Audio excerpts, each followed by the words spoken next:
Well fought, well fought!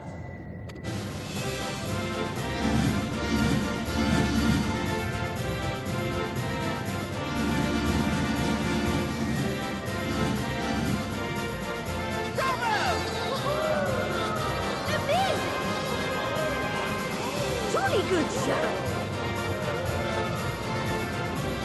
Oh, you do not hold back!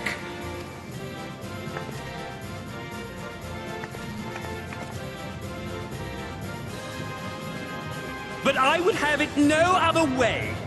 Seldom have I enjoyed such sport. We have satisfied thy demands. Wilt thou now satisfy ours? Of course! Of course! There it is, the relic you seek. Yours for the taking. Have care you do not break it, though, yes.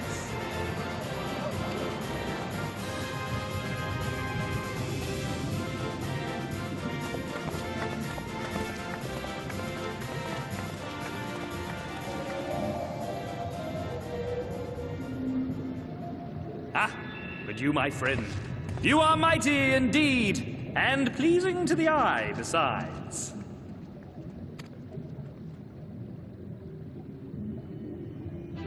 More! I want to see more of her! Yes! Yes! I could watch her forever! Why don't we just make her one of us? Yes! One of us! One of us! One of us! One of us! One of us! One of us! One of us! One of us! One of us! One of us! What a fine idea! Why ever didn't I think of that? You may have the crown, but in exchange, we will have you!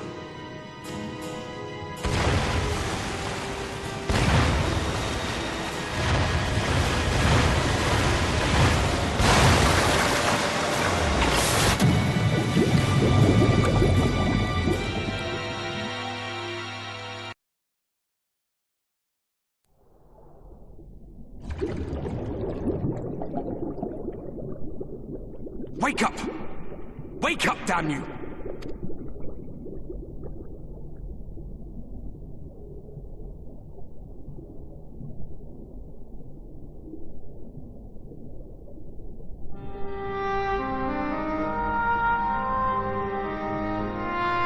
Ah, you're alive. Thank the gods. I don't know where you learned to breathe underwater, but it's lucky you can.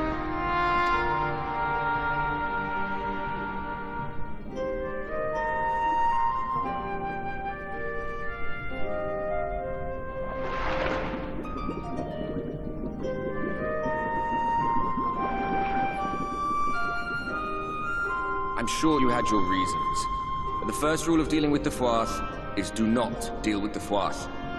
It's said that they are born from the souls of the drowned. Were it not for your little trick, you'd have joined them. Your friends are safely back on dry land, in case you were wondering. They'll be searching for you, I expect.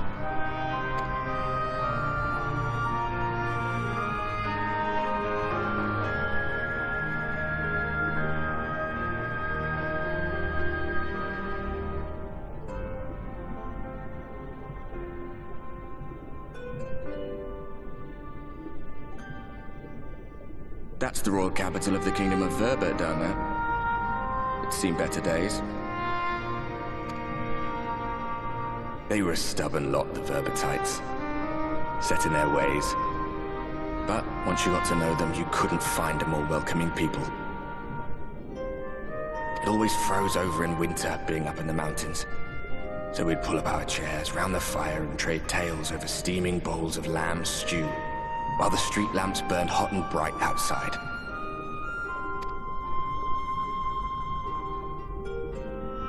All dead and buried now. Them and anyone else who might remember. Everything we did, everything we gave, what was it for? I wonder... I hope you'll have a better answer than this when all's said and done.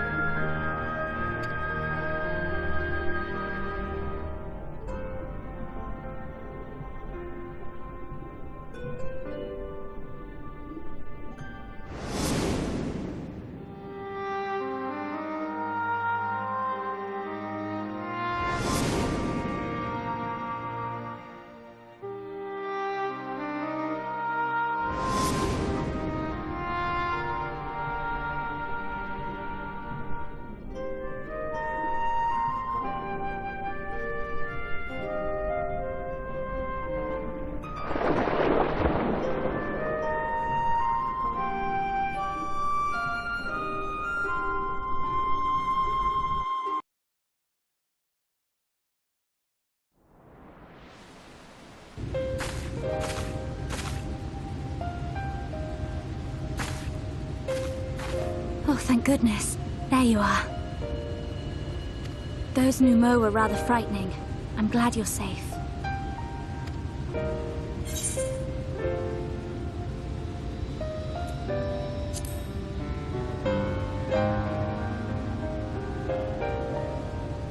Thancred taught me, but I'm still a novice. The Minfilius before me battled Sin Eaters as part of the Yulmoran army. But that had all changed by the time I was found. They held me captive, so that I wouldn't follow in the others' footsteps. I'd still be in my cell now had Thancred not spirited me away. When he found me, I knew nothing of the world. I didn't know how to live, let alone fight. Thancred once told me that if the efforts to summon you failed, it would fall to me to face the Light Wardens. I realized then that it was the only reason he kept me close. As a contingency. The truth is, he can't stand to be around me. Because I'm not her. I'm not his Minfilia.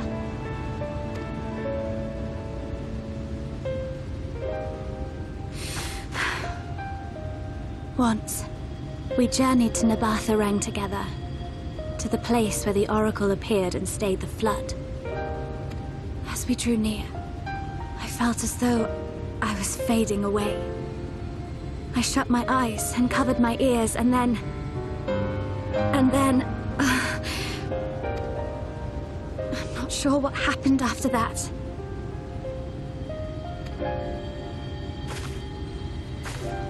I have a vague feeling that I said something to him. Only it wasn't me at all. It was her. Afterwards, Thancred didn't say a word. Only kept to himself and brooded. There's nothing I can do for him. Nothing I can offer but my presence. Though it only reminds him of his loss. She should be the one to live on. That's why I tried to find you. Because I knew that was what she wanted. But now that you're here, I'm not entirely sure what it was she intended me to do. Was I meant to tell you something, or bring you to someone, or somewhere? I can feel the answer at the edge of my mind, just out of reach.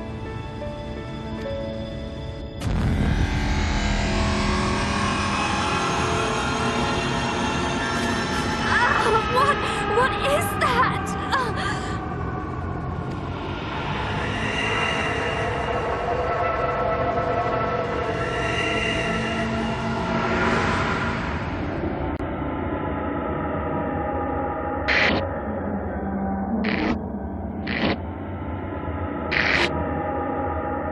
Why? Why did you imprison us? Such boredom, such tedium have we suffered. It is unfair. Unfair.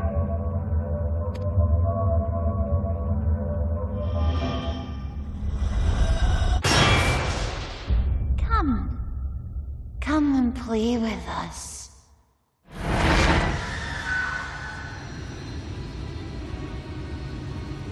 It came from the castle.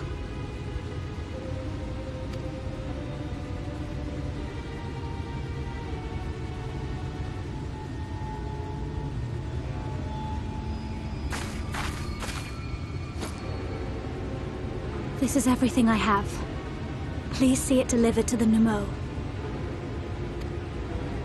I will bear word to Thancred and the others.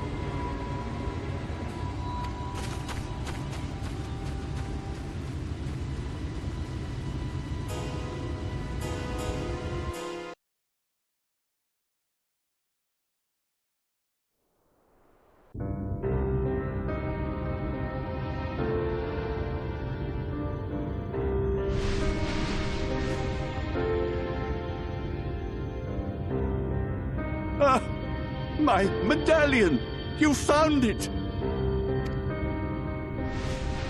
Oh, I know not how to thank you.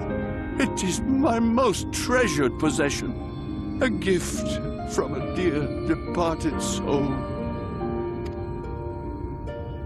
He was a traveler, and together we journeyed to the ends of the world and back again. When I was young.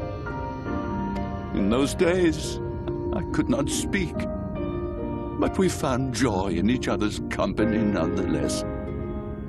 Oh, the memories.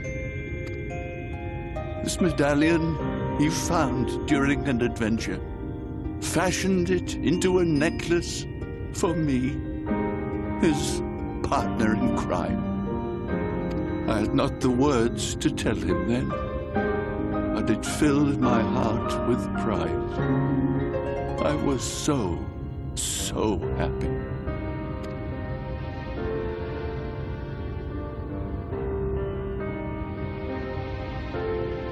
His name was Ardbert, and he was my friend. Ardbert, thou sayest? Everyone blamed him for the flood. Him and his comrades. Some few spoke up for them, of the many whose lives they had touched. But as the years went by, their voices were drowned out by those who only uttered the adventurers' names as a curse. It was too much to bear. And so I left behind men and their lies, and came to this place. Ardbert was a trusting soul, constantly being drawn into the troubles of others. Yet in spite of this, he never thought twice when he saw someone in need. He always tried to help. It was no different then. The world needed heroes. It needed him. And yet, he was a good man. He deserved to be happy. I wish I could have told him that, at least.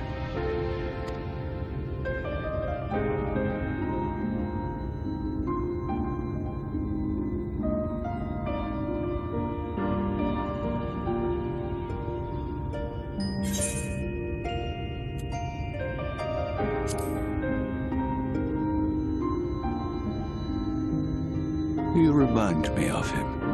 Your kindness. When we Amaro were created, we were granted the ability to perceive souls. Thus did we recognize our masters.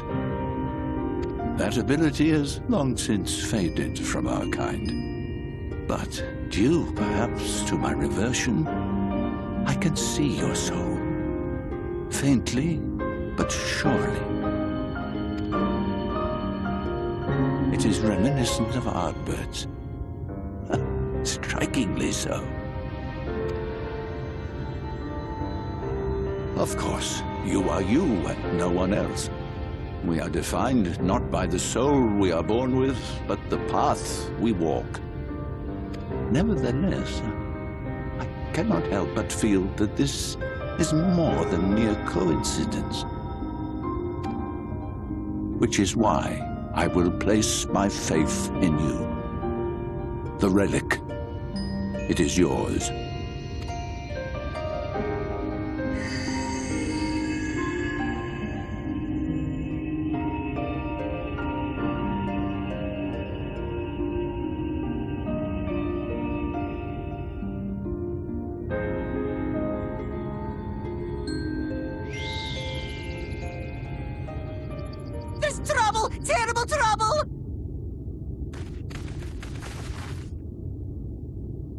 after something happened at Lida Loran.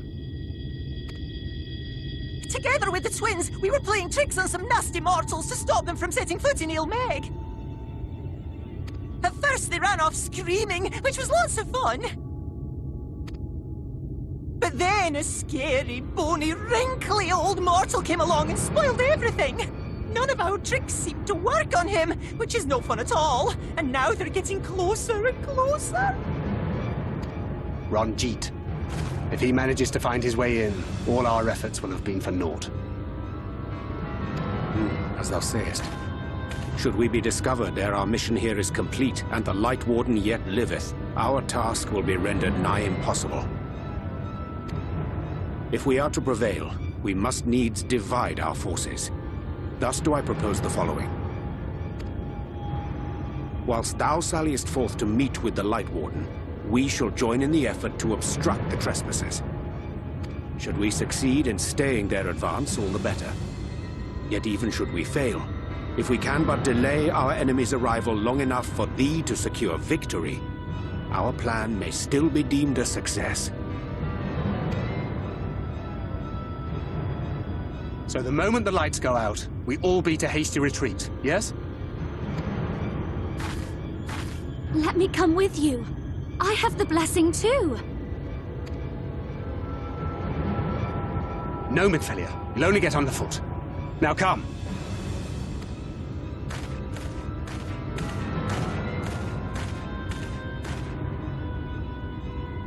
I wish there were more I could do. Please be careful.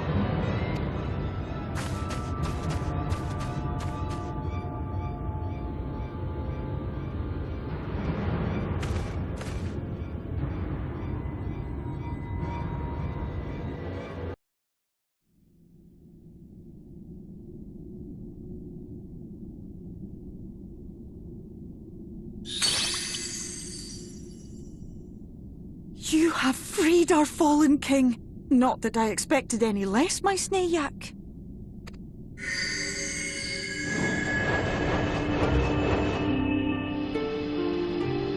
The dress, the crown, the scepter, the shoes. The time has come for these relics to serve their true purpose. For they are not only keys to the castle, they are also blessings to be bestowed upon the new king. The way into the castle is opened when it is time to relieve the reigning monarch of the throne. And the brave soul who does the deed has the honor of taking their place. However, should you ascend the throne, you will become one of us, never again to live as men do.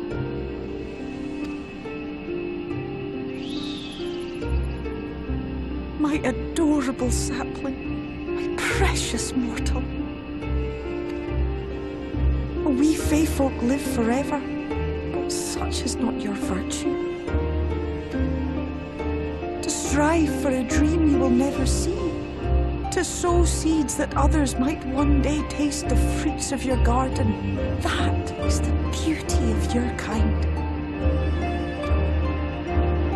Burn bright and shine as only you can. These blessings, your lovely branch will accept in your stead.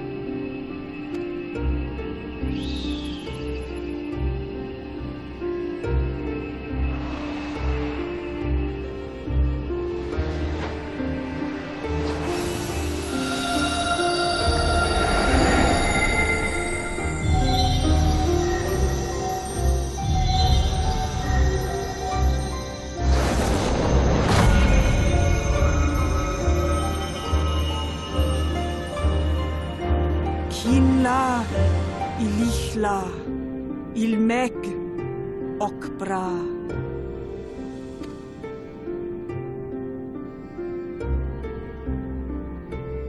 Now, shall we attend to those unwise enough to trespass in our realm?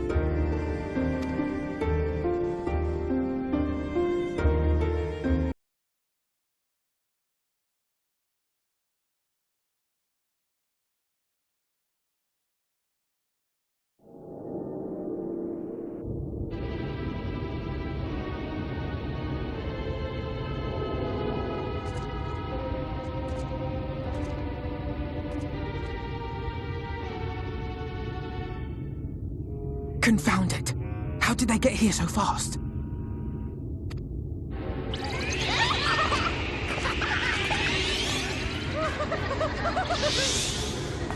Damn these pixies and their tricks!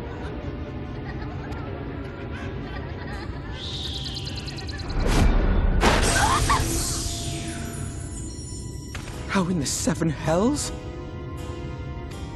Listen well. We come in pursuit of villains who have fled to this land. You know who and where they are. Now show yourselves and answer me before I lose my patience. Oh, stop! It hurts! It hurts!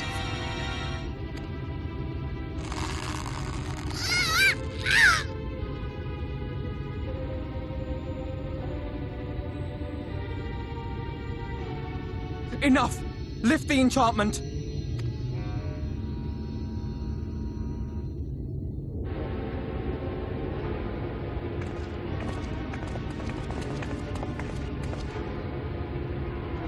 Minfilia, willful child. How many times must I come to collect you? I won't return to your maw. And I won't let you hurt my friends.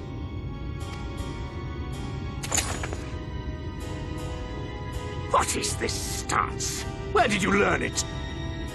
No oracle I trained would make such an unseemly show of herself. Know your shame, gal. You're powerless. You have no life nor purpose, save that which our master sees fit to permit.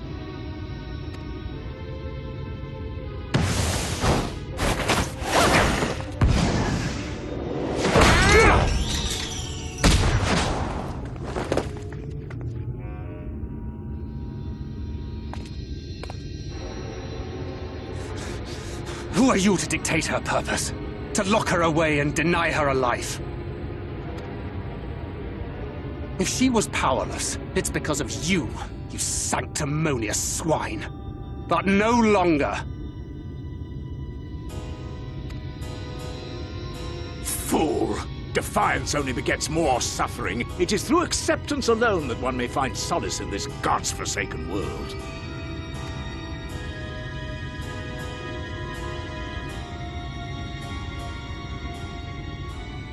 Look! The sky!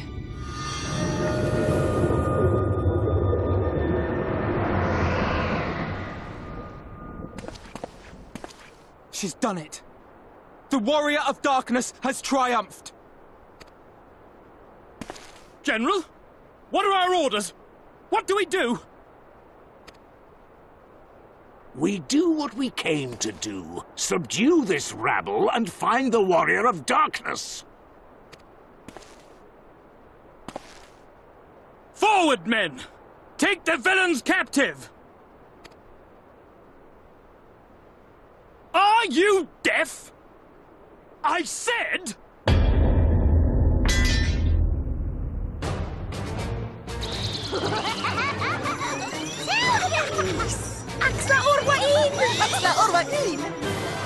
What? What's happening?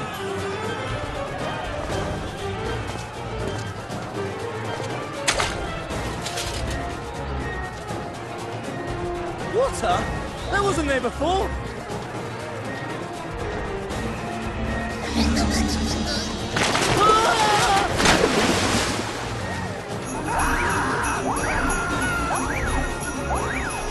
Orwaik Kansasi, Orwaik Kinsi. Help me!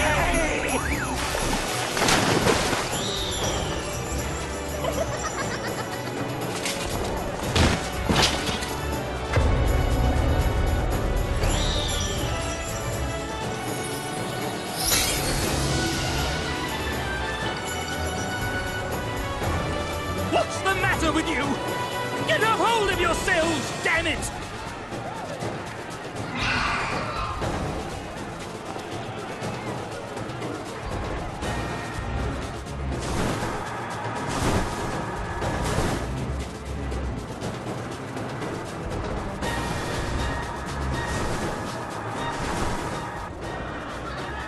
General, they come in greater numbers. We must retreat! All who stand with a warrior of darkness shall face justice. My master demands it.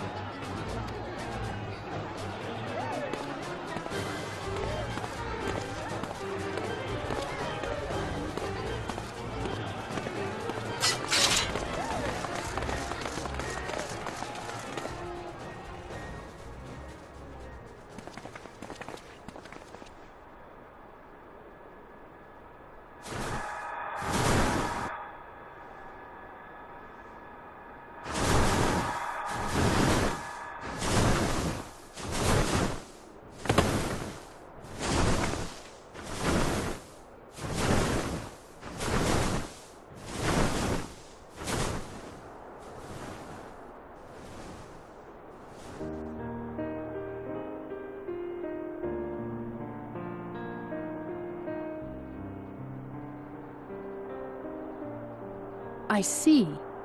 Well, it's a good thing Feaul volunteered to become king in your stead, for all our sakes. We are grateful for your timely aid, Feaul, or should I say, your majesty. It was the first night in recent memory. We all of us but wished to make the most of it. That's something you must remember about us Fae folk. Though our existence may be eternal, we exist only for the present. We live in the here and now, paying no mind to futures that may or may not be. To wit, we are not driven as men are. We cannot fight for such causes as men do.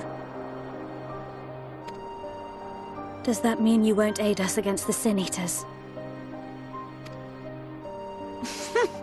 Not unless the mood takes us.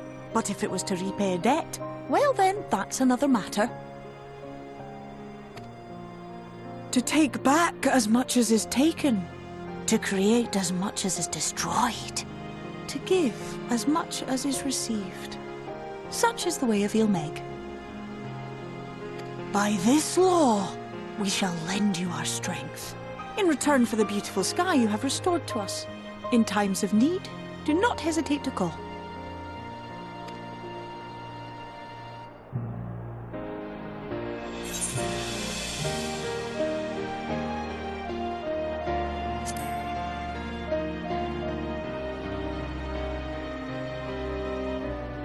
Silly sapling.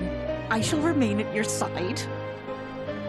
Even should my body be in the castle, 'tis a simple thing to have a little part of me accompany you. Treat them as you would Isnifs.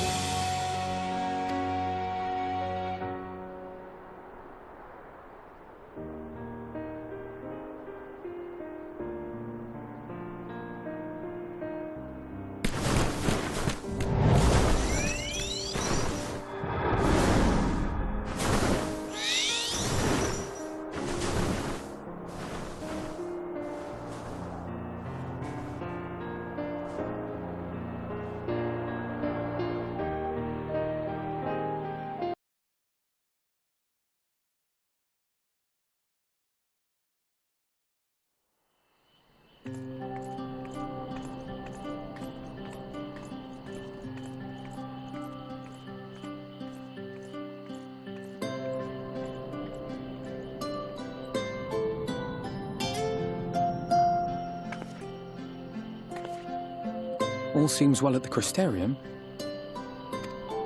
Yes. Yormor was plainly more concerned with finding us. How flattering.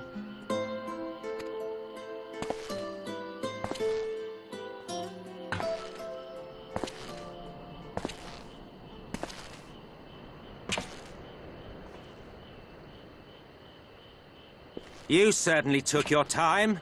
I had half resolved to complete the task myself.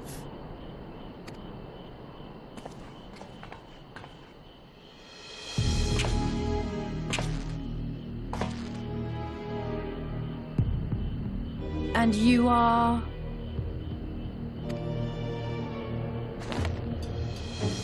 Were one to study the annals of Garlean history, one would find yonder visage on many a page. Though by rights its youth should long since have faded. Well, well, we have a historian in our midst. That spares me a lengthy explanation. I am Solus Sos Galvus, founding father of the Garlean Empire, and under various guises, the architect of myriad other imperially inclined nations. As for my true identity,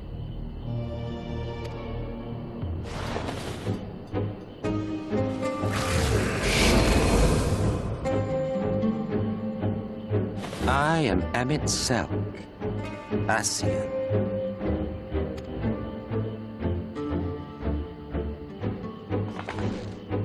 Gaius spoke of you, a native of the Source.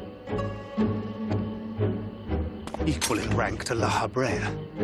And you came all this way just to introduce yourself to us?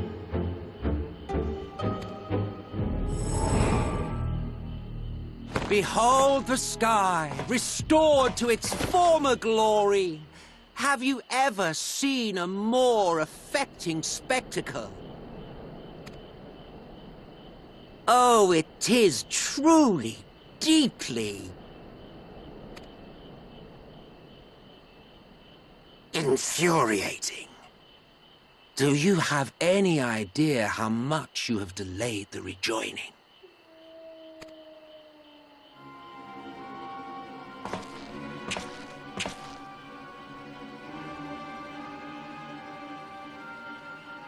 Following the flood, the First had been listing ever further towards the light, towards stasis. The end was in sight. Enter man and his indomitable spirit. He would haul the world back from the brink. And adding his lumpen weight to the power of growth, he duly tipped the scales, if only by a fraction. Yet a fraction was enough to spoil the perfect imbalance needed to bring about a rejoining. Had mankind continued to live in idleness under Vorthri's rule, all the conditions would have been met.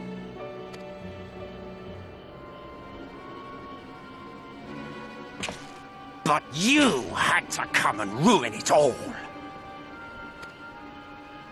Thanks to your meddling, light supremacy is in doubt, and our painstakingly laid plans are in tatters!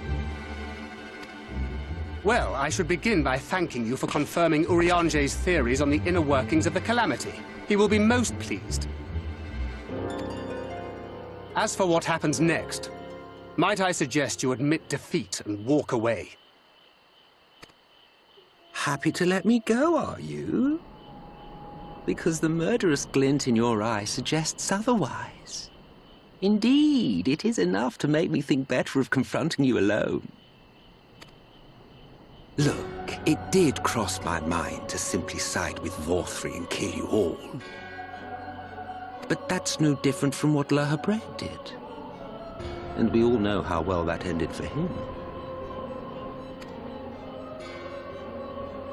And so, while it is liable to be troublesome, I have settled upon a different approach.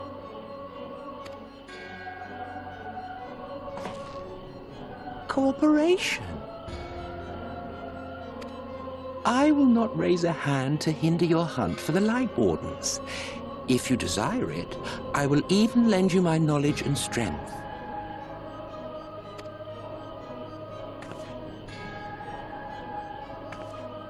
Since time immemorial, you and yours have labored to rejoin the 13 shards, at the cost of countless lives. Do you expect us to believe that your objective has suddenly changed? Nay, our objective is the same as it ever was.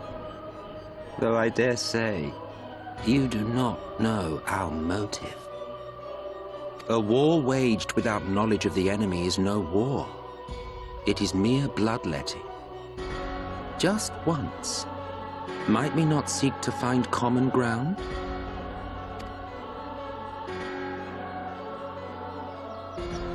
For good or ill, I am immortal. Provided I have the inclination, I can always begin anew, scheme and conspire to my heart's content. But this time I thought that I might instead try to see eye to eye, to understand what drives the hero of the Source, to determine if our goals are truly incompatible. So come, shed your preconceptions. See beyond the unscrupulous villains you take us for. When all is said and done, we may find ourselves pleasantly surprised. The proud discoverers of a path of cooperation rather than opposition. Think of it.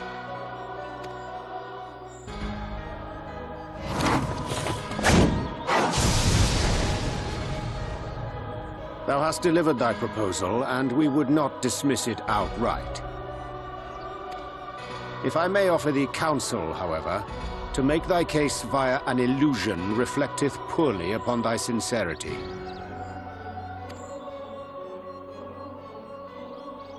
My apologies.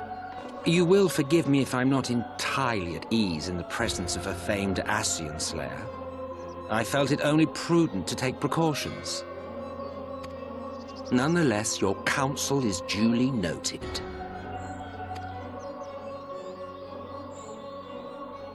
I take my leave, friends. Rest assured, we shall meet again soon.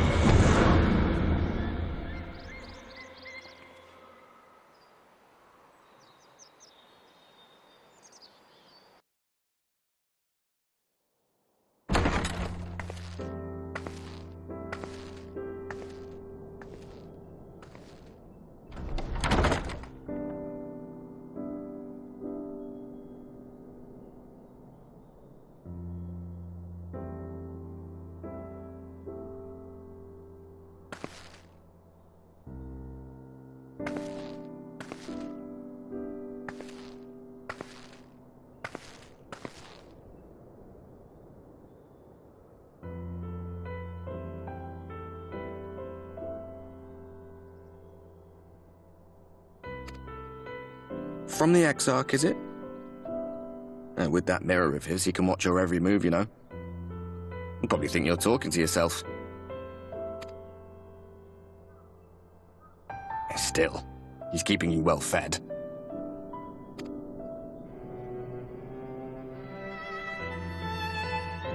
Judging by his people's faith in him, he seems to be a decent sort. But so much about him remains shrouded in mystery. Like, what was he doing back in my day? There was no such person when I was around. A lot's happened since the Flood, though. Since I was set adrift. I know little more than you do of this city's history in the Exarch's past. Not that it matters. It's Emmett Selk we should be concerned about.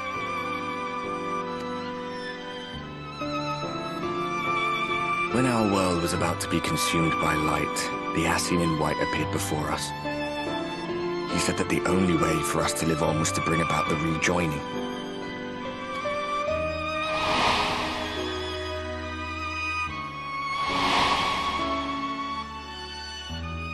Desperate as we were, we heeded his words, not realizing that the Flood was of the Ascian's own making. They cannot be trusted. None of them. But Emmett Selk had one thing right. One should not fight blindly. That's what we did. And it cost us everything we held dear.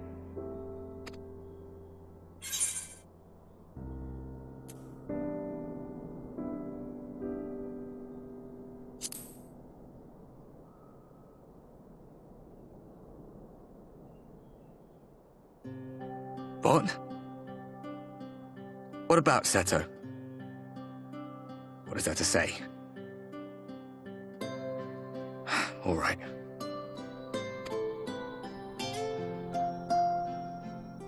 He's done some growing.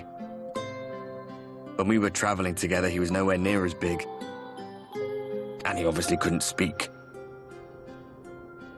I had no idea how much that medallion meant to him.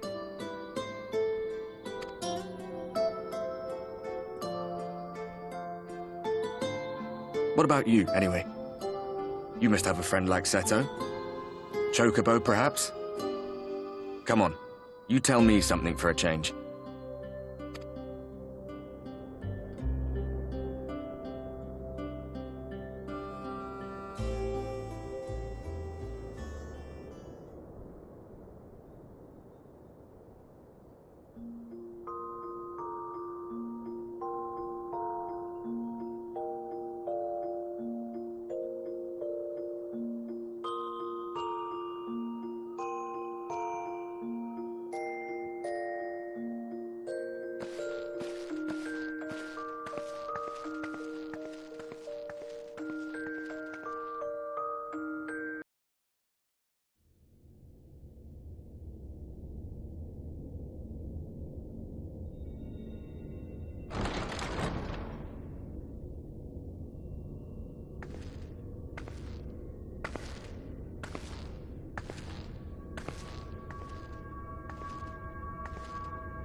Ah, there you are. You're just in time to welcome our guest.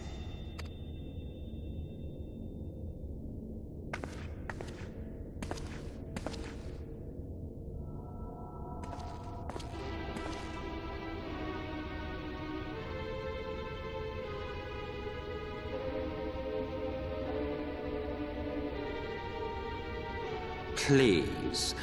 Did I not explicitly tell you that we would be meeting again soon?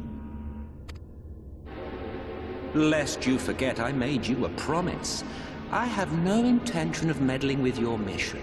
I come only to observe.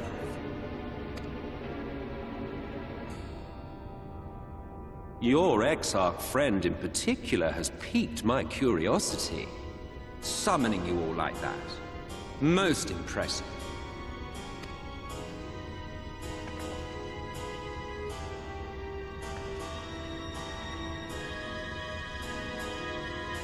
You honestly expect us to believe you've come only to observe? Or that you might deign to lift a finger to aid our cause if called upon? Even if there were a sliver of truth in your words, I would never accept your help. Not in my darkest hour. Not after all the suffering your kind has wrought. So petty. I meant what I said, and I said what I meant. Wage your war against the Sin Eaters, put each and every Light Warden to the sword, prove yourselves heroes, brave and true, and I will be glad to embrace you as allies. Allies worthy of bearing the burden of truth. Surely such a partnership would be preferable to yet another round of fisticuffs.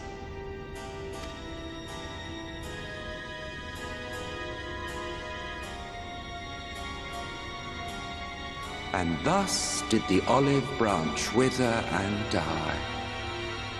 Pity. Well, let no man say I did not try, futile as it was. Though I suspect you will seek me out when you grow tired of making the same mistakes. Difficult decisions lie ahead of you. Decisions best made with the benefit of knowledge to which only the Eternal are privy.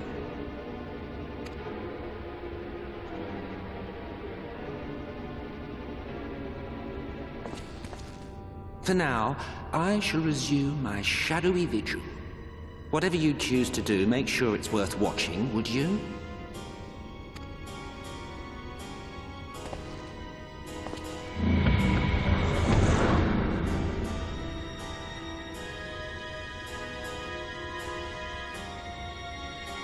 What was that all about? A vain attempt to make us doubt our chosen course, most like. As if we'd believe a word that passed his lips. Unless you think there is some truth in what he says.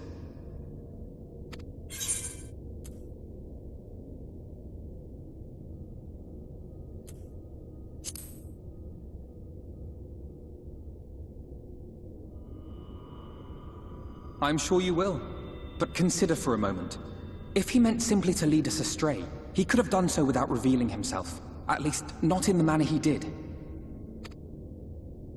It goes without saying that an alliance with the Ascians is out of the question. But since we have no way of knowing where they might be hiding, it seems only logical to press on with our mission, even if our enemy seems content for it to succeed.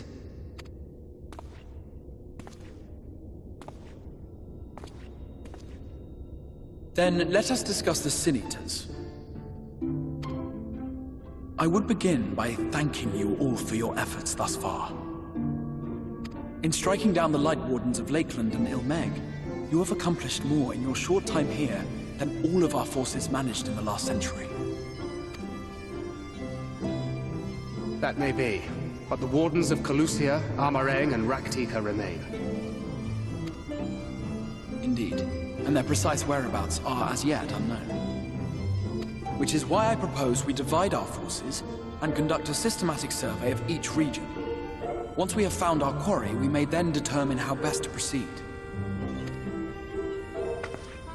I'll take Amareng in that case. I know the lie of the land well enough. If there are no objections, I will make for Calusia. I have connections there both in and around Yulmore that may prove useful. Then I would ask that you journey to Raktika. There you will find Y'shtola. With her assistance, I doubt the Warden will evade your grasp for long. Is Y'shtola the conjurer you and Urianger used to talk about? That's right. Though we haven't spoken much since she left for the forest. I fear I may be to blame for that. I had every intention of relaying the news of your arrival, but she is disinclined to speak with me. You have visited her, have you not? Might I trouble you to... 'Twould be no trouble. My thanks. While you are all out in the field, I shall be here attending to business. I had somewhat fancifully contemplated joining the search myself, but other matters demand my attention.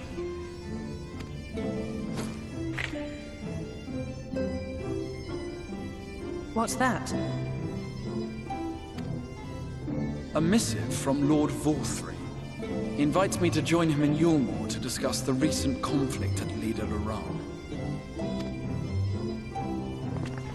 And? Did he even bother to offer any bait? It's obviously a trap. I should be surprised if it were not. Nevertheless, I must seize this opportunity to speak with him, even if only a few words are exchanged. Though my power will be much diminished so far from the tower, it is a risk I am willing to take.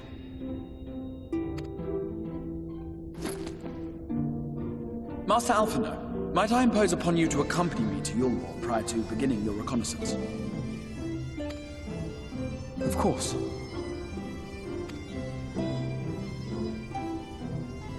Then let us make ready. Safe travels to you all.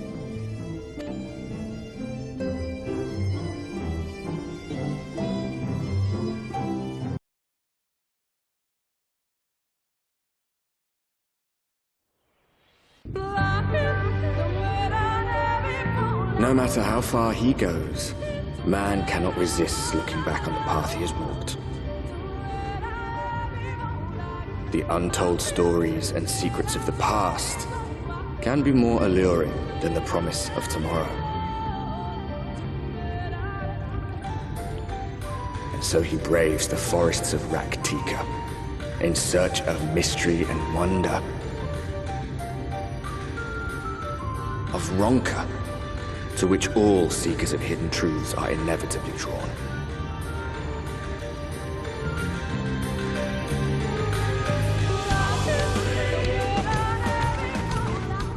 We have arrived. Vast though these woods may be, they are, by and large, uninhabitable. Not so the swamps of Cydia, however, whose sparse foliage permitted man a foothold.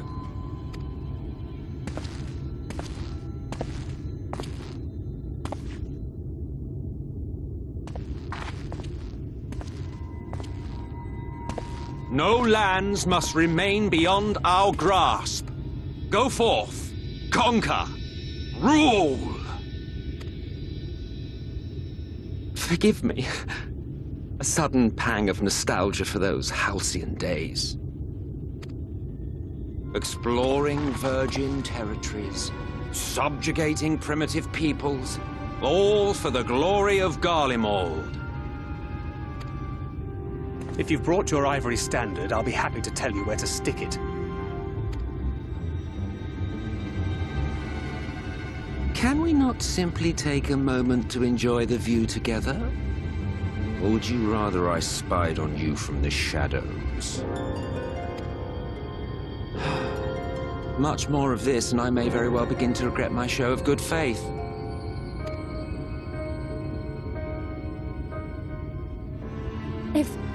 If you really want to stay, then help us fight.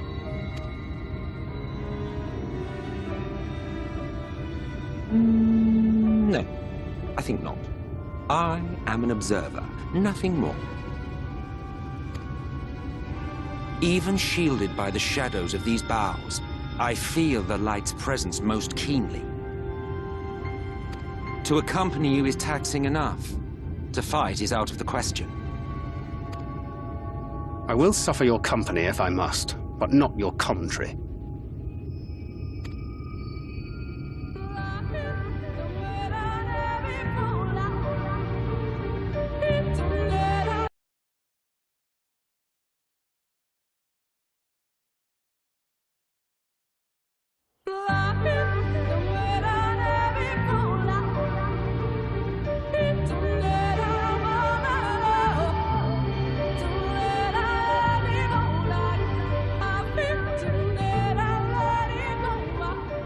I see little sign of recent activity, nor hath any meaningful progress been made with the reconstruction. Mayhap Y'shtola sought shelter elsewhere. Come, let us quit this place.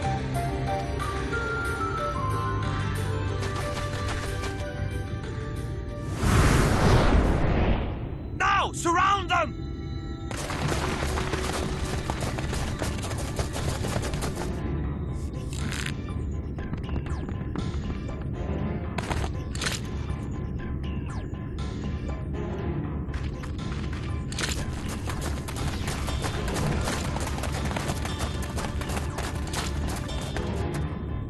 These Senators, they're not like the others. There's a reason for that. Lower your weapons, please. We mean you no harm. How is it they can speak? It's a Senator trick. They mean to kill us all.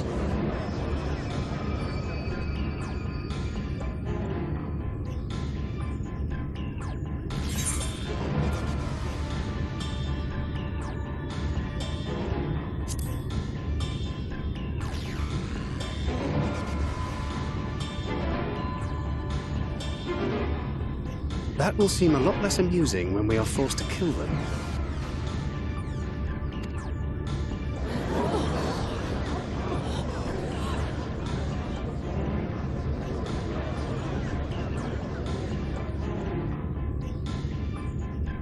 Oh, for the love of...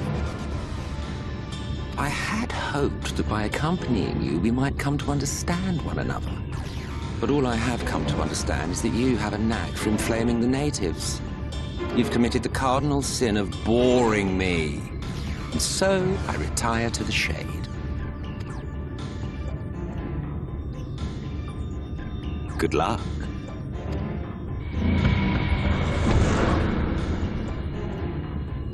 There!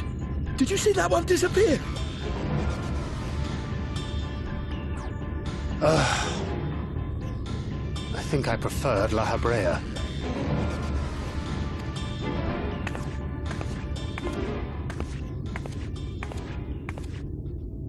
Enough. Runard, report. Master Matoya!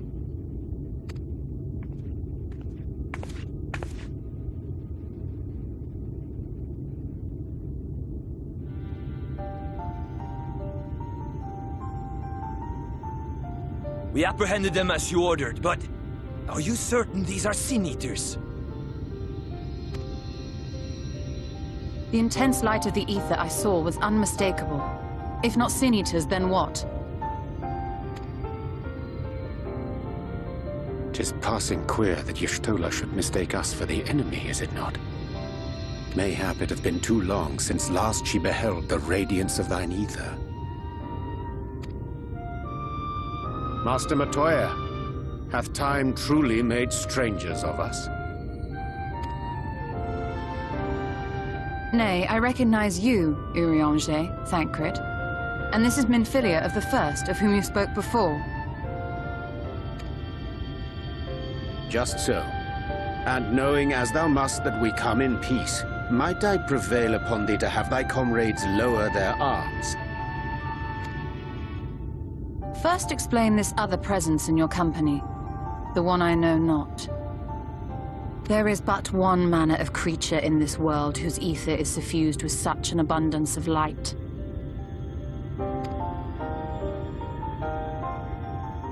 Mine apologies, Master Matoya, but thou art mistaken. Before thee standeth our dearest comrade, the truest hero among us. Though she is but recently arrived here in the First, not one but 2 Light Wardens have already perished by her most puissant hand.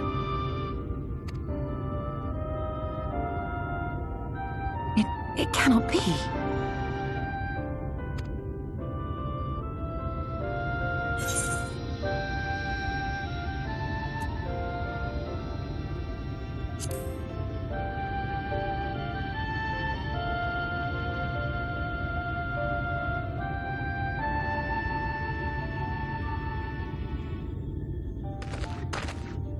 Master Matoya? Lower your weapons.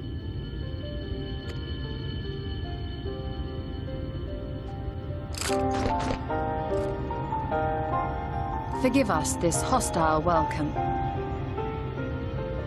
Come. I would give you a proper introduction to Raktika and its people.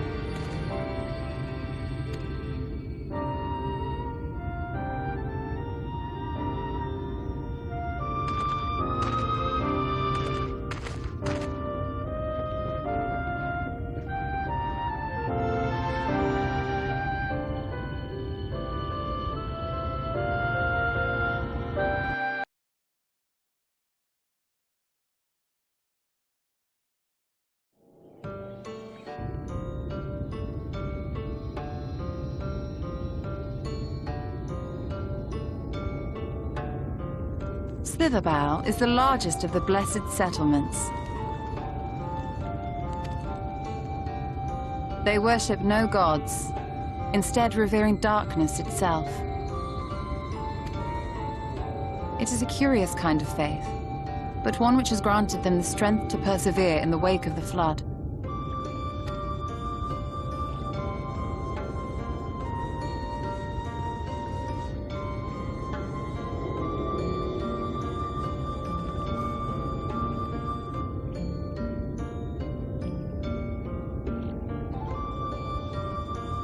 I hope you weren't expecting a grand feast by way of welcome.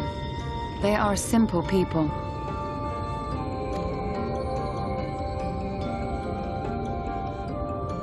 Now, I would hear of your travels away from prying ears. Come.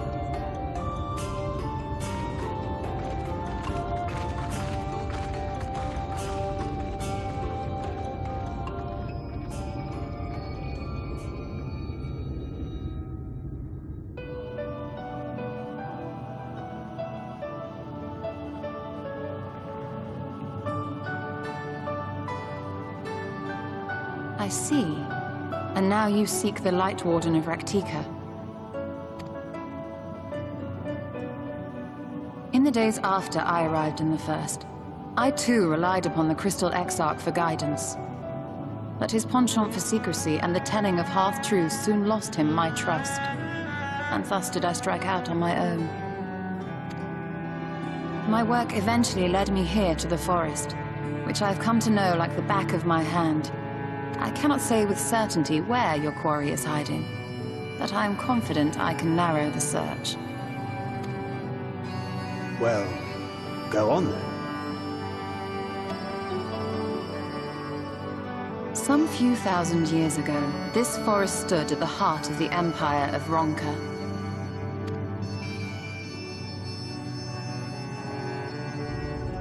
a great many relics of that civilization can still be found to the east in Ixmaya. Or rather, could be found, were the area not fiercely guarded.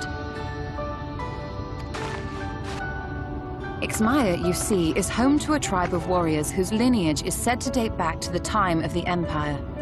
Any attempt to enter their territory is met with lethal force. They offer no warnings, and suffer no trespasser to escape. Needless to say, my every attempt to survey the area has been thwarted. Mayhap the Warden hideth there, full knowing none may approach it for fear of these protectors.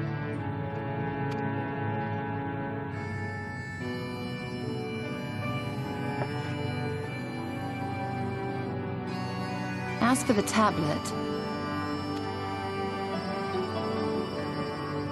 I find the timing of its discovery suspiciously convenient. If I did not know better, I would think someone was trying to curry favor with me.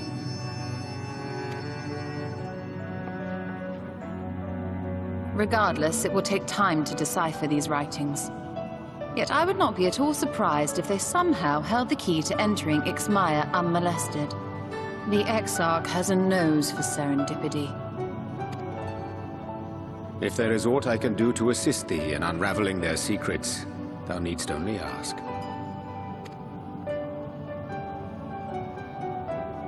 Thank you, Urianger.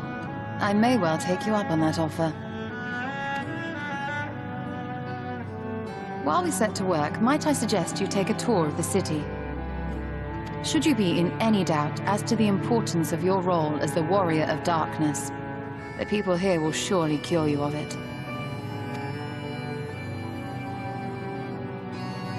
I must say, Ishtola, while most of us have struggled to come to terms with our altered circumstances, you seem to have adapted rather well. Lest you forget, Master Matoya and I dedicated our lives to uncovering the truth which hides at the heart of our world. Though separate, the fate of this reflection is nevertheless bound to that of our home. That I would be daunted by such an invaluable opportunity is absurd. But what of you, Thancred? Could it be that you are still struggling to come to terms with the nature of your young companion?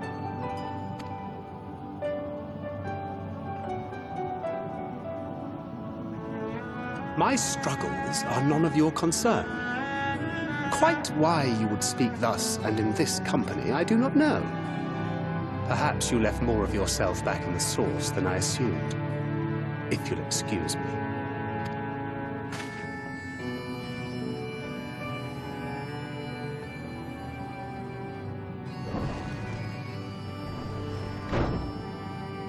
He understands that I'm not the same, that I'm not her.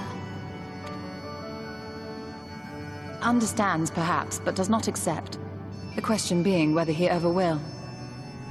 And whether you will, more importantly. As difficult as your circumstances may be, they are yours, not his. 'Tis you and you alone who bears ultimate responsibility for your life.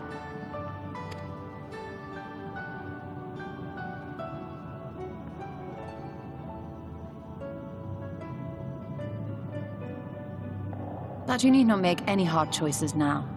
Why not go and get some fresh air, clear your head?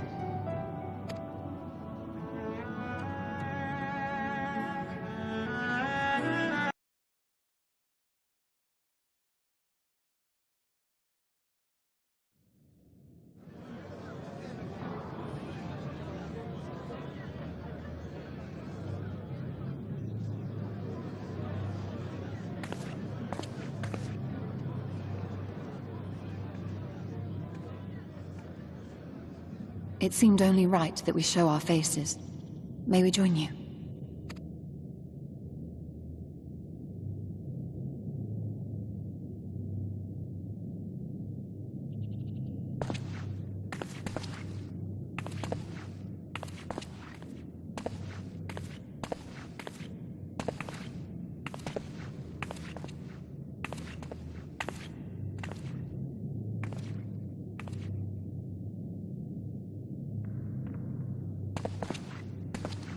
Let us begin.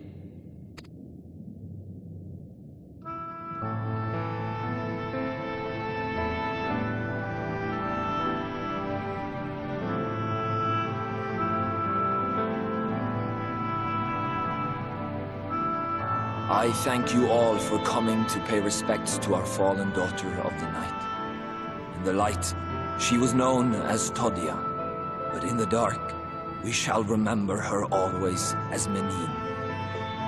Let us each take a moment to offer her our prayers.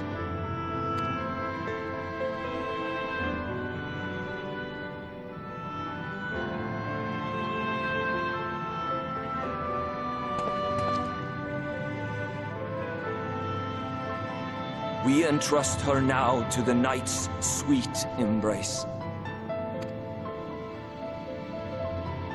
In darkness will she be free from pain and suffering, now and forevermore.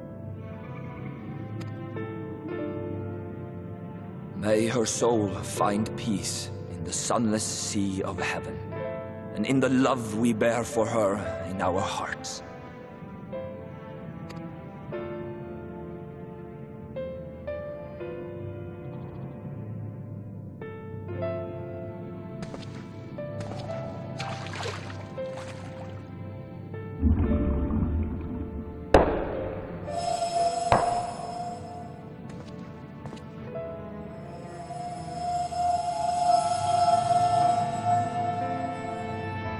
That vessel represents the night sky, the sunless sea of heaven.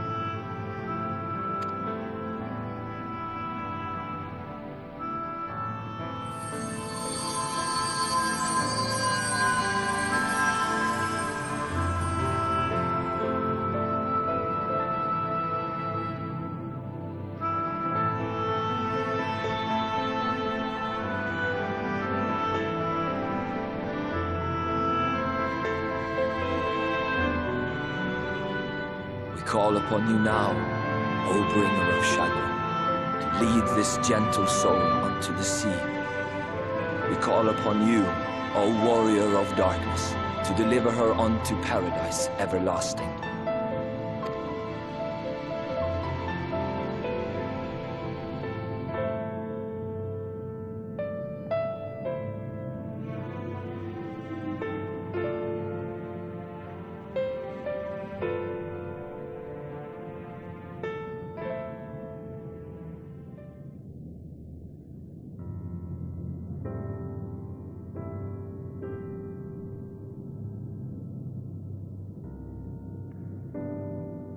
I am told you assisted in the preparations for the service. On behalf of the Blessed, you have my sincerest thanks. The enduring legend of the Warrior of Darkness owes much to the traditions of these people. And none were more ardent in their faith than Todia. She would have been greatly moved by your presence.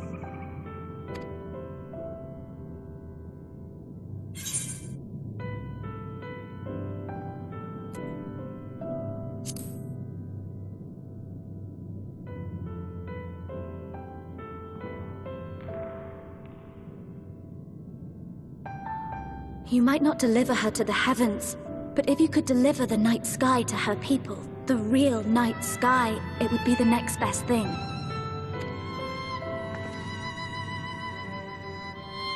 Their prayers would finally be answered. They could gaze up at the firmament and see their ancestors in every twinkle of the stars. We cannot allow their hopes and dreams to drown in the light. We have to bring back the dark.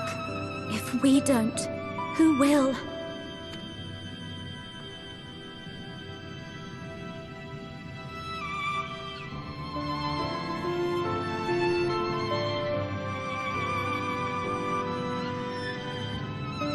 Forgive me, thinking of all those we have lost.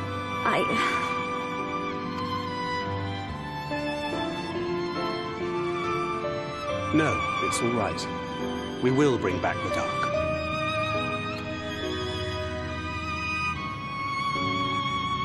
Mayhaps sooner than later, in fact.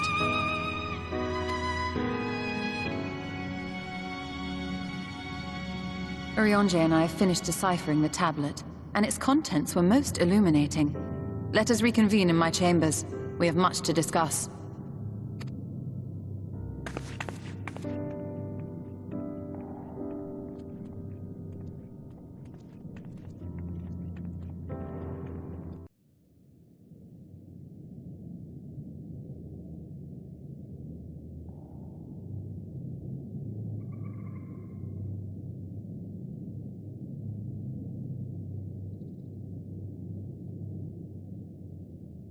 These paintings, they seem familiar. Depictions of heroes throughout history. The Age of Gods, the Empire of Ronka, and this.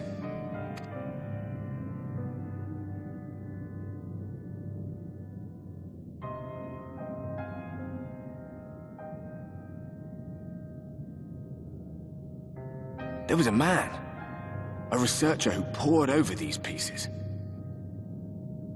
He offered us work when we needed it, slaying beasts, delivering provisions. A funny old bugger he was, but he had a good heart.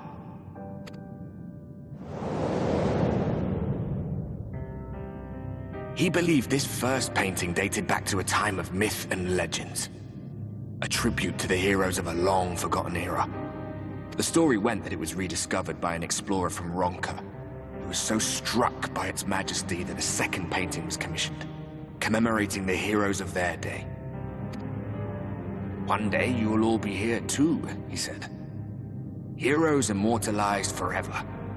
Maybe I'll paint you myself? I had a good laugh at that. We were only trying to make our way after all. Being heroes couldn't have been further from our minds. But it seems he actually went and did it. Before or after the flood, I wonder. Rather faded, isn't it, compared to the others? Or did someone try to scrape it off the wall? Well, maybe the man himself once he came to his senses.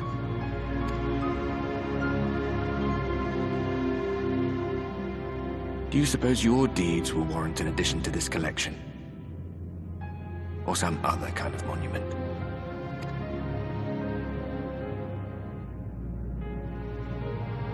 There you are. I have everything I need. Let us quit this place.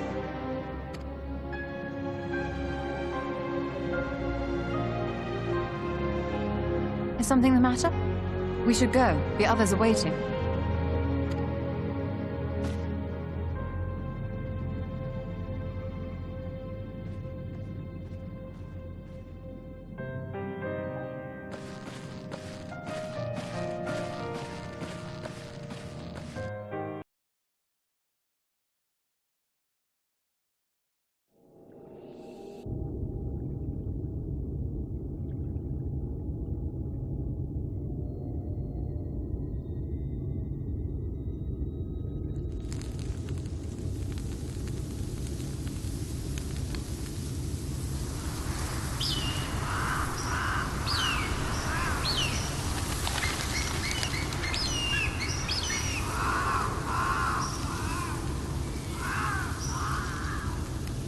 Strange.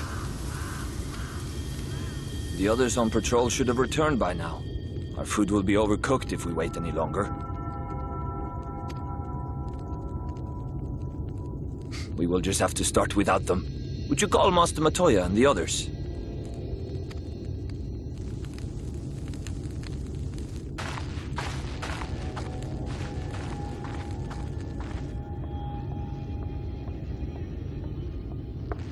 I tire of these games, Urianger. Why do you pretend you cannot see it?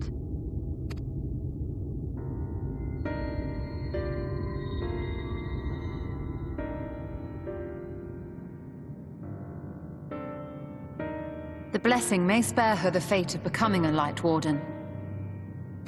But you cannot be blind to the nascent corruption. She is not as she was in the Source.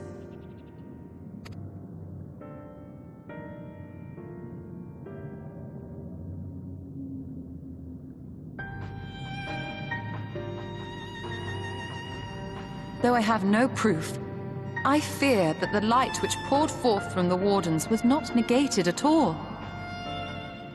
I fear it was absorbed, that she has been suffused with their light.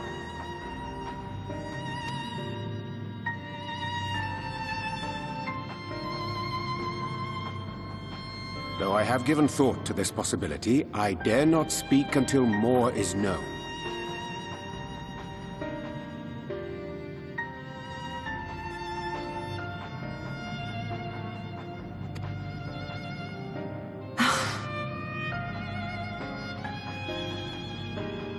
By the time you deign to enlighten us, it may be too late, if it is not already. Urianger, I know full well, after all these years, that you have only the best of intentions. But that does not make it any easier to put my faith in a man so infatuated with secrecy. I have had my suspicions ever since the Exarch bade you speak that day. But now I must ask. The 8th Umbral Calamity and all that followed, everything you claim to have seen, did you?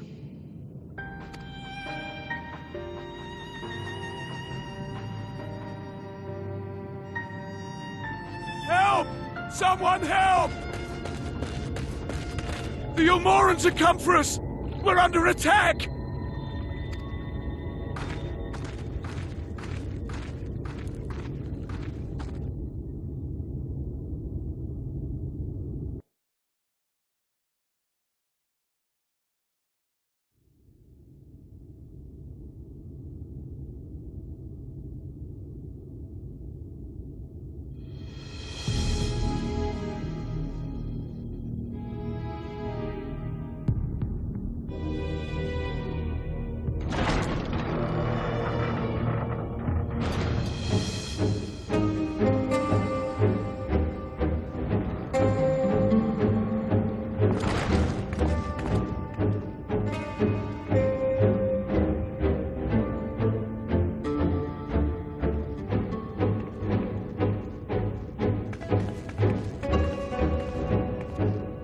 Lord Forthry, how good it is to see you.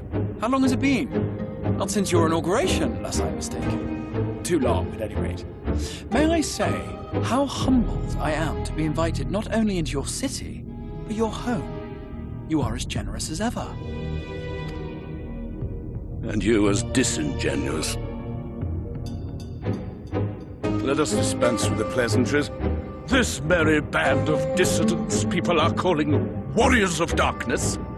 They have slain sin-eaters, and by all accounts the Crystarium is complicit in their villainy. And now I hear reports of your people obstructing my soldiers, so I must ask, what exactly do you think you are doing? I might ask you the same thing. It should be clear, even to you, that defeating the Light Wardens represents the world's only hope of survival. Even now, the people of Lakeland and Ilmeg rejoice in the return of night. For 100 years, they yearned for a means to fight back against the Sin-Eaters, and at last they have found one. Yet you choose to stand idly by and do nothing. Why?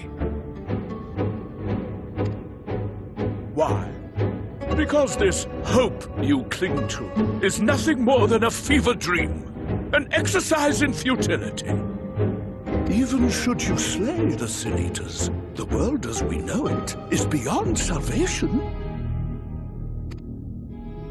With what little land and resources remain, the people would be free only to starve. Before long, they would turn to violence, then to war, and ultimately usher themselves unto oblivion. They require a firm hand to shepherd them from the edge. The hand of a king, nay, a god. I will see their dreams fulfilled, their wishes granted.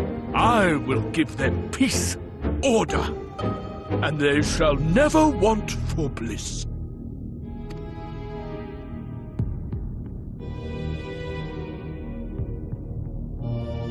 Men are fickle creatures who entertain vague ideals without the faintest notion what they cost. But a little fear can go a long way towards helping them realize what it is they truly need. Sanctuary. And they shall find none in this world save that which I afford them. That is why the Sin-Eaters exist. to unite the world under my dominion. A paradise fit to grace the 8th Umbral era. What was that? A minor epiphany, nothing more.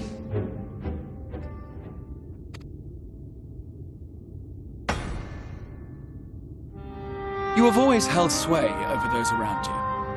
Those who defy you must submit or die.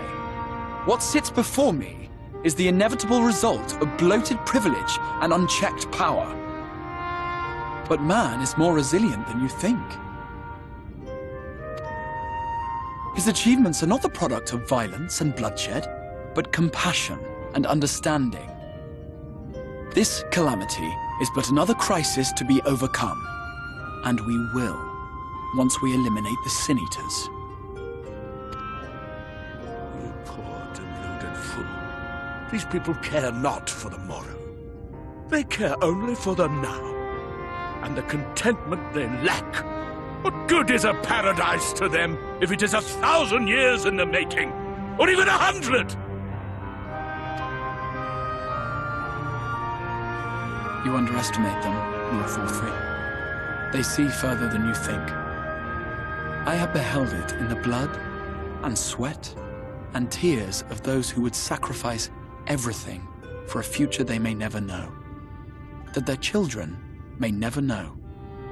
I have beheld it in the hopes and dreams of those who came before, which we bequeath to those who come after, that they might in turn build upon the foundations laid by our forebears. These are the bonds which hold man and his world together, not your gilded chains. And I will resist your every effort to shackle him. In summary, you will continue to support the villains hunting my Sin Eaters?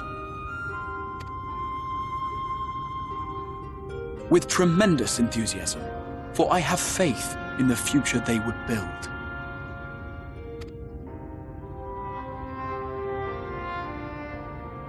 Oh, why do I even bother? Fools, the lot of you! So naive! So painfully predictable! Did you imagine I did not know your mind? That I would wait until after this meeting to dispatch my forces? Even as we speak, they march to the Sin Eaters' defense. Insurrection will not be tolerated! The people of this world are mine to rule, mine to command. And you are no exception!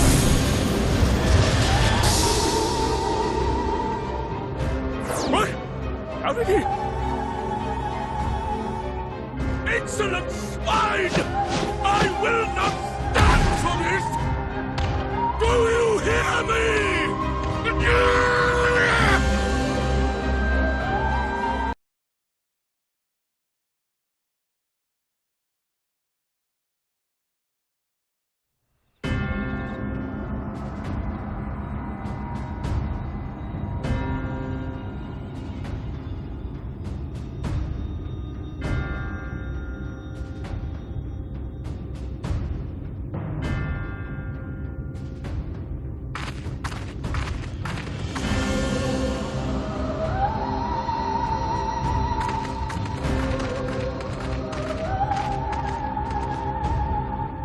You speak for the Knights Blessed?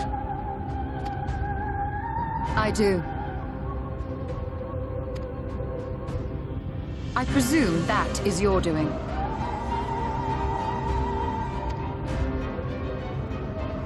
If you have come to parley, I must insist that you first return him to us. You're in no position to make demands.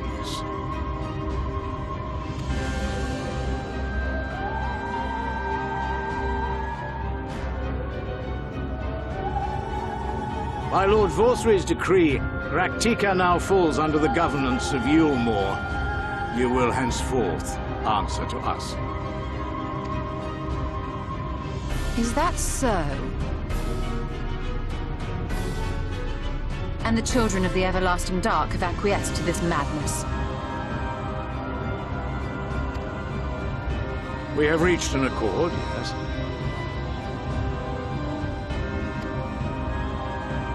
Too many times have the Knights Blessed shunned Yulmor's overtures of friendship. The risk that you harbor hostile intentions has grown too great to ignore. Therefore, his lordship has claimed dominion over this forest and bestowed executive authority upon the children of the Everlasting Dark. In his wisdom, Lord Vorthry has agreed to recognize ours as the only permissible expression of dark worship. It's one true faith. You and your false creed are a blight on these woods. A foul, unholy corruption that must be cleansed. Little wonder the Warrior of Darkness visits both Lakeland and Ilmeg, yet shuns Raktika. Your perverted teachings hold blessed Shadow at bay.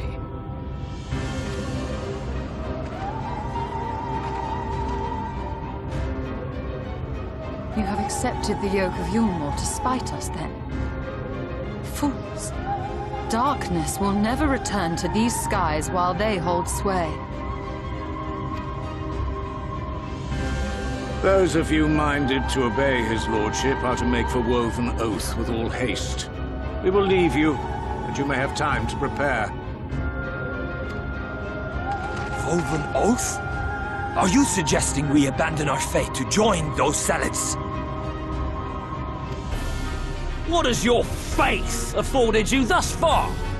Nothing! We will guide you along the righteous path. And should we refuse?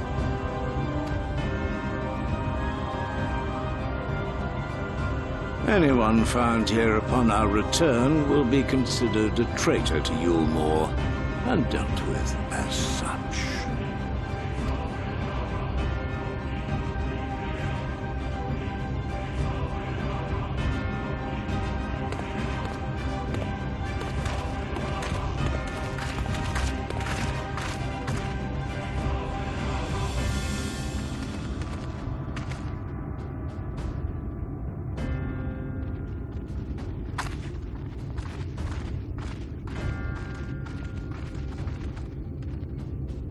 We will discuss these developments after I have tended to our casualty.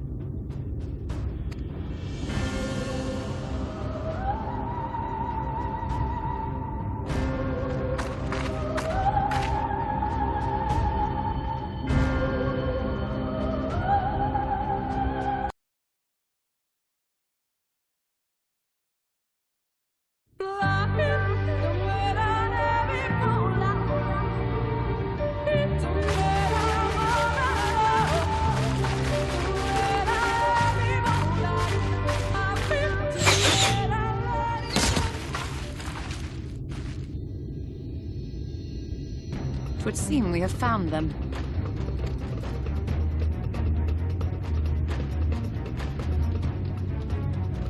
You trespass upon sacred ground! Begone!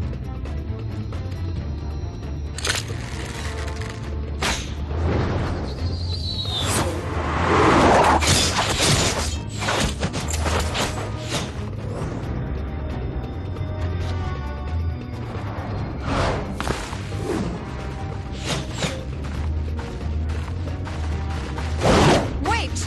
We did not come to!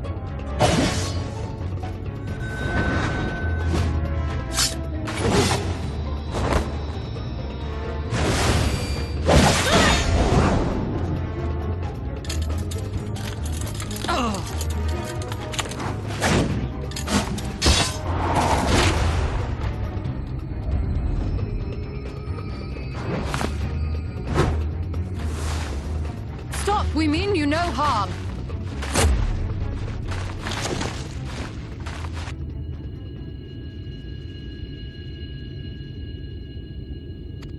Sister, is that...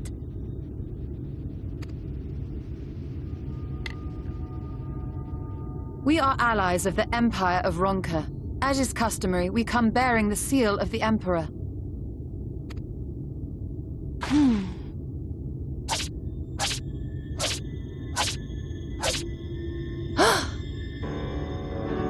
It appears to be genuine. Then perhaps there is yet hope. Perhaps. We acknowledge your seal, but we must be certain of its authenticity. Follow the azure flowers to our village. There we will judge if you are friend or foe. Try not to stray from the path. All right?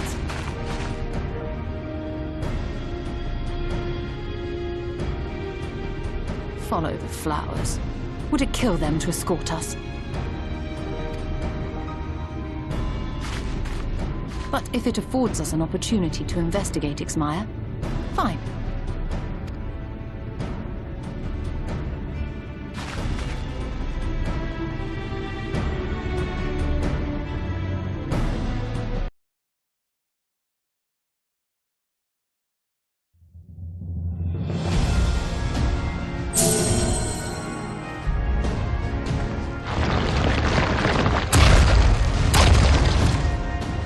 Seems to be working.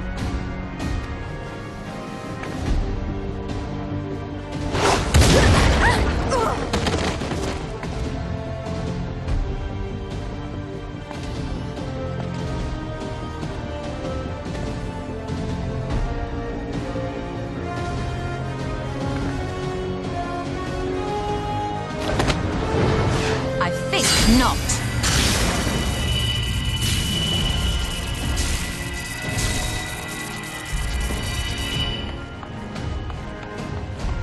General, hold on!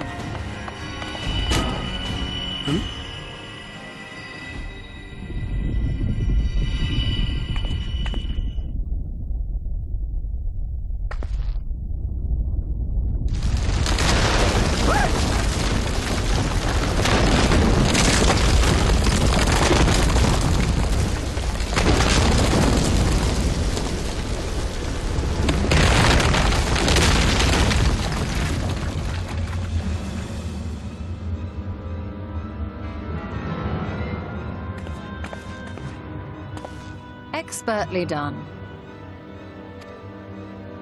How was I to know that that would happen? It looked like any other part of the floor!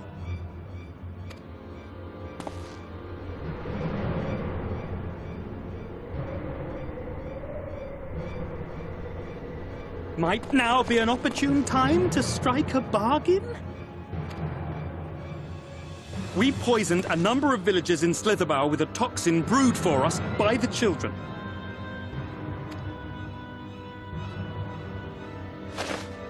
This is the antidote. I dare say you know how potent their concoctions are, and the futility of trying to counteract their effects. Now, try anything here, and we're all likely to fall. Eventually someone will come to our rescue, or yours. Promise us safe passage, and we'll give you the antidote. Do we have a deal?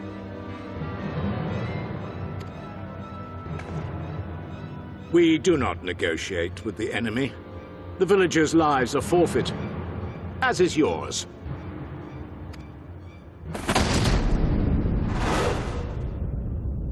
General?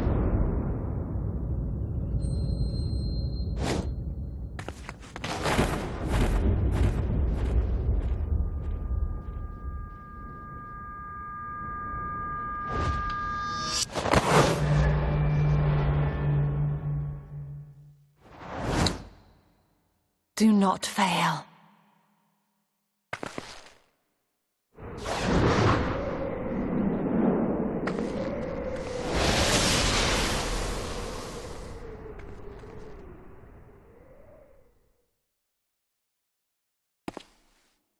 How noble and pointless.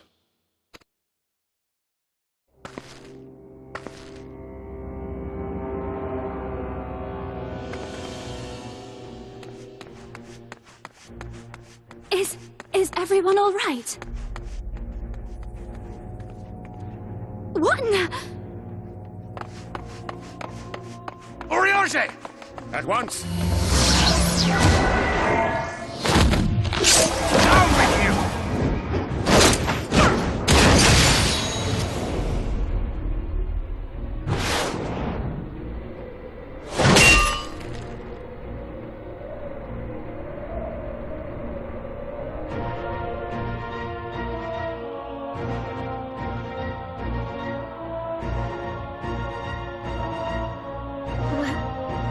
Where is Y'shtola?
Runa, thank goodness.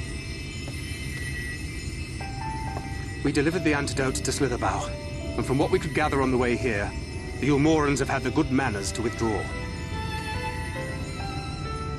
Thank the gods they did, or we would never have made it here in time. I'm told we have Runar and his comrades to thank for keeping the soldiers occupied prior to their retreat. They were preparing to come for you and Y'shtola, it seems, when Runar rallied the villagers and pursued them out of Slitherbow.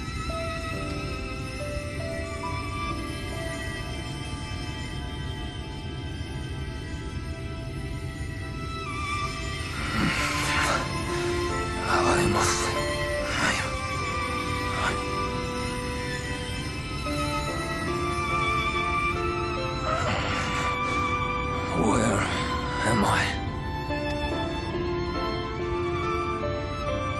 Ixmaya, in the care of the Vis. Thou art safe now, friend. Pray, rest thee a while longer. No, I am all right. Somewhat heavy of limb, perhaps, but otherwise well, I assure you. I am glad to see you are all safe. When we realized where the soldiers were headed, we knew something had to be done.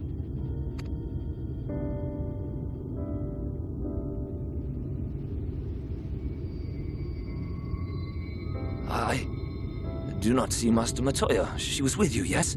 What happened to her?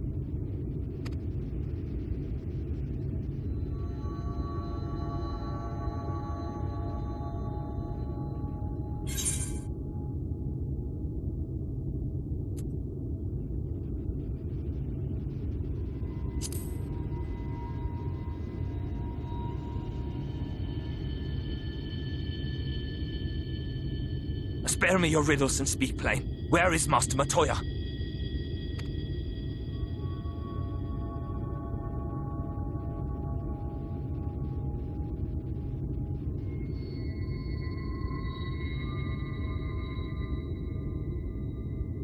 No, that cannot be. Why would she do such a thing?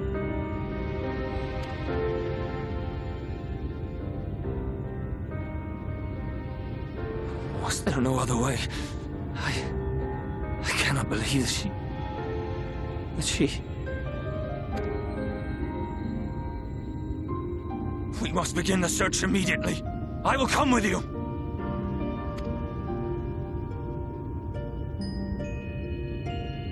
What are you waiting for? We must find her. She could be trapped, or hurt, or...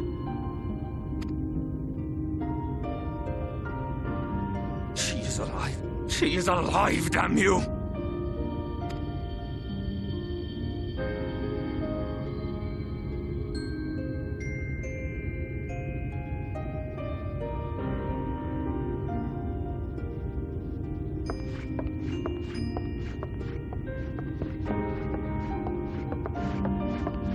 Forgive me for interrupting, but our scouts have apprehended an intruder. We thought perhaps he might be an associate of yours.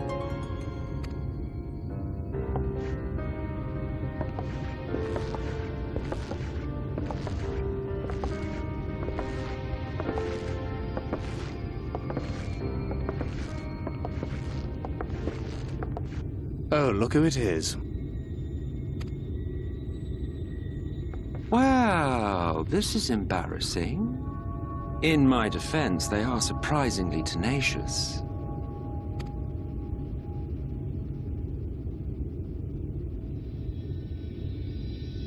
So, what trouble have you gotten yourselves into this time?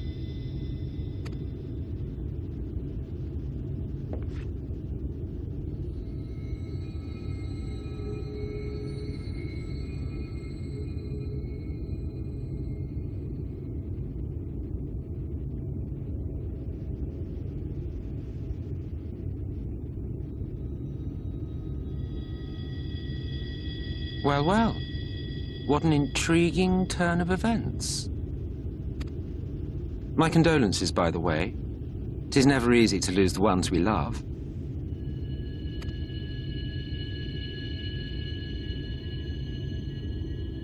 Well, she is dead, isn't she? Wishing it were otherwise will not make it so.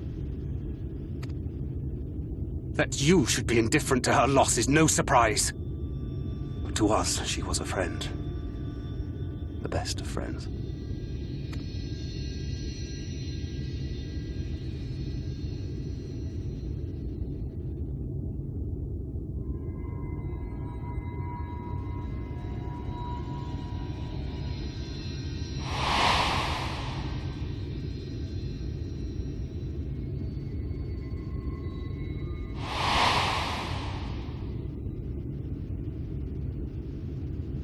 You have something on your mind.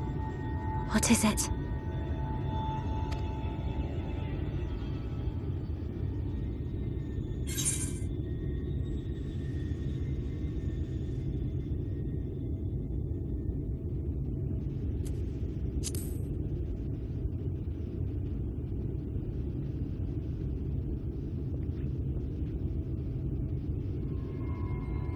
Pray recount to us again that which thou witnessed in the ruins, omitting not the slightest detail.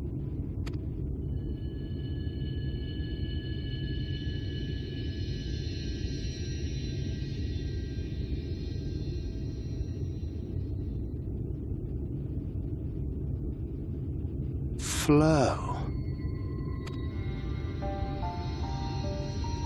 The teleportation magic she used to spirit us away from Uldar after the bloody banquet. I recall a similar gale in the tunnel before it took effect. Interesting. I thought I sensed a brief disturbance in the live stream. How reassuring to know it was not my imagination.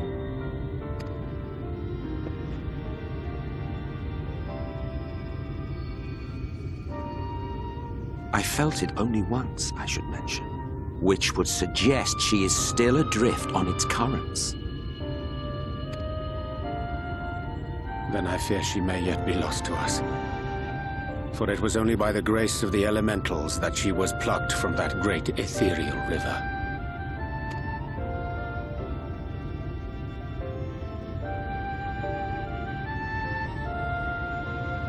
Ah, very well. I'll go and fetch her.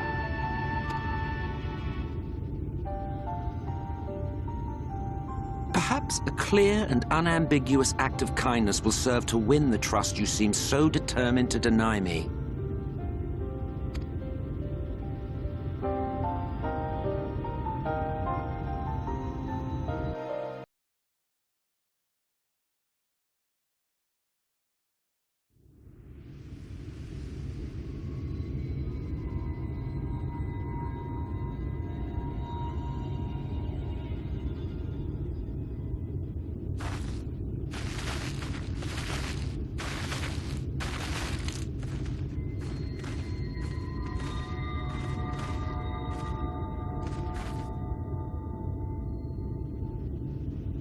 Yes, this place should serve well enough.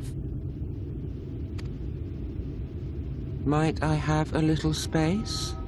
I need to concentrate.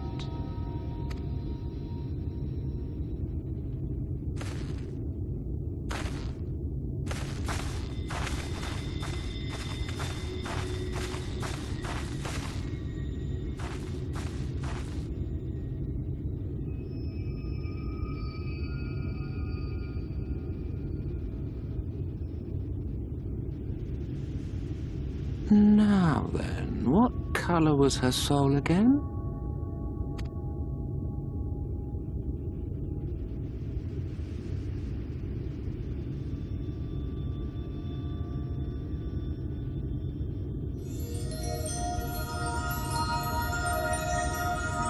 Ah, there you are.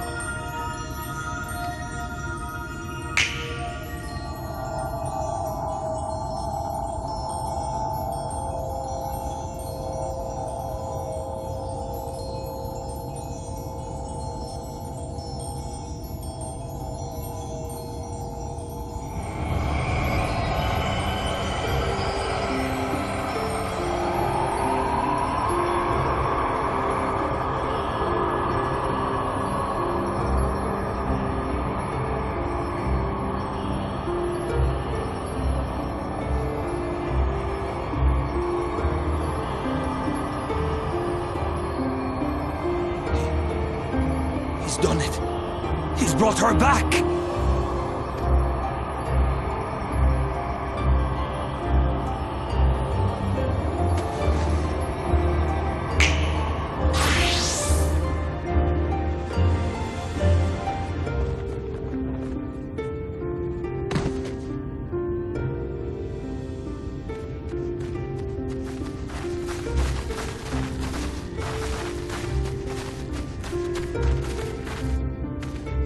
Ishtola, are you all right?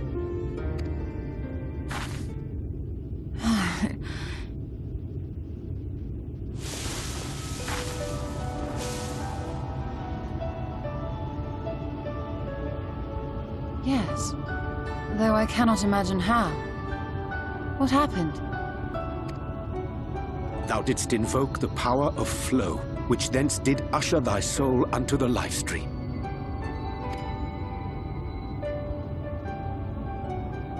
I wanted to save the antidote, and after that...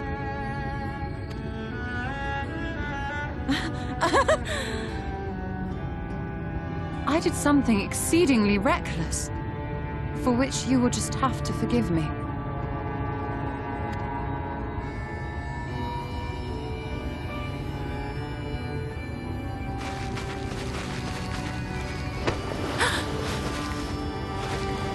Master Matoya!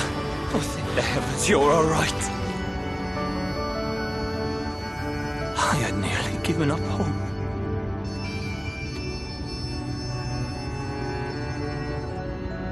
Please, Renard, dry your tears. What would the others think if they saw you like this?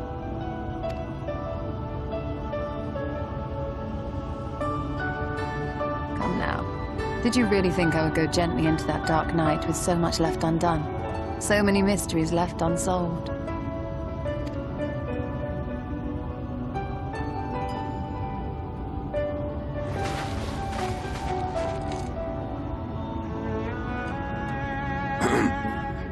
Is there aught you wish to say to me? A word of thanks, perhaps?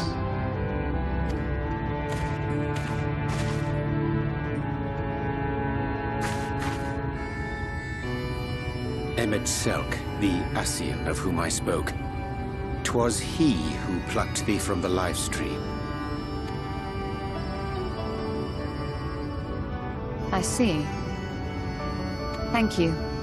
Differences notwithstanding, you saved my life, and for that I am grateful.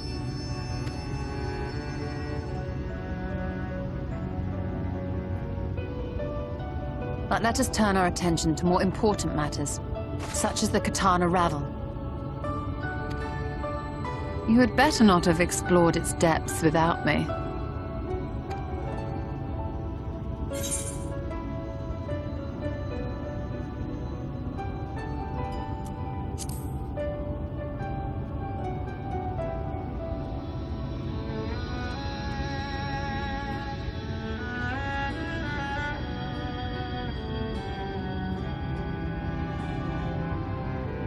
Well, Almet and the others should be pleased to see you in such uncharacteristically high spirits.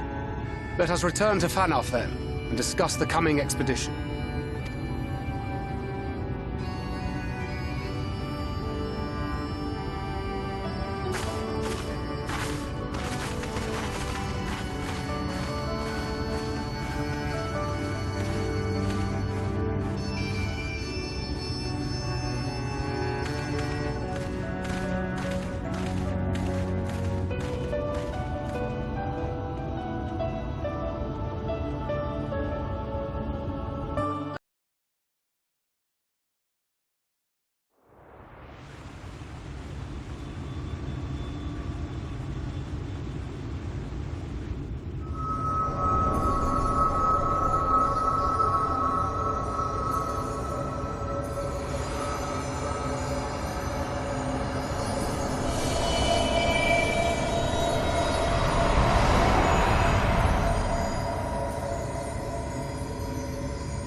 The Light Warden is dead. The Blessed's prayers have been answered. Aye, that they have.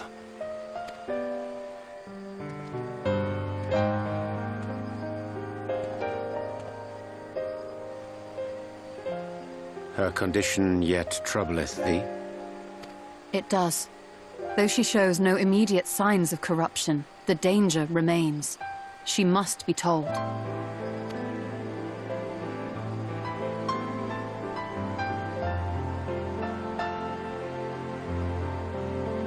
Would you describe it to me, Marie-Angé? Paint for me a picture with your words.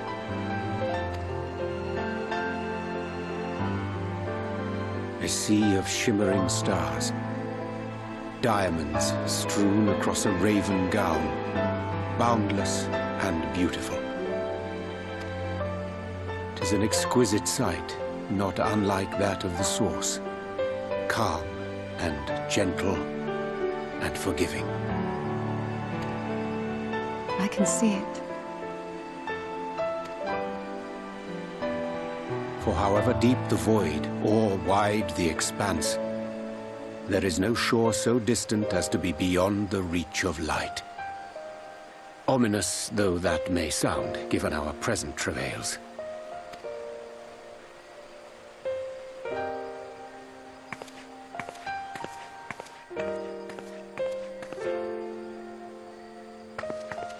Well fought.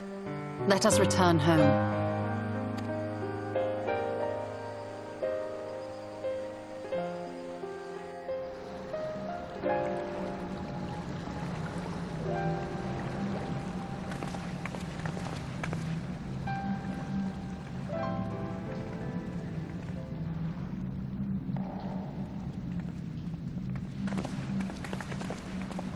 The murals. If I am not mistaken, they predate the Empire. How can you tell? A peculiarity of the paint. Most are made from mineral-based pigments. But whatever was used here is older than anything I have ever seen. According to Almet, this sanctuary was built to preserve the wisdom of the ancients. What events do these murals commemorate, I wonder?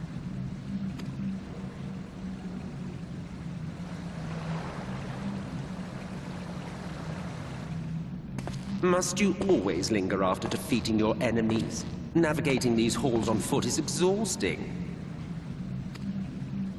Come to lead us to safety, have you? I was bored. But how is the hero of the hour?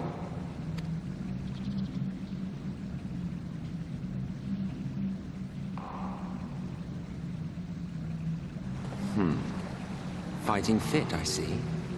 Keep up the good work. You're plotting something. Every hour of every day.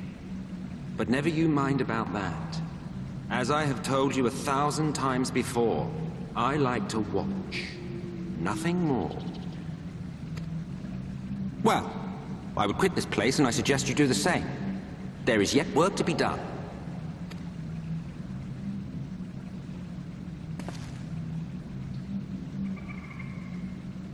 Ah, there is a sight to bring a tear to the eye. You recognize these scenes?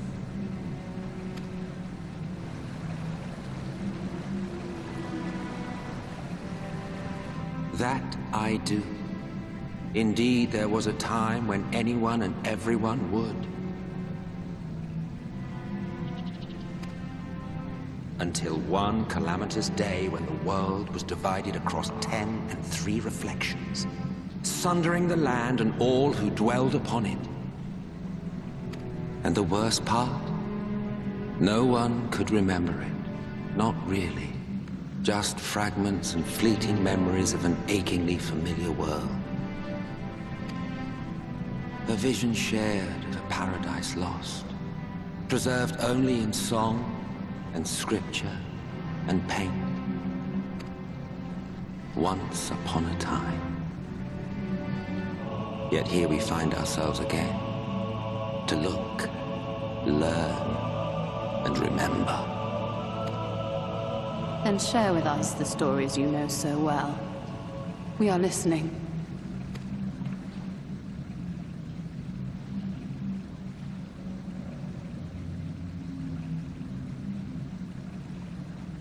Before the Great Sundering, there was one world.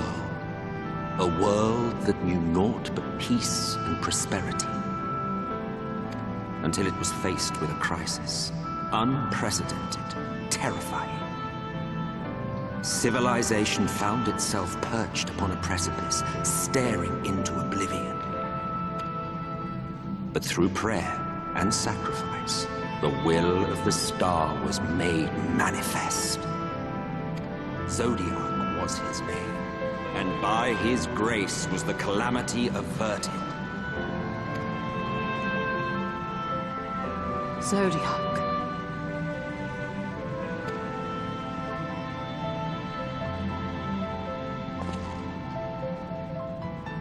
A savior mighty and magnificent, deserving of reverence and gratitude. One would have thought, yet some thought otherwise. From the fears of these naysayers would rise Hydaelyn, she who was to serve as his shackles, to bind him and hold him in check. And so they fought, and they fought, and they fought, and in the end, Hydaelyn was victorious. With all her strength, she smote him, dealing a blow so devastating that it split the very fabric of reality. And thus, was Zodiac banished and his being divided. That concludes today's lesson on long-forgotten history. Though I imagine your mother would offer a rather contradictory account, as is her wont.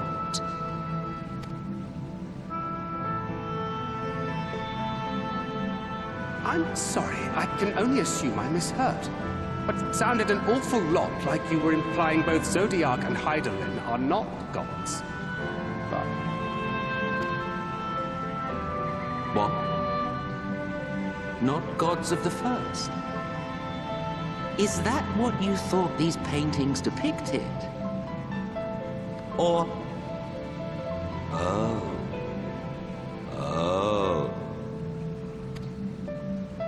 They are gods after a fashion, yes. But no different from the kind with which you are so intimately acquainted. Formed of faith and prayer, of conviction and devotion. The eldest and most powerful of primals.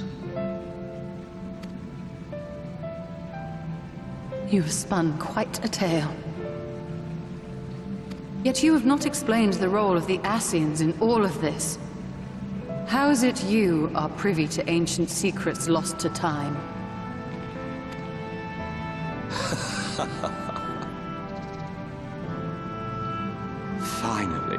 Finally you ask the right question. And shrewd questions warrant honest answers.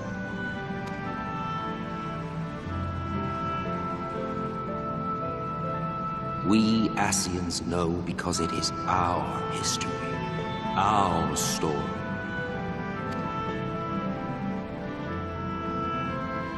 It was we who summoned Zodiac, we natives of that sundered paradise.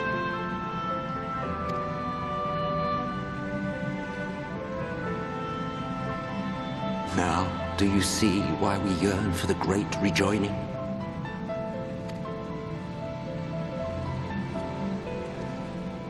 For our world, for our people, for all creation to be made whole again. Wouldn't you wish for the same?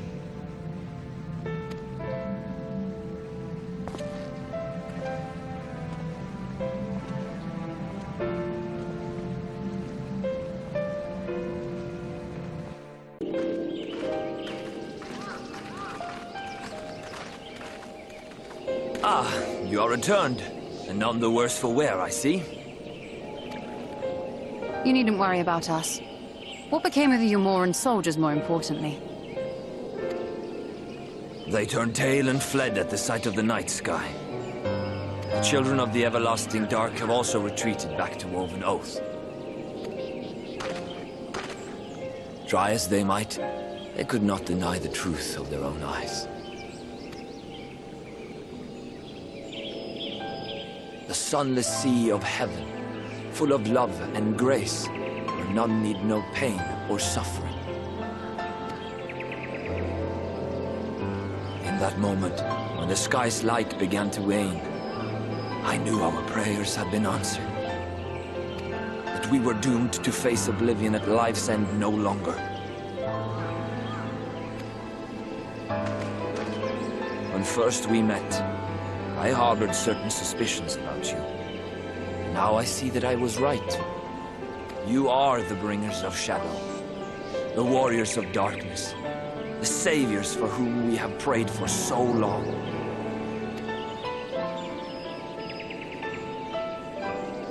I suppose you're not entirely wrong. But we are not worthy of your reverence, nor have we any desire to be worshipped. If you would pray, pray for your children, that they may one day know a better world. I will do as you say. But please, let us at least hold a feast to celebrate your victory. You deserve that much. I'm sorry, Runar, but there's still much to be done and scant time in which to do it. We must go. All of us. For we share the same path and the same fate.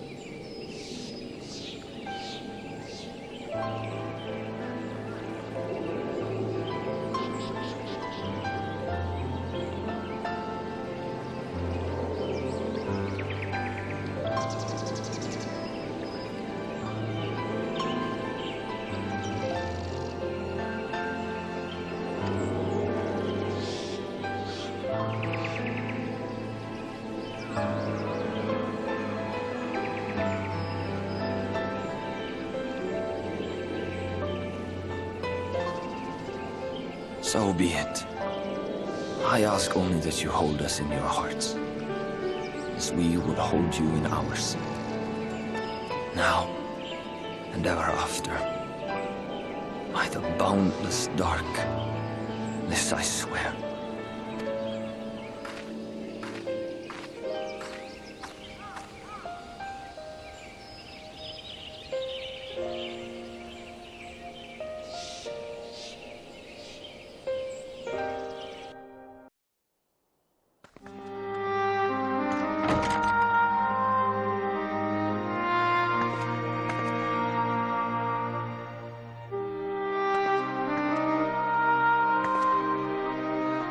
There's a light sealed inside you, is there? You wouldn't know it from the outside. You look the same as you ever did to me.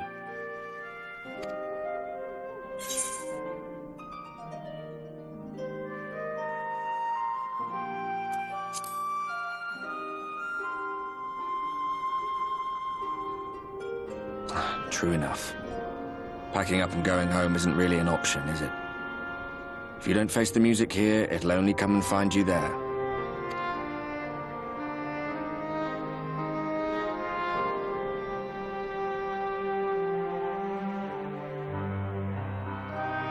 Think he was telling the truth? Emmett, I mean. All that rot about Hydaelyn being no different from any other primal. If so, what would that make her blessing? Are we just slaves to her will?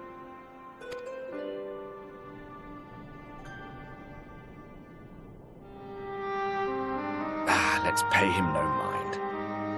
Lies the Ascian's stock in trade. Villains, heroes, all a matter of perspective, they'd have you believe. One man's fond memory, another's waking nightmare. Me, I'm no saint or savior. Just another sinner. And I know damn well I'm in no position to judge. When I saw the people of Slitherbow look up at the sky and celebrate the return of the dark, it felt good. It was moments like that that I cherished. Much more than the thrill of adventure. The quiet after the storm. I always took comfort in that.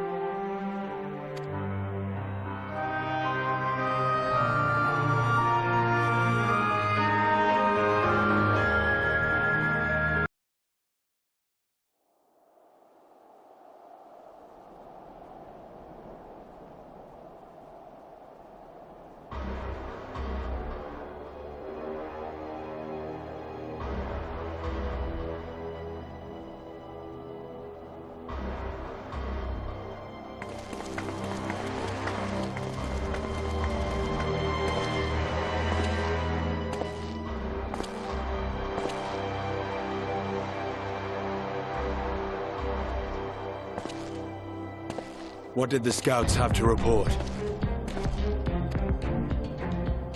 Several skirmishes, but nothing of consequence. The fighting seems to have taken its toll on both sides. A stalemate, then. The Alliance has done well to hold the line for so long. But then they did have Ishgardian reinforcements. Nevertheless, neither side has any appetite for a prolonged engagement. 'Tis but the calm before the storm. And should the Empire choose to bring their full might to bear... To say nothing of Black Rose. All the more reason to hasten our search. How close are your people to identifying our next target? Close enough, though I have received some troubling intelligence. One of our generals posted to the Alamegan front recently disappeared without trace from the battlefield at Gimlet Dark. Odd. Dead seems unlikely. Fled less so. I wonder where he'll turn up.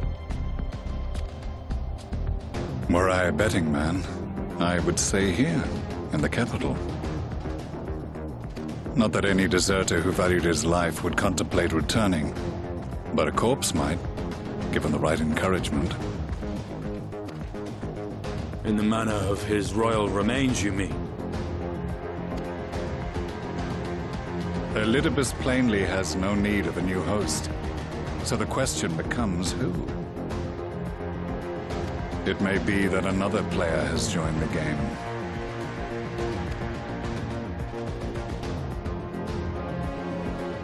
Something to consider at any rate. But come, there's work to be done.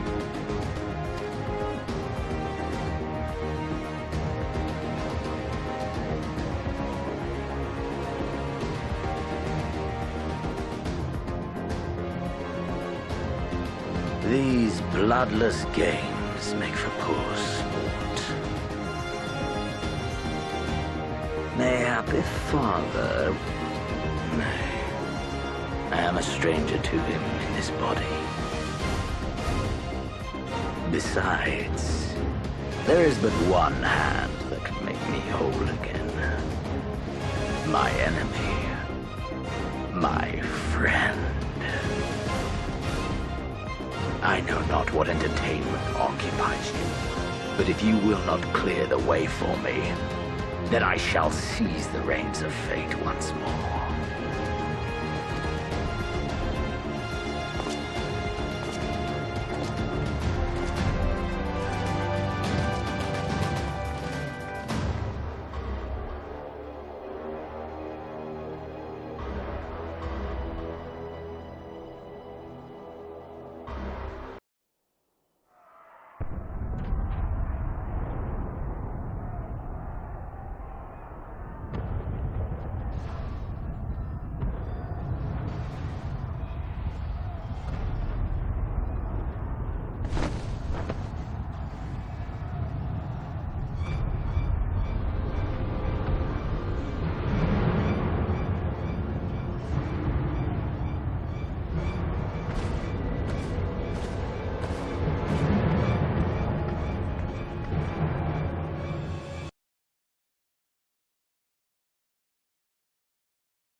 Zenith sighted! They're coming!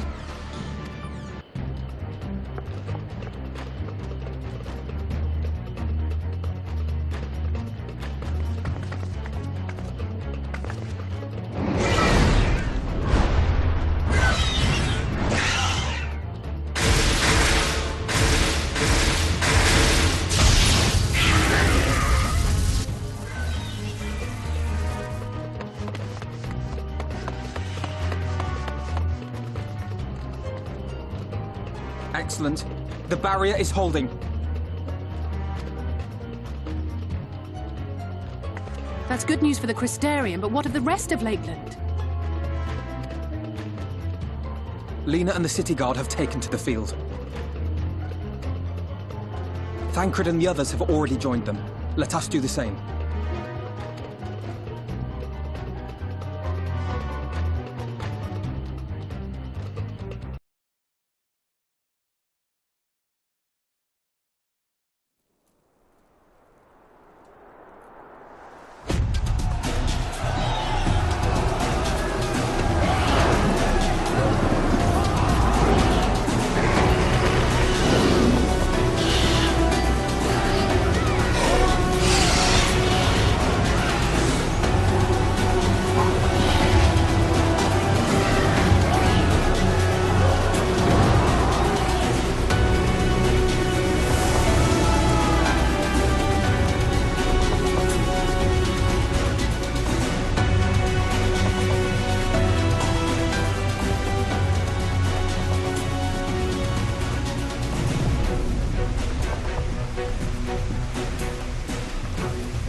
They turned on me.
We need only hold out a little while longer.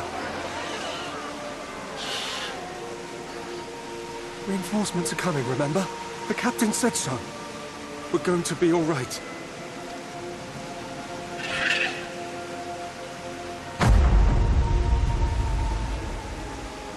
Run! Run, damn you! The Warrior of Darkness has returned. The Bloody Knight has returned. So stay with me, eh? You can't go dying now. God damn it! Please let this work. Please let this work.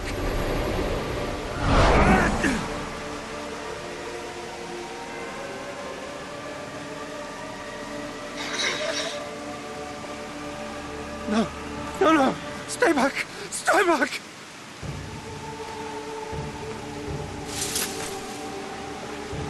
Help! Anyone! Why did you spare me? Why? What have I done to deserve this mercy? Forward! Forward! If you can still hold a sword, follow me! Wounded to the rear! Weapons at the ready! Let's make this count! Fight and struggle. Seek salvation by your own hands. Though the losses be grave, endure them. Though the victories be hollow, claim them.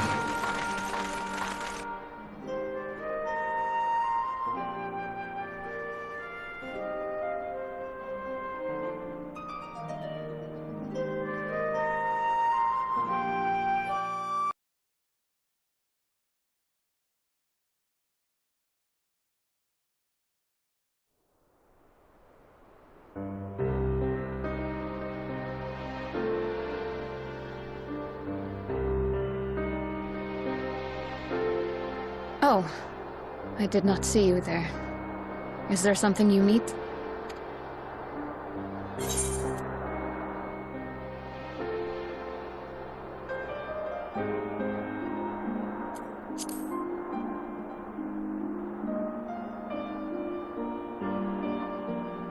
Injuries are part and parcel of battle.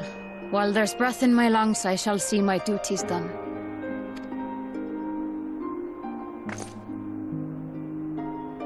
Don't pretend you're not of the same mind. You fought well today. Saved a great many lives. Thank you. Unfortunately, this war is far from over. We must replenish our ranks and shore up our defenses before they attack again. Now, if you will excuse me.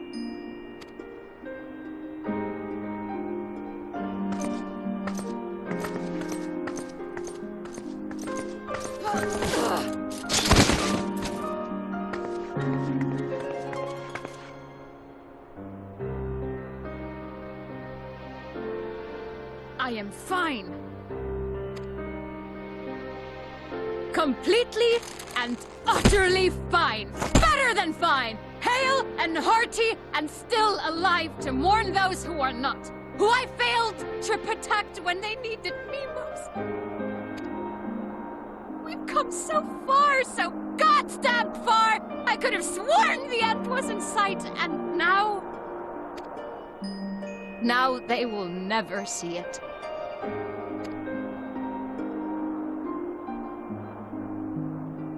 Impudent worms of the Crystarium!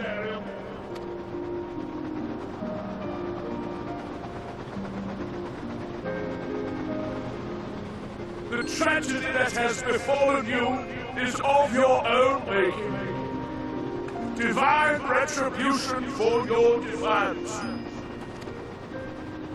The heavens have bequeathed to you a benevolent savior, me. I offer you freedom from pain and suffering, a paradise where man and Caesar might live in peace and harmony. Why, already, our winged brothers and sisters regard me and mine as kin, alike to them in beauty and purity. But you not only reject my proffered hand, but raise your own against my senators. But it's only right that they respond in kind. Let this be a lesson to all those who would walk the path of sin. The wicked shall not inherit this world!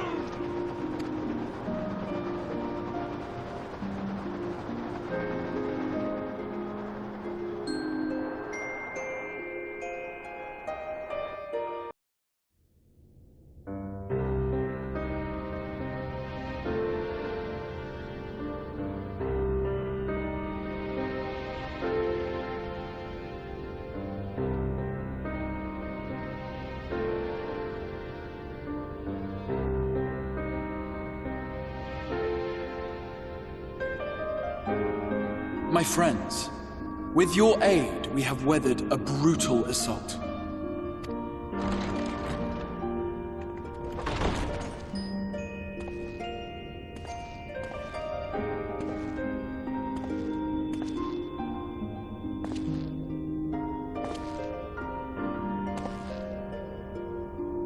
Sorry I'm late, though I would not have been had anyone thought to notify me in advance.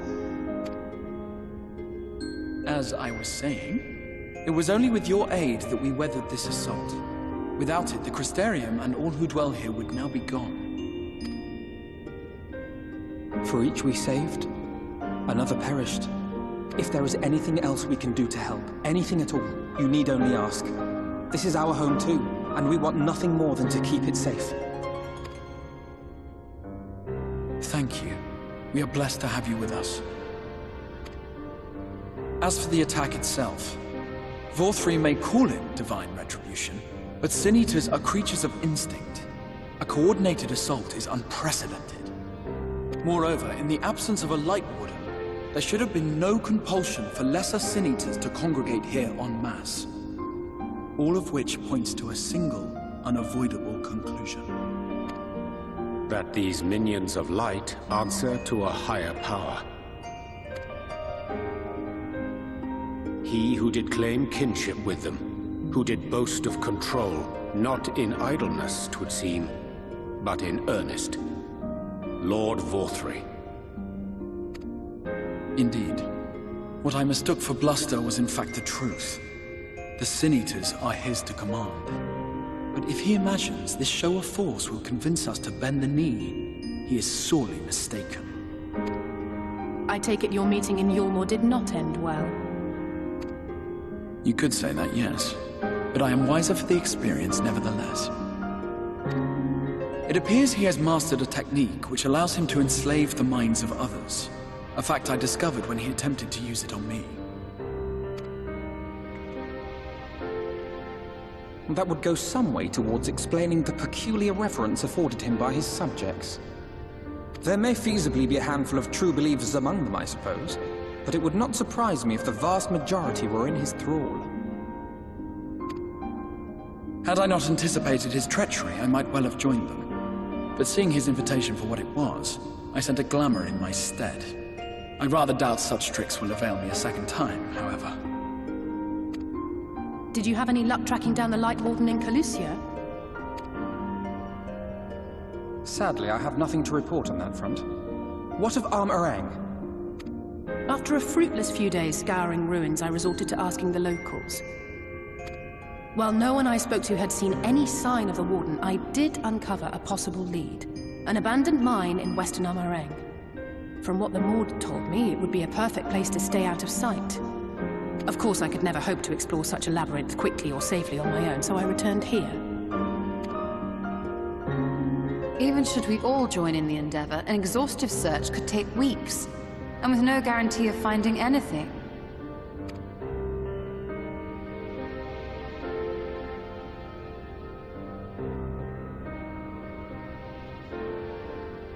The Wardens harbor vast reservoirs of primordial light, do they not? Far beyond anything found in lesser Sin-Eaters. And isn't it true that the Oracle could see the light of a Sin-Eater from miles away? Surely a Warden would seem like a blazing beacon by comparison. To the real Oracle of Light, I mean. The real Menphilia.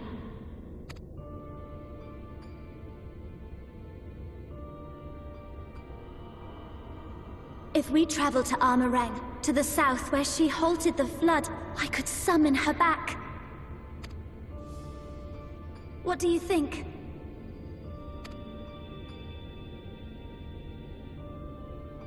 Don't. Don't what? Do what I can. What we both know is right. Do not presume to know my mind. You have no idea what you're proposing. But I do! I know why you never said anything.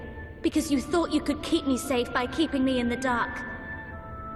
And maybe I thought so too. But I knew, Thancred. I always knew.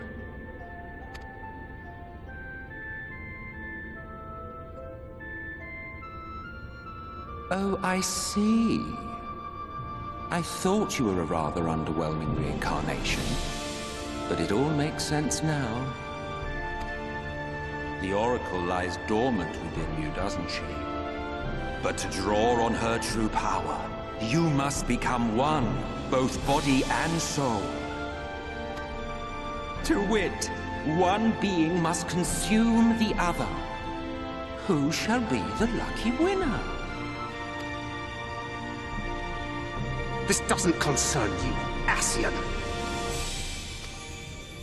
But it plainly concerns you. Which is why your heart is ready to burst out of your chest. Despite the raging tempest in your bosom, however, you have never once opened up to your young charge. Now, why would that be?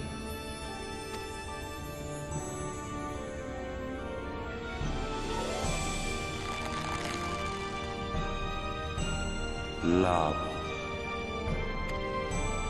Well, I for one think it's a marvelous idea. Certainly more promising than any of your other suggestions. So, it's off to Armorang we go.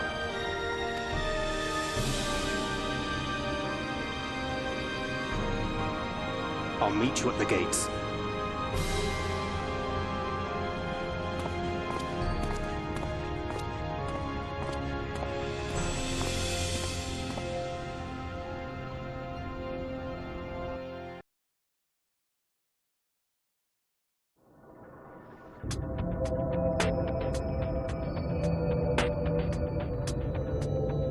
Take comfort in the bonds you share. Accept the pain when the time comes to part. Press on, for joy and sorrow walk hand in hand. Beyond Mount Garrick lie the hills of Amber, beneath which run hidden veins of mineral wealth. Or ran, at least. Mayhap they are spent. Or mayhap the ringing of hammers can yet be heard below.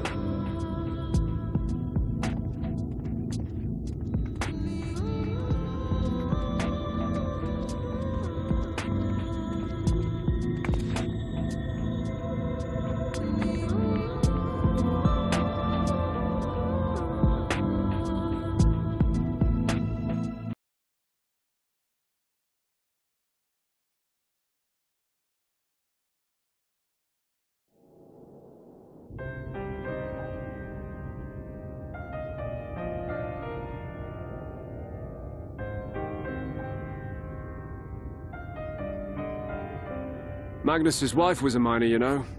Greatest prospector there ever was. When the golem heart started failing, she was the first to head out in search of more.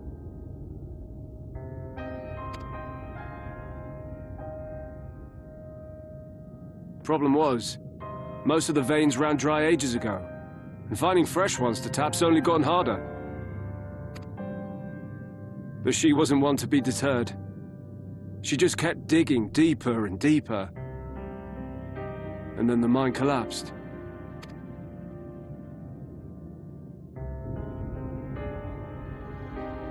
We labored day and night to clear away the rubble, but it took us 2 months to find her. To find her body.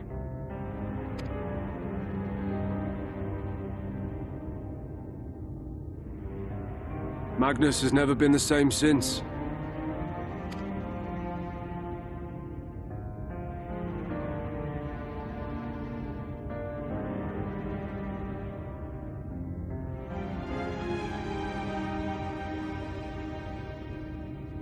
Where is he, if you don't mind my asking? Ah, yes, well, if he's not here, there's only one other place he'd be.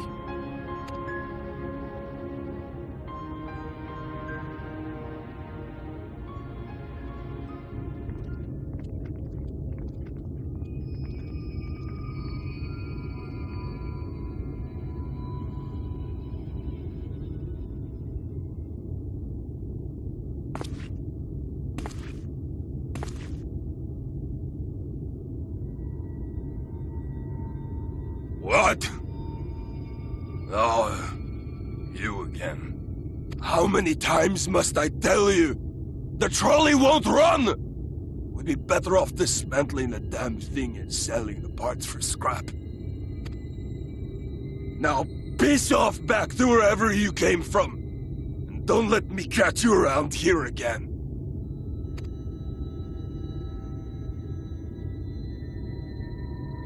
What were their names?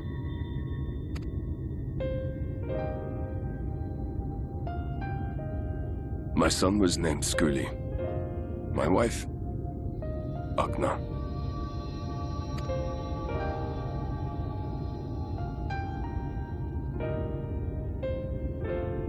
Being here with them, it beats going home. Home stopped being home when I lost them. I thought to try and drown my sorrows, but somehow, the bottle's never deep enough. No bottle is. Believe me, I know. You've lost someone too?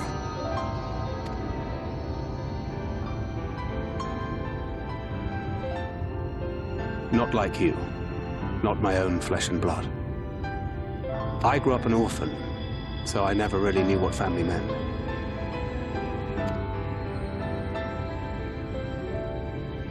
Not until I met a man who offered to take me in and make me his pupil.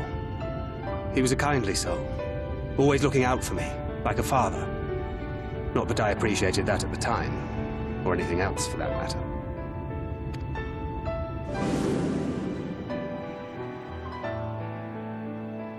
But I finally had a family. And then I robbed a young girl of hers.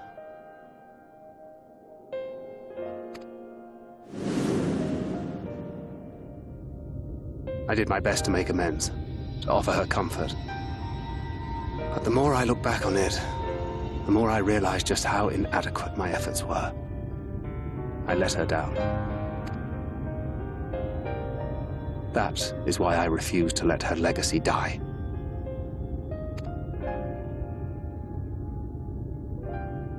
In the end, all we can do is press on, for those we have lost, for those we can yet save. And that requires your Talos. Please, Magnus. You are our only hope of reaching Nabath Areng. What rubbish.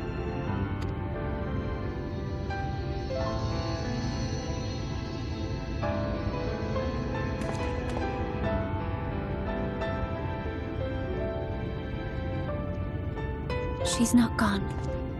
No matter what you say or believe, she's not.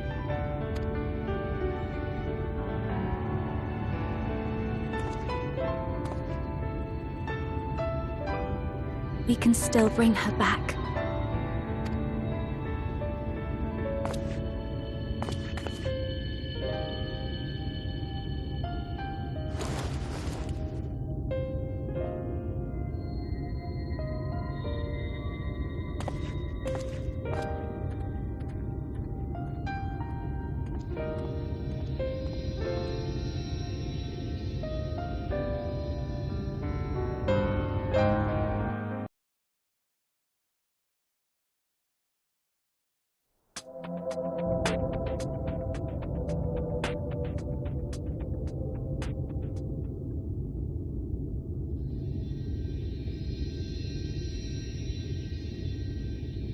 You may not remember this about Arminfilia, but prior to founding the Path of the 12, long before the Scions, she was something of a miner. After her father died, Flamine took her in and taught her the trade. I think they were both seeking to fill the void left by a loved one. Maybe that's why she took to it so readily.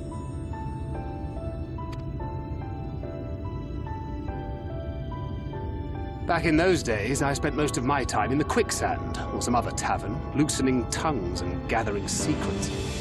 Occasionally, I'd catch a glimpse of her in the street, on her way home after another hard day's work.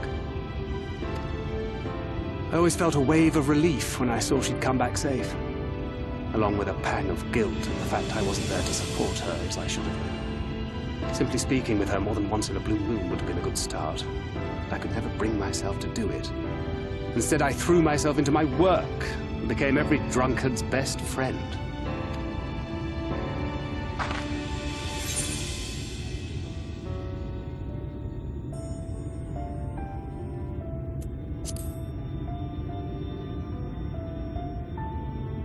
Not too highly, no. She once called me a wine-sodden wharf rat, which wouldn't have been half as galling had it not been so accurate.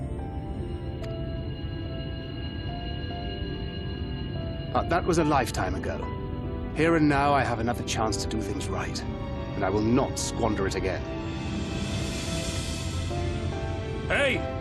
Come and see what I found! You're not going to believe this!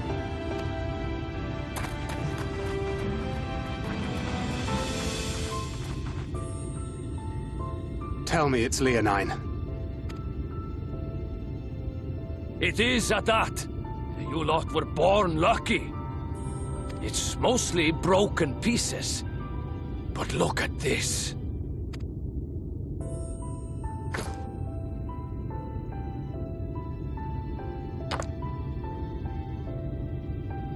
This is a rather fine specimen. It's been decades since we found anything approaching this big. But that's not all. There's an engraving on it. Ah, these scratches here. They're a little hard to make out. To my beloved Magnus and Skuli.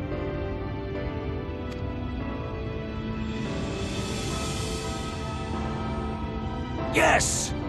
Do you see? It was a gift to Magnus from his wife. She found it. She really found it. She must have spent her final hours carving this message into the stone, in the hope that he might see it one day.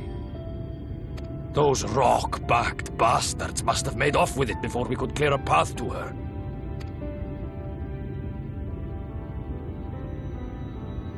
It's fate that brought you here to find this stone.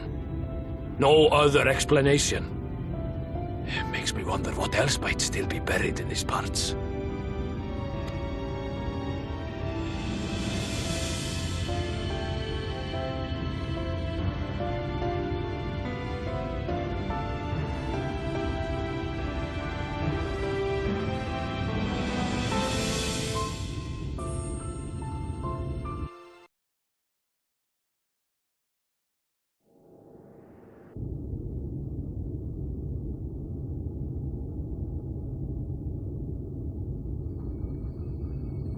Preparations for the enchantment are complete. When the heart hath been suffused with a sufficient quantity of ether, the golem should be restored to life.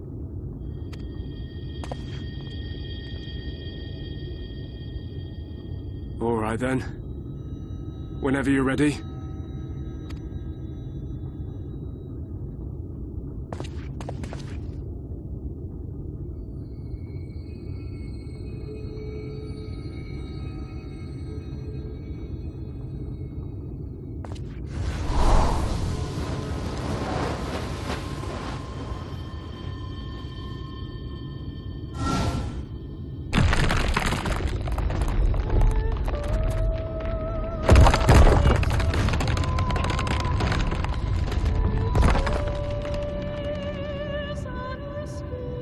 It's working! It's working!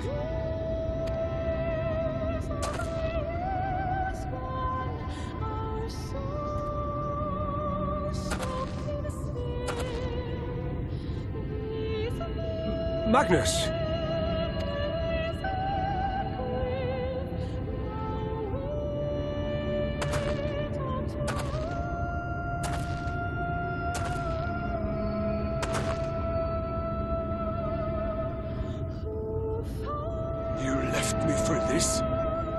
This wretched heap of stone and rubble?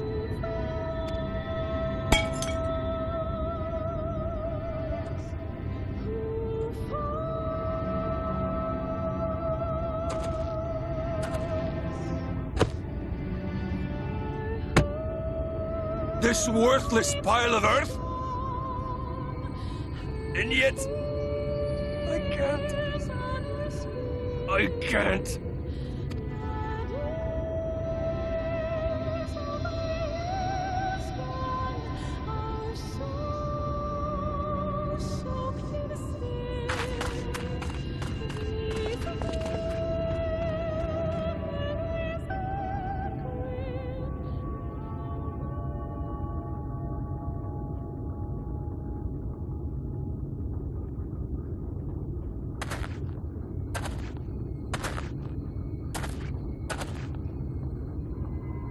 What troubleth thee, child?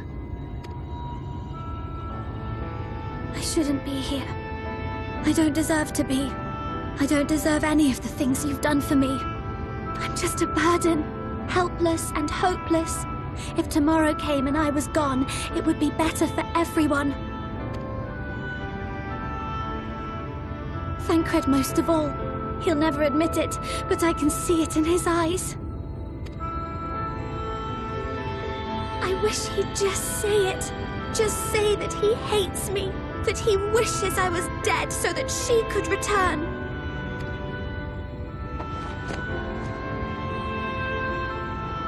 None of this is thy doing, child. 'Twas I who set the Oracle on her path unto the first. I who condemned you all to suffer these torments. 'Tis my sin alone, and one that will haunt me unto my dying day. Yet I dare not dwell overlong on my many regrets, for the world is a tapestry of fates, interwoven and inseparable. And we who strive to better it cannot choose but make difficult decisions. For naught of worth was ever achieved without sacrifice. And thus must man ever struggle to weigh life against loss.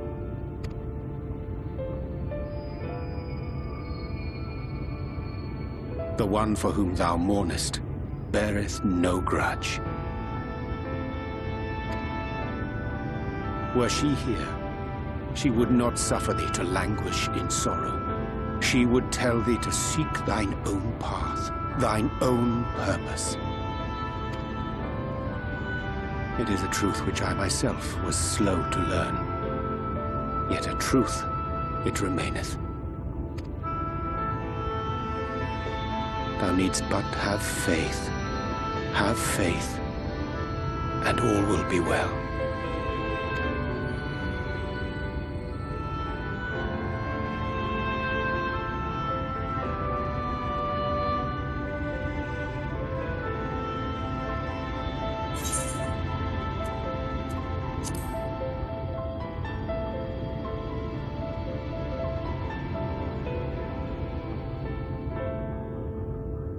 Not today.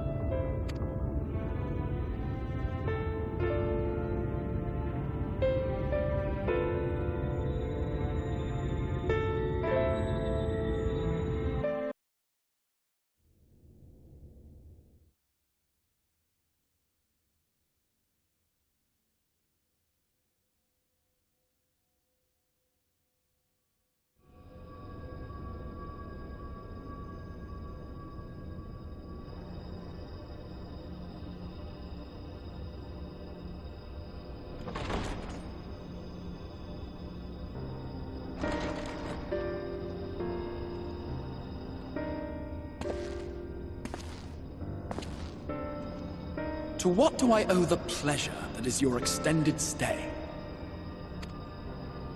Oh, to the tediousness of our hero's present endeavors. That and the insufferable abundance of light in Armorang. I should be glad to keep my distance. Oh, I'm rather fond of sleep, you know. It's a wonderful way to pass the time. Not that my compeers will agree, mind you. Always on the move, the lot of them. Like La Hebrea, constantly jumping from vessel to vessel. Such fire, such determination. So much passion, fleeting and forgotten.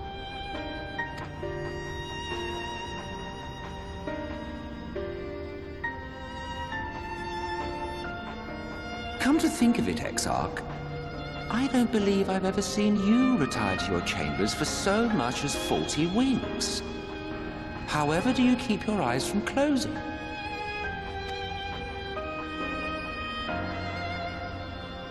The cold shoulder. You wound me, sir. Always so guarded in our every interaction. Interactions you curiously refrain from sharing with the Scions and their champion.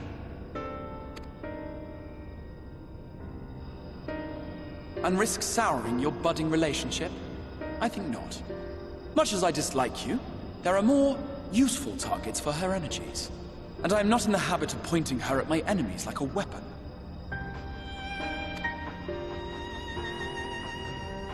Is that right? Fond of her, are you?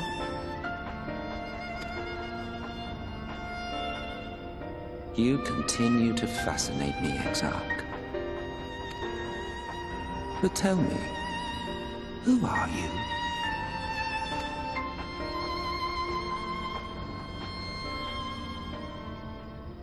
The once great nation whose ingenuity gave birth to this tower was shaped by my hand. As such, I know full well the wonders it can facilitate, and those it cannot. There is nothing in these walls which could have aided you in summoning our dear friend across time and space. Much less in possession of her mortal flesh. Not even I could have performed such a feat. I see.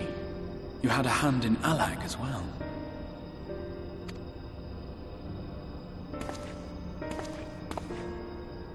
You would know what I am? I am the adjudicator of the sacred history with which you dared trifle. I am keeper of this tower's boundless wisdom. The wisdom of ages without age, of everywhere and nowhere. The great work of those who tamed the wings of time and grasped the nature of the rift. 'Tis a boon born of the sacrifice of brave heroes who gave their lives for a brighter future. I will not see their hopes and dreams squandered. The history which led us here will be unwritten. I promise you that.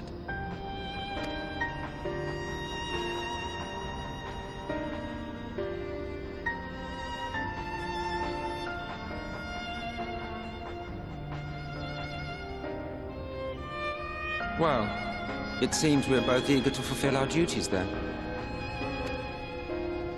On that much, we are in agreement.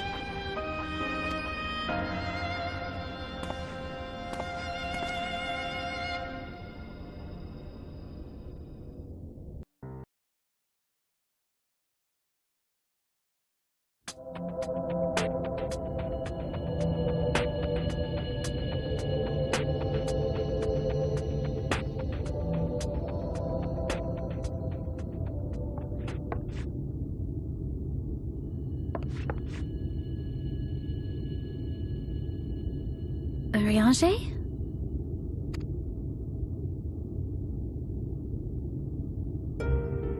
Thou must needs carry on without me. The path to Nabatha Rang lieth open. Whilst thou travellest thither to the south, I would apprise Mistress Alize and the others of our progress. As circumstances permit, I will thereafter rejoin the hunt for the remaining Light Wardens.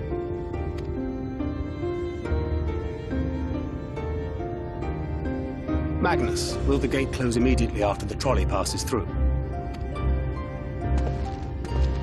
No, it will stay open until someone closes it manually. Built that way to prevent any untimely accidents. Then you and the others can meet us in Nabatha Rang, after giving the Ilmorans the slip.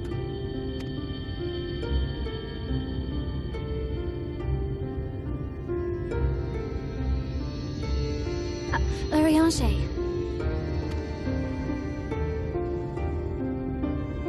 Thank you for everything. Remember, thou needst but have faith. If you've finished with your goodbyes, I suggest you grab hold of something. Be a shame if you took a tumble.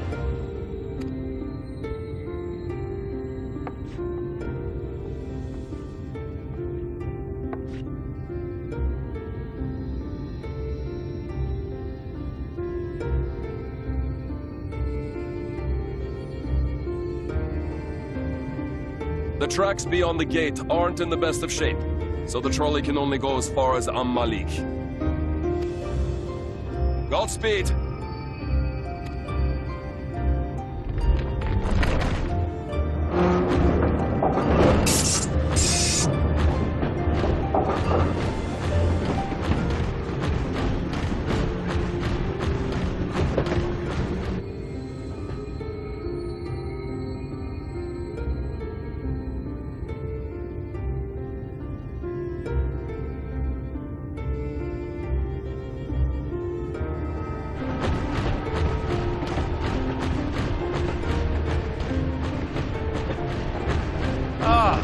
That must be the gate.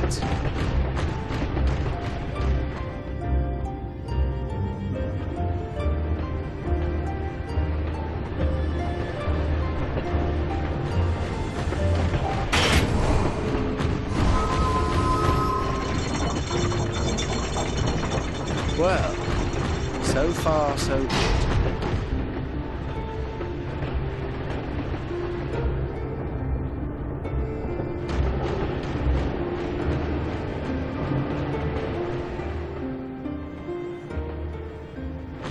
Wait, is that Ranjit?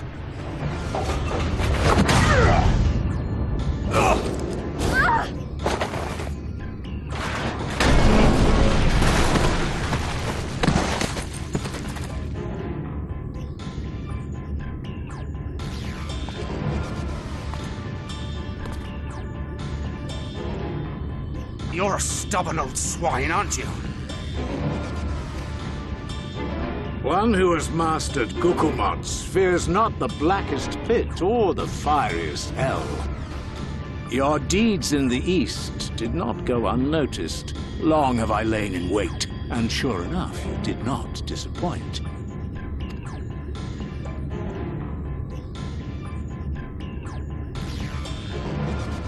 Had you only sworn fealty to Lord Vorthry, you'd have no cause to skulk about like frightened animals.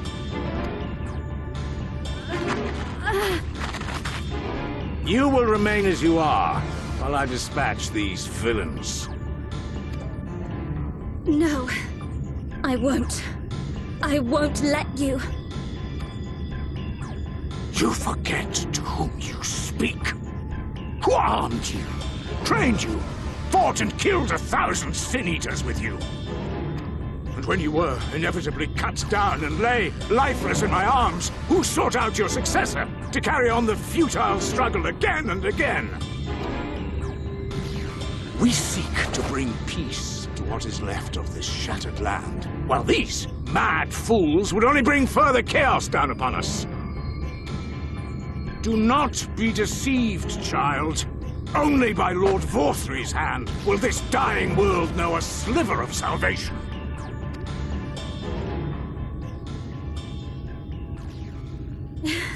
I don't know about the world, but I never asked to be saved. However much it hurts, and however hard it gets.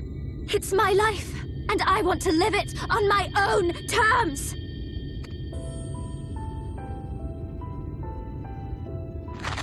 And those mad fools you want me to abandon, the ones I've traveled with, fought with, and may one day die with, they feel the same. So no, I will not be deceived, no matter what you say. I refuse to believe it's all for nothing. They're everything to me. All I have, and all I need. And I would gladly do anything for them. Let us pass, or kill me. I'm not leaving here without them. How dare you! Very well.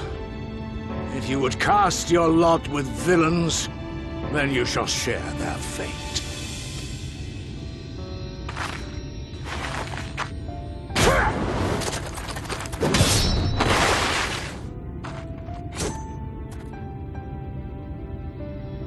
I heard what you said, and I'm sorry for all the things I've left unspoken.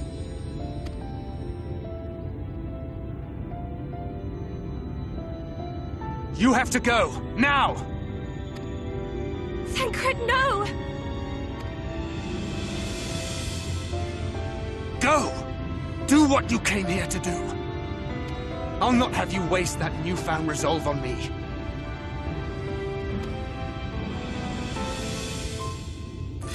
I leave her in your hands. Hurry!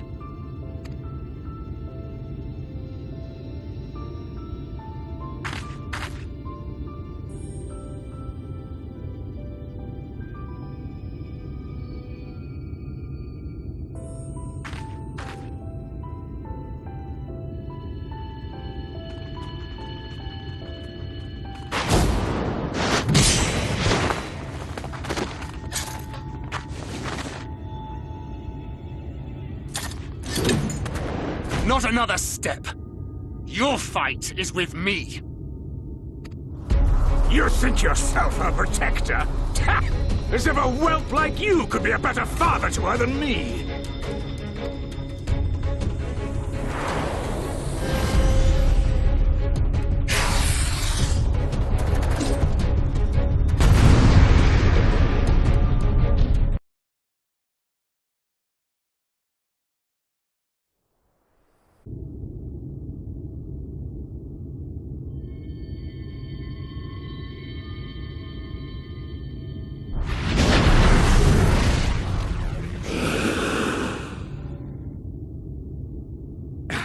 You would have her suffer and die. I would spare her that fate. That is not for you or anyone else to decide, ever again.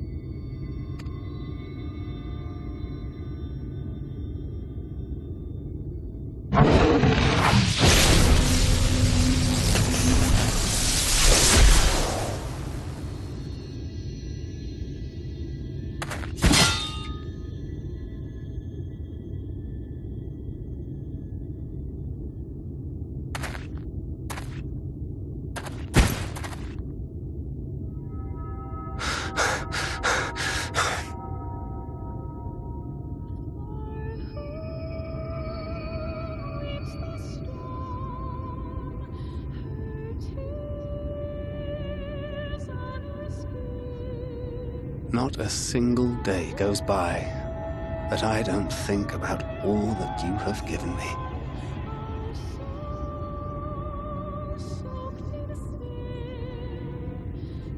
Countless memories and moments I took for granted.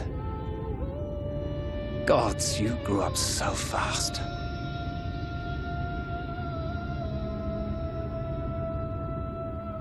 But you had to, didn't you? For those you had lost. For those you could yet save. A world teetering on the very brink of oblivion, for which you gave your everything, without hesitation. Your kindness, your compassion, your love, then and now.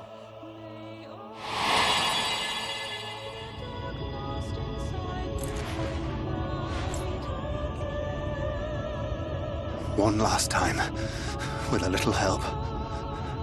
I'm so proud to have been a part of your life.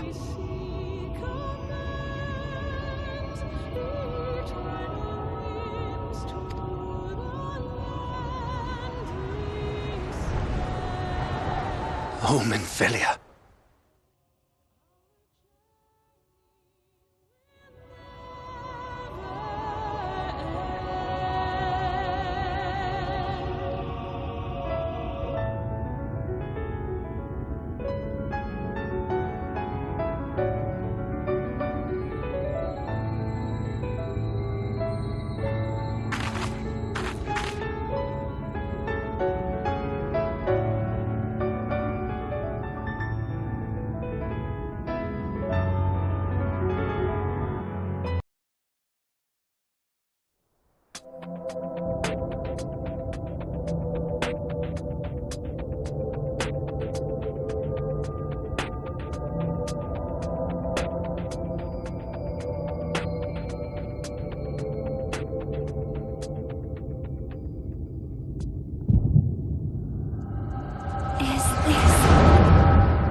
To your lives!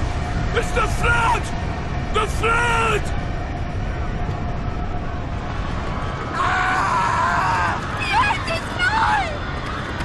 Look! There's somebody up there! On top of the palace!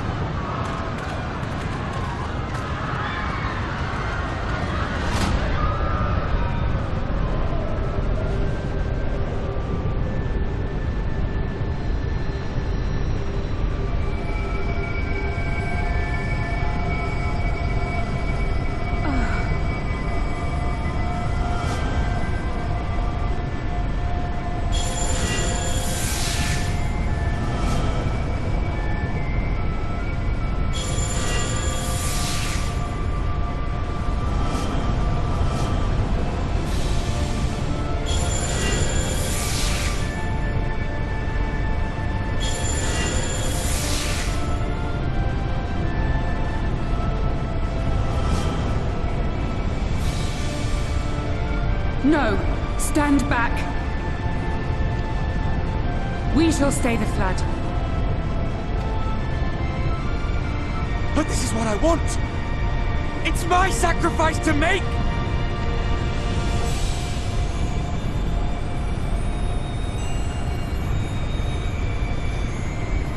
Your time has not yet come. When all hangs in the balance, you must give them hope. Minfilia!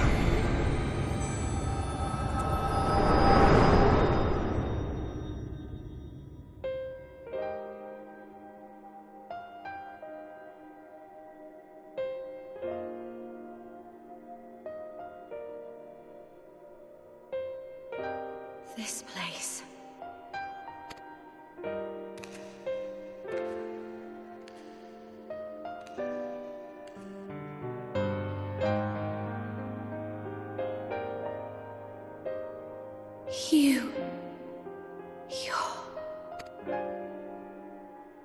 Ours is a meeting long overdue. Full glad am I that we may finally speak.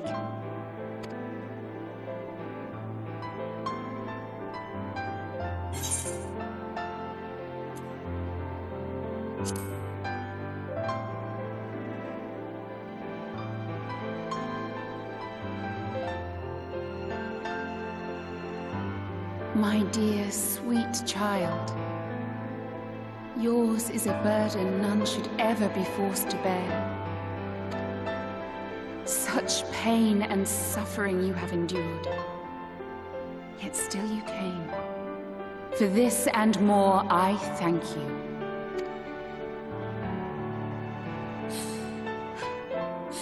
I've lost count of the times I've almost given up.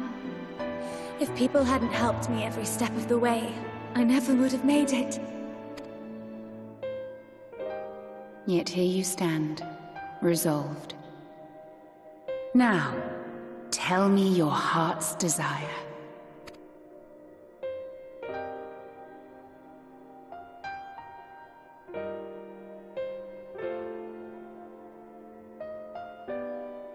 To defeat the Sin Eaters, and bring this world back from the brink.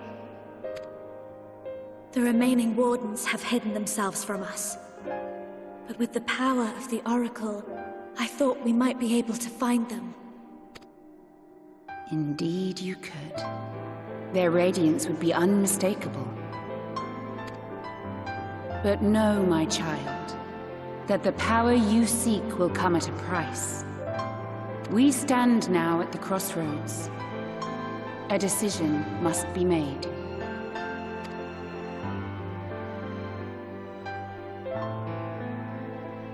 'Tis only natural to be afraid, to hesitate. But for your many trials, you have grown stronger and wiser. And with the love and support of those you hold dear, you have grown to love yourself.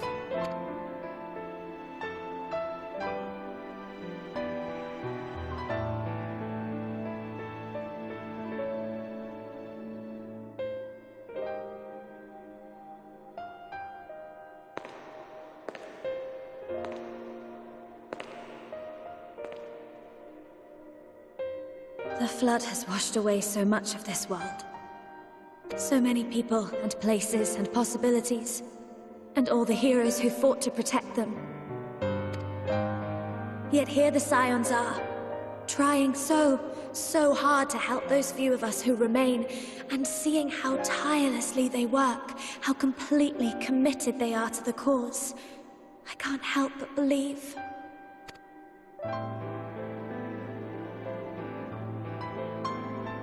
But I want to do more than just watch and cheer. I want to make a difference. I want to help them like they helped me, and maybe even inspire others to do the same. Coming together, providing for one another. That's the only way forward I can see. Since all of our heroes are gone, we'll just have to make heroes of ourselves.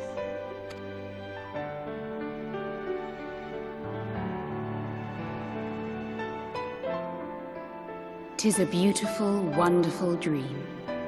One we share. Though my power was all but spent in staying the flood, I prayed this final act would give hope to those who survived. That self-same hope lives on in you. It gives me comfort to know that the future is in capable hands.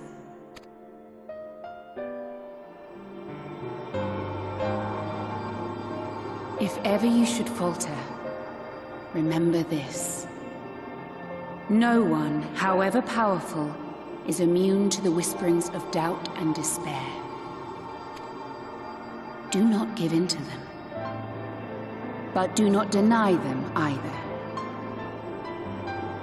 Look instead to the light within, that you may continue to serve as a beacon to others. Thank you, Minfilia, for believing in us, for believing in me.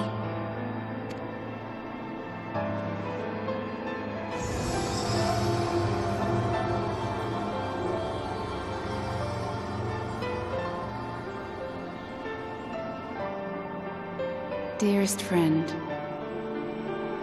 no words can express my gratitude to you for keeping her safe in these tumultuous times. You are a hero to us both. But not even the most valiant heroes can stand alone. Only together may you change the fate of two worlds.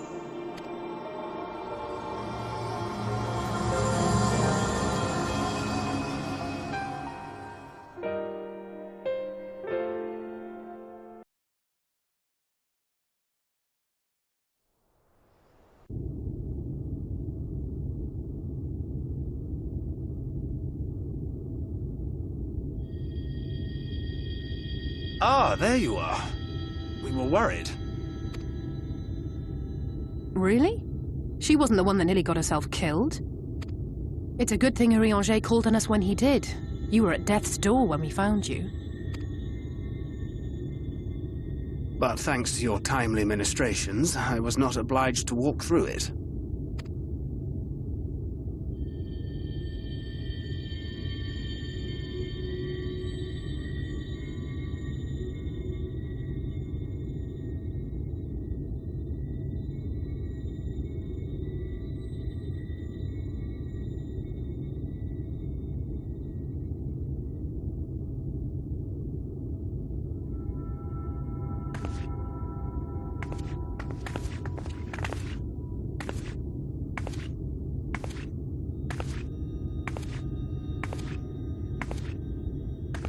Minfilia?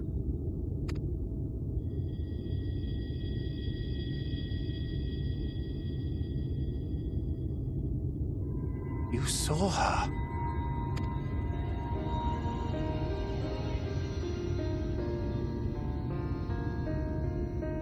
I know I haven't exactly been pulling my weight up till now, but that's all going to change, starting today.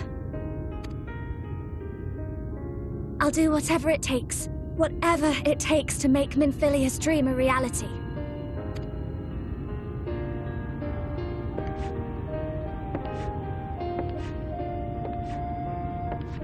I can track the Light Wardens now, maybe even help you fight them.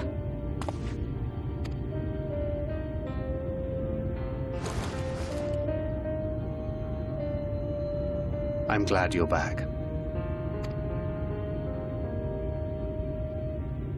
You don't have to say that, you know. But I want to. Your family. How else would I feel?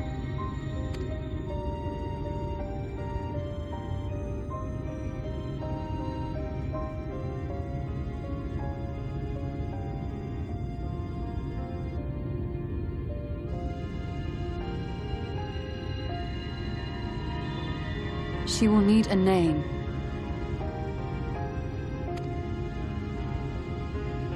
A name?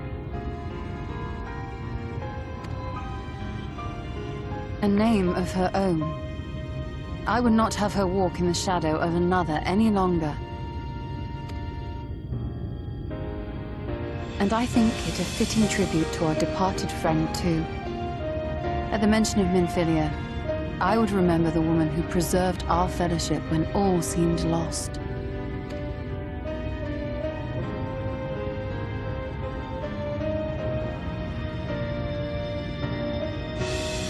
Do you remember what you were called before you were taken to Yulmore?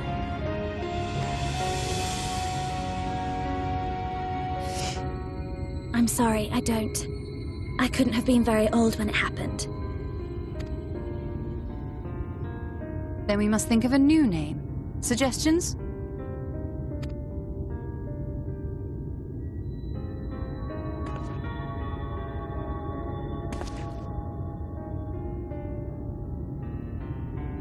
If the lady herself has no preference, I think the honor should rightly fall to Thancred. After all they have been through together, he's practically a father to her. Well spotted! I'm so glad you're here to explain these things. And what exactly is that supposed to mean? Oh, nothing.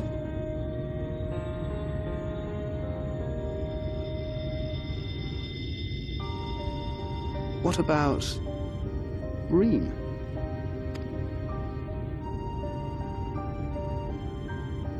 Ah, blessing in Fae. Wait, does this mean thou wert listening when I delivered my lectures on the Pixies?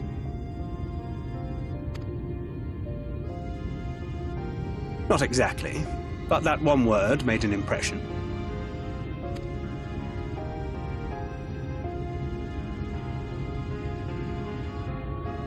Of course, if it's not to your liking, I can think of something else.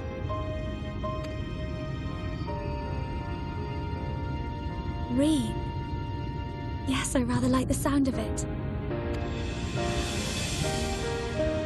Thank you.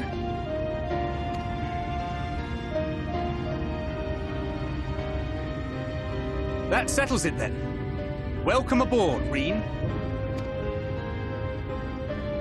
I won't let you down.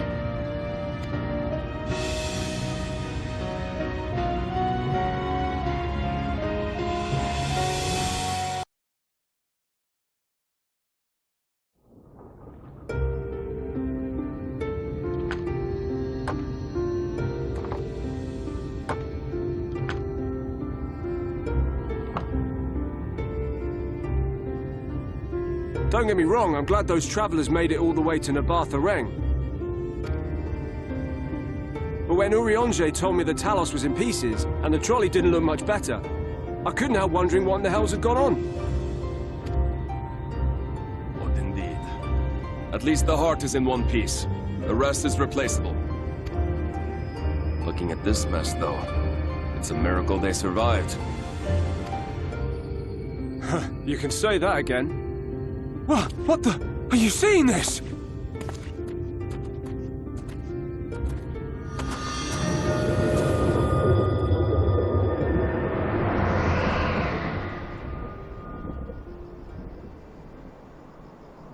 The sky. It...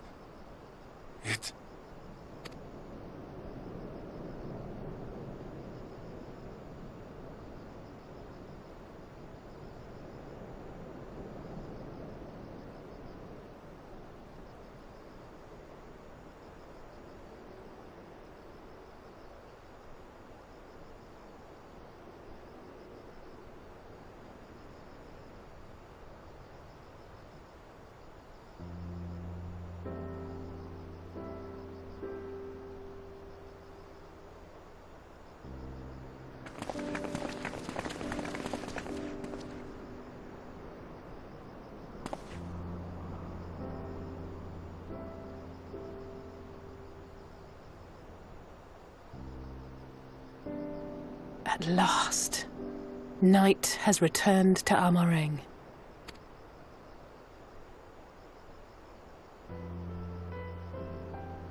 We'll save this broken world yet, Tesleen. You see if we don't.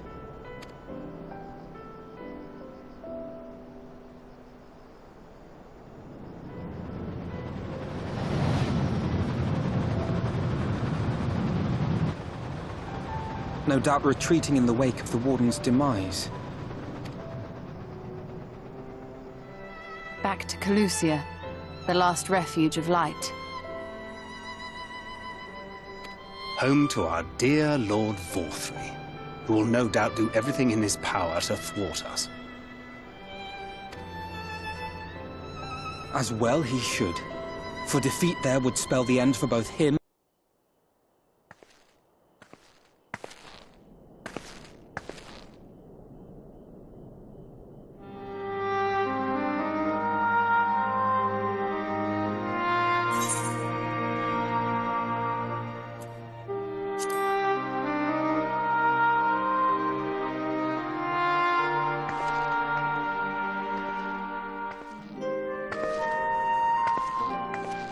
and sometimes the dead would rather not be disturbed. But enough about me. What of Amareng?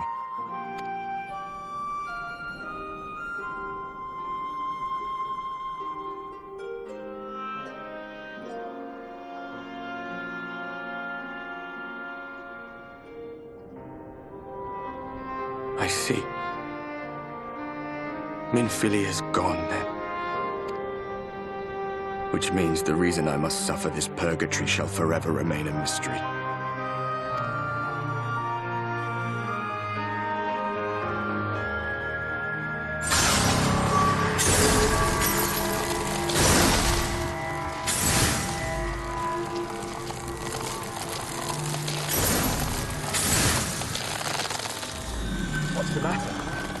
you all right?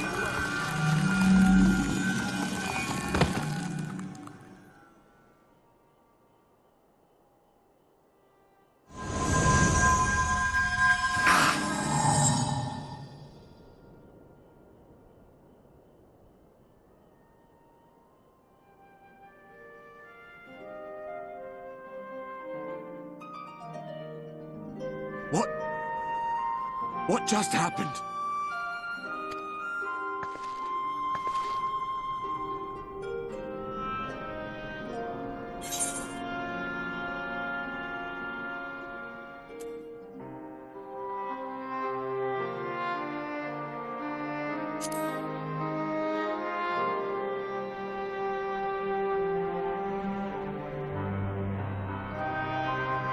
Minfilia said my time had not yet come.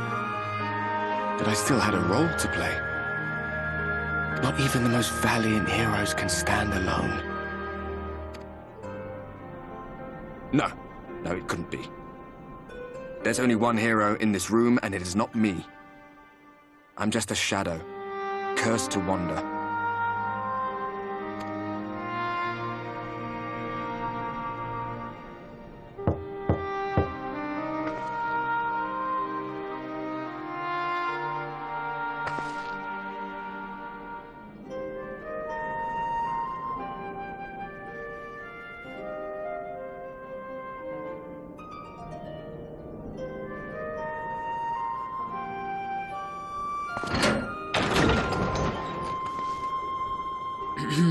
Forgive the intrusion, but Minfilia, that is, Reen, and the others were asking after you.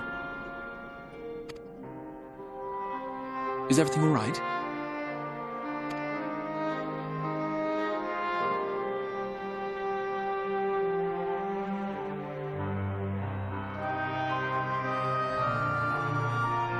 That pain again? And did it pass?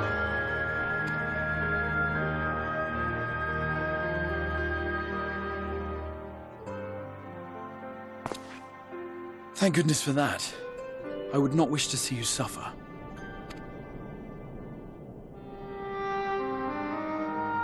Though I know only too well how much you have suffered on our behalf in recent days. Indeed, I have no right to impose upon you further. Nevertheless, I must ask one thing of you.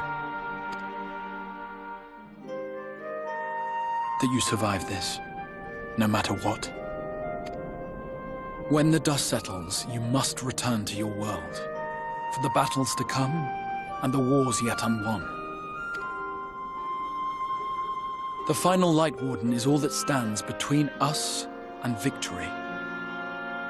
There is still much we must do to prepare, but for now, I will see if there is aught that may remedy the strange affliction which plagues you.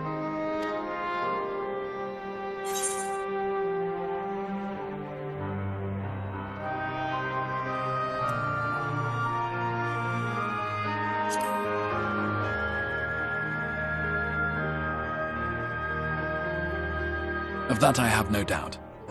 Even if I had my pick of every Reflections heroes, I could not have asked for a finer champion. I'll not keep you from your rest any longer. Take as much time as you like.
There you are.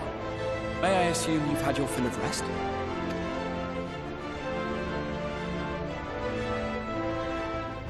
That is well. Now that we are all present, let us speak of our plan. Thus far, we have vanquished 4 Light Wardens, restoring Night to much of Norvrand.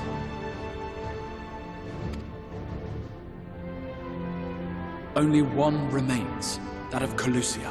And with Reen to guide us, I am certain we will find it.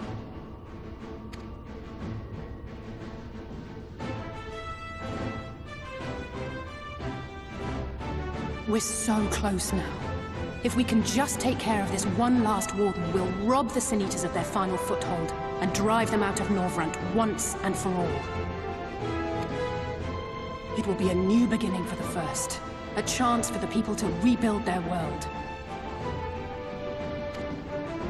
In short, a prize worth fighting for.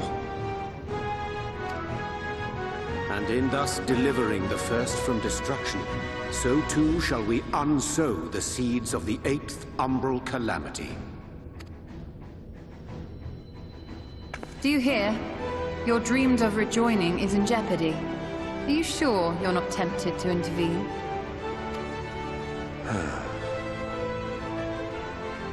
You labor under the misapprehension that vanquishing the Sin Eaters is tantamount to saving the world. It is not. In truth, you only delay the inevitable, lengthening your fleeting lives by the smallest of margins.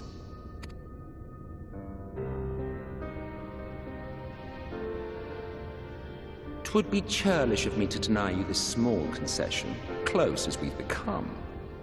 Foolish and misguided though you are not without charm. Each and every one of you is possessed of a noble heart. When the weak want for succor, you do not hesitate to provide it. Alas, your nobility is short-sighted. You think only of the problem in front of your nose.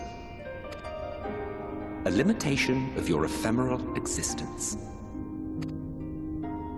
Our lives may seem short and insignificant to the likes of you, but one does not need to be an eternal being to achieve lasting change. If I may stop you there, I do not claim that we Ascians are special. That is another misconception. In the beginning, everyone lived nigh for eternity. Such was the natural order of things. But like so much else, this was taken from you.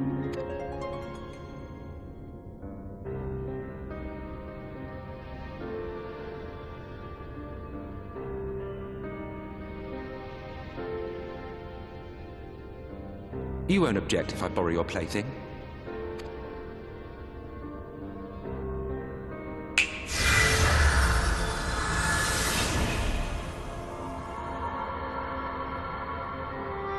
In the distant past, when the world was one and whole, a great calamity threatened all life. It began without warning. The very laws of the star were warped and broken, and chaos swiftly spread throughout the land. Faced with annihilation, we sought to imbue the star with its own will. Thus was Zodiac born, and by his power was order restored.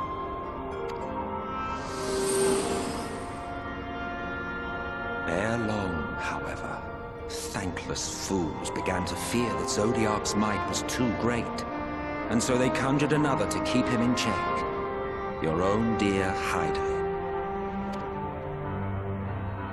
And the two beings waged war until, with a single devastating blow, Hydaelyn unmade Zodiac, scattering his being across space and time. So you told us in the Katana Ravel. Yes, yes. And there began our woes, with Hydaelyn's blow and all that it wrought. As a counterbalance to Zodiac, Hydaelyn was created with the power to enervate her foe.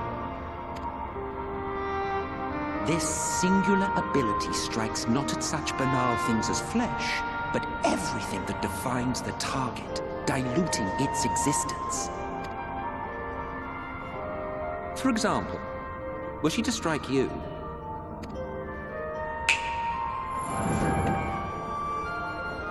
two individuals, identical in appearance yet reduced in all respects. Strength, intelligence, the soul itself, all is halved.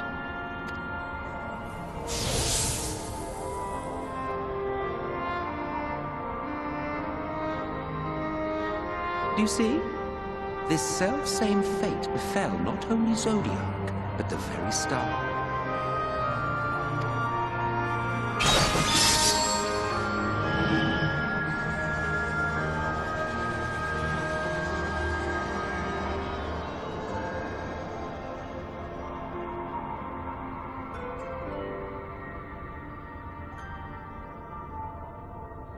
Only 3 were fortunate enough to escape the Sundering, me being one of them.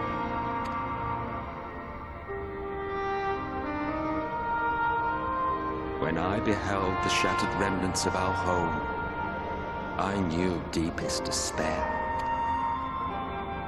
The inhabitants of these 14 fragments were feeble, frail and foolish, oblivious to their imperfection, ignorant of their past. Malformed creatures thrashing blindly about. Pitiful, disturbing, depressing. So, we took it upon ourselves to rejoin the worlds. But in our eagerness and, I confess, our ignorance, we erred and made a useless void of the 13th.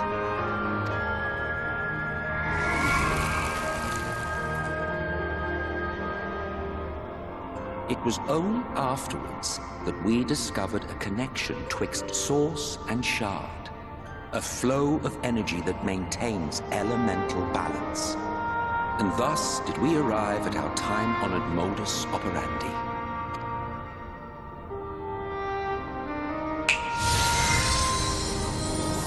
From a purely Ascian standpoint, it could be said that what you seek to do is only logical. But that would be to ignore the immeasurable destruction wrought with each rejoining. You have murdered millions, and this we cannot condone. By your fragmented existence, you continue to give rise to tragedies far crueler than any calamity. But yes, moral relativism and all that. Case in point, I do not consider you to be truly alive, ergo I will not be guilty of murder if I kill you.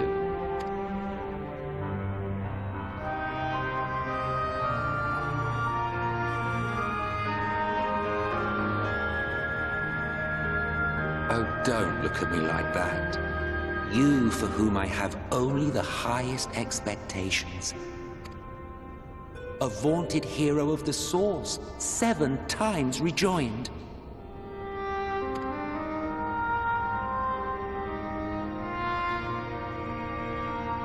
Long have I awaited one who might brave a path of lesser tragedy. A resilient soul able to endure the necessary pain. I dare to hope that my wait is over.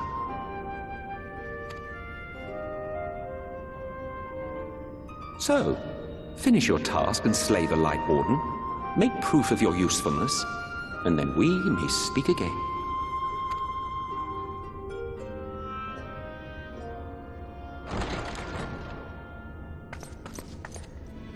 Forgive me, my lord, but this could not wait. Speak freely, Captain. Our informant in Colusia sends word of unusual activity in Yulmur. It appears their forces are entrenching themselves at key points throughout the city, making ready for an attack by all indications. An intriguing use of resources. I rather doubt Lord Vorthry is concerned for the safety of his citizens. You think he's harboring the Light Warden inside the city walls? Even if he does have some means of controlling the Sin Eaters, wouldn't that be a little risky? Risky or not, if there is even a chance the Warden is hiding there, we will need to act fast. The longer we wait, the better prepared the Yulmorans will be.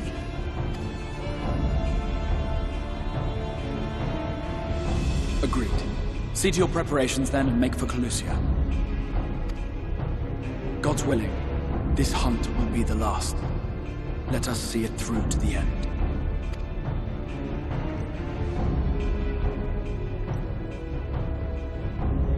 We should begin by assembling in Rite. There we may assess the situation in Yulmore and decide how best to proceed.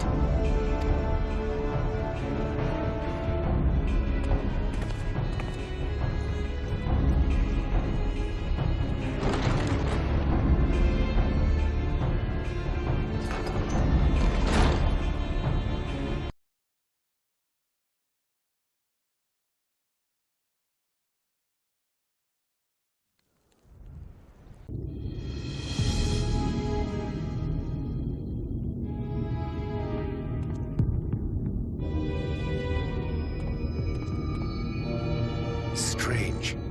Passing strange. By their behavior, we may safely assume that they are under Vorthri's mind control. Yet the extent of the effect seemeth to vary dramatically between subjects. It is far too pronounced to be attributed simply to the vagaries of innate magical resistance.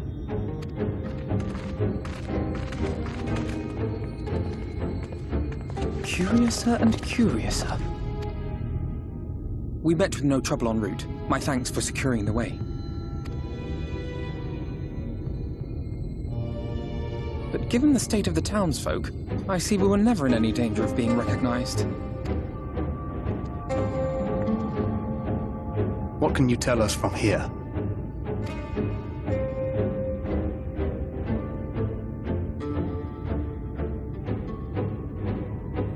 I sense a powerful eater in the uppermost reaches of the city. But there's something different about it. Its light is impure. We need to get closer. Oh, so that one's Alphino. Well, unless you're triplets.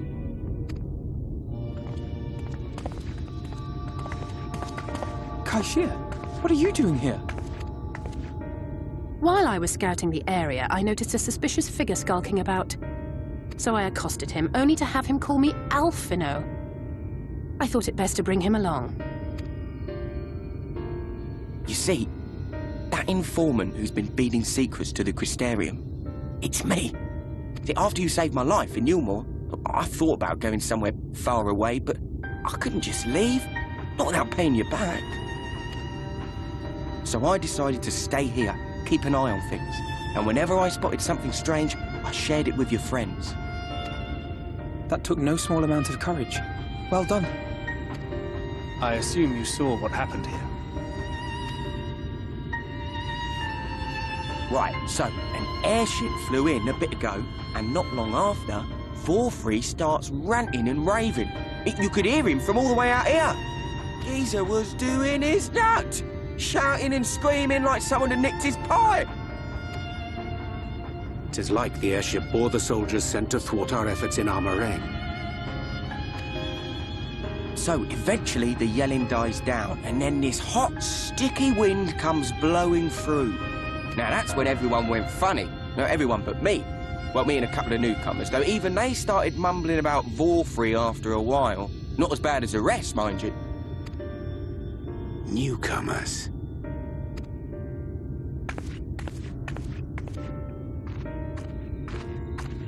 There's something I need Reen to see.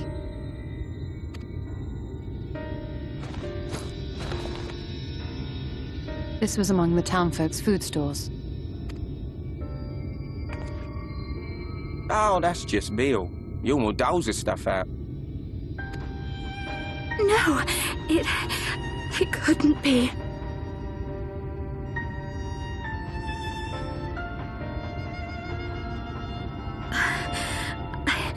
I know what it is. It's Sin Eater. Meal is made out of Sin Eater.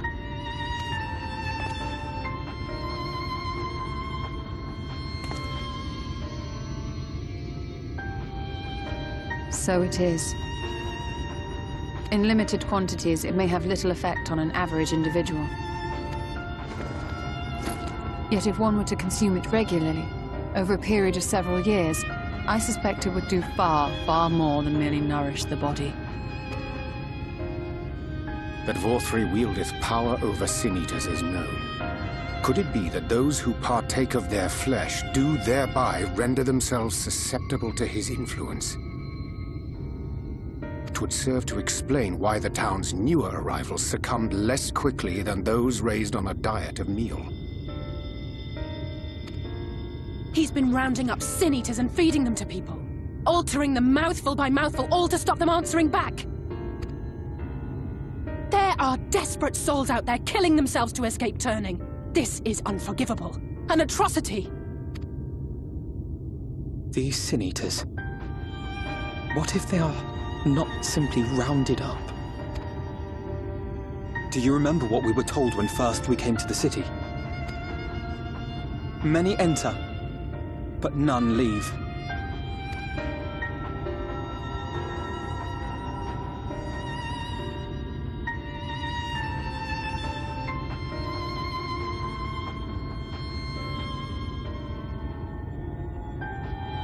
Let us put an end to it. To this paradise built upon the bones of the poor. Vorthri's deeds are beyond justification. Beyond forgiveness. Evil. It's highly probable that the Light Warden is waiting for us somewhere in there, and I'm all for going after it. But our enemies know our faces. They know that we are coming, and they will not let us through without a fight. Like it or not, the time for stealth is past. Now, my friend, if you would be so good as to lead the charge.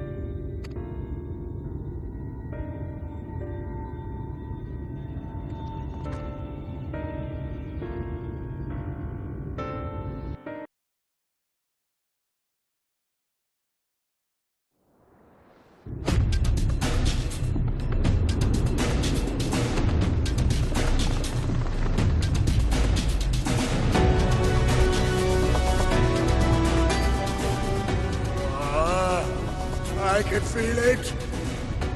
A dark presence in my domain.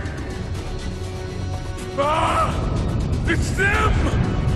The villains who would sow chaos in my perfect paradise! Keep them away from me! I command you! Keep them away!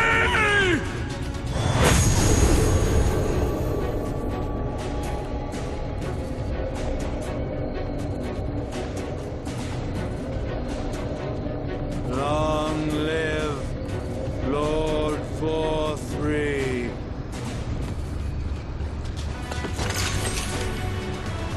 He would use his own people as shields. This area is older than Gate Town. There are bound to be far more civilians under Vorthri's control. But they do not act of their own free will, and we must not harm them. As if we ever would. Press on with Alphano. We'll hold off the civilians and join you as soon as we can.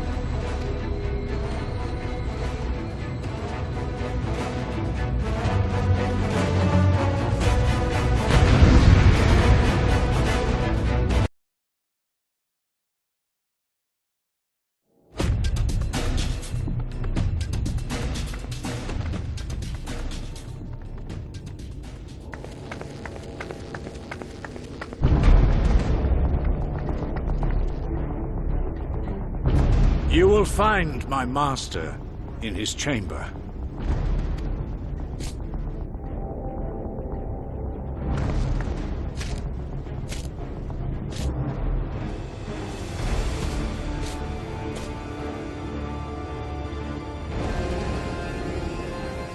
But only should you kill me this day.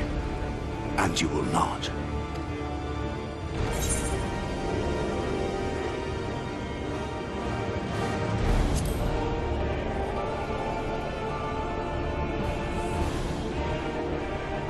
You may think me under his spell, but I uphold Lord Vorthri's ideals of my own volition. Man is an inherently flawed creature, In his vain pursuit of righteousness, he but sows the seeds of future conflict. Thus have I chosen to place my hopes upon he who has transcended men, upon he who is unbound by the vagaries of conscience. But enough talk. I am a soldier, and you are my enemy. Come, let us settle this once and for all.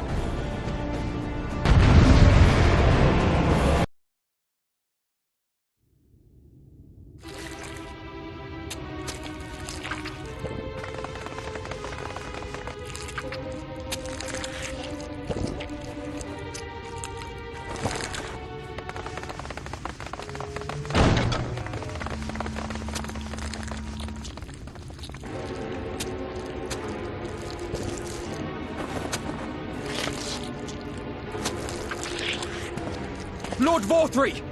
Your reign of tyranny is at an end!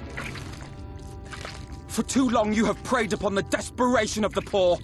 Now you will answer for the suffering you have caused!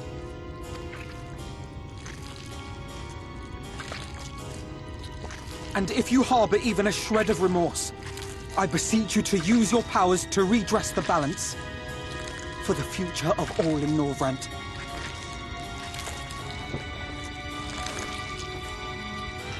No, it can't be. This is wrong. It's wrong.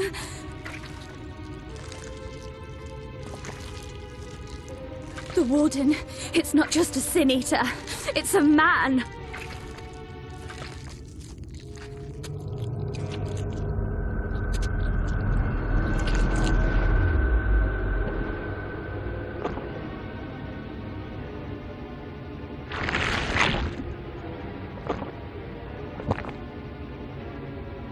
Remorse? For the future of all? What nonsense is this? There is no justice but mine. No future but mine. No will but mine. It is preordained. I was born to deliver this wretched world.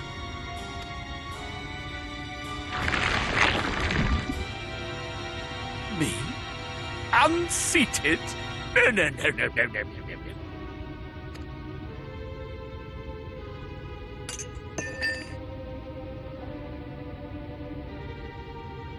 It's impossible.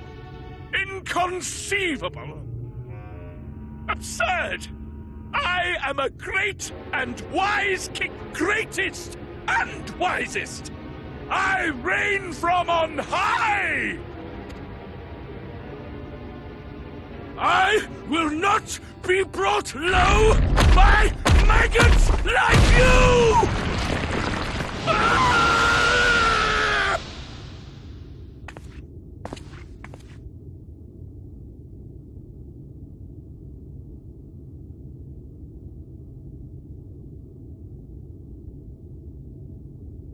Oh, yes. Of course. I can begin again. Rebuild my paradise. Once I finish my dinner.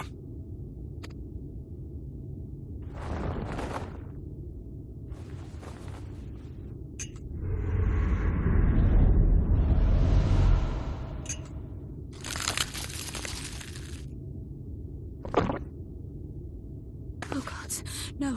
Stop him! Thancred, stop him!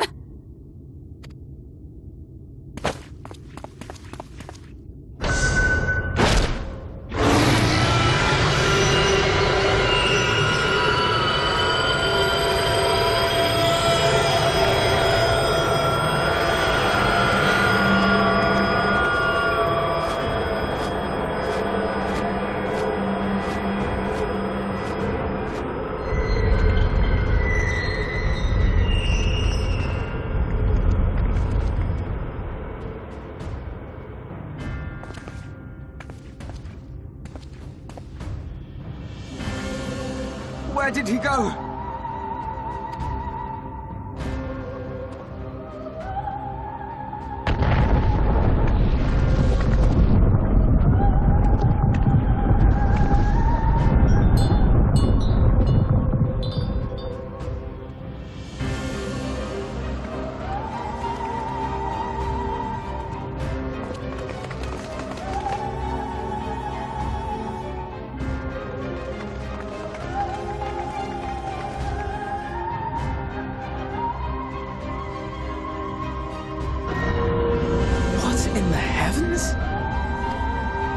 Did Vorthri do that?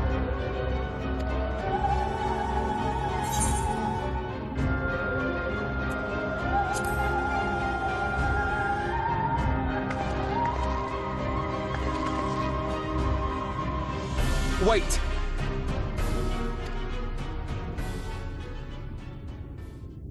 That is Mount Gulg, the highest peak in Calusia. It lies on the other side of a sheer cliff, and much as I wish it were otherwise, it is beyond our reach for now. But even if it weren't, there are people here who need our help. Oh, Alphino.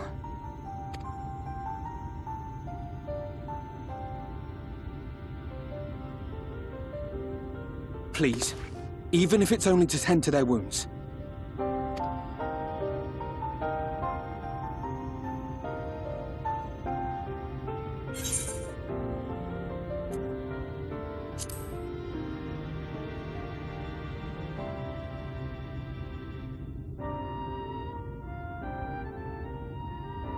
Thank you. I don't know if it will work, but if Vorthri's hold over the people is rooted in light, I might be able to reverse its effects. Will you let me try? Of course. We'd be grateful for any help you can provide.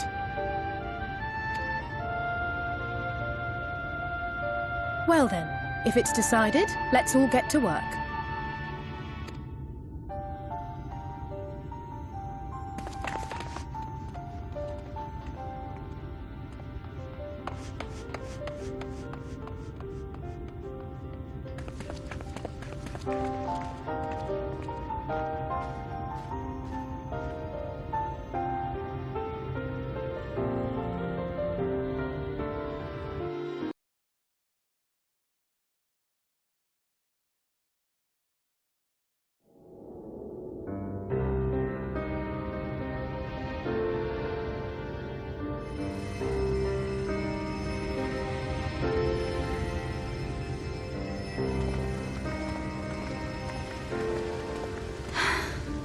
You're going to be all right.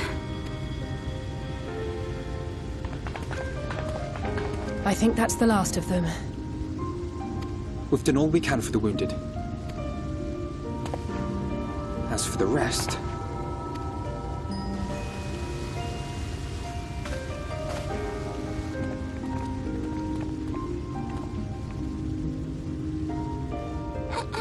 Aren't you Alphino? The painter boy? What in the world is going on? Did something happen to us?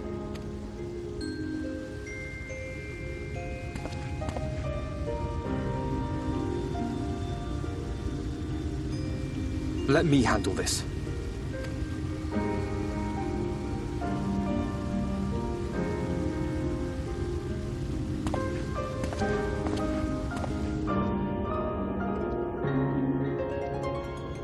Citizens of Yulmore, what I'm about to tell you will come as a shock. Indeed, you may be loath to believe it, but if you trust the evidence of your senses, it is my hope that you will listen and accept the truth, unpalatable though it may be. Vorthri is a sin-eater. Everything he offered, everything he promised, was a lie.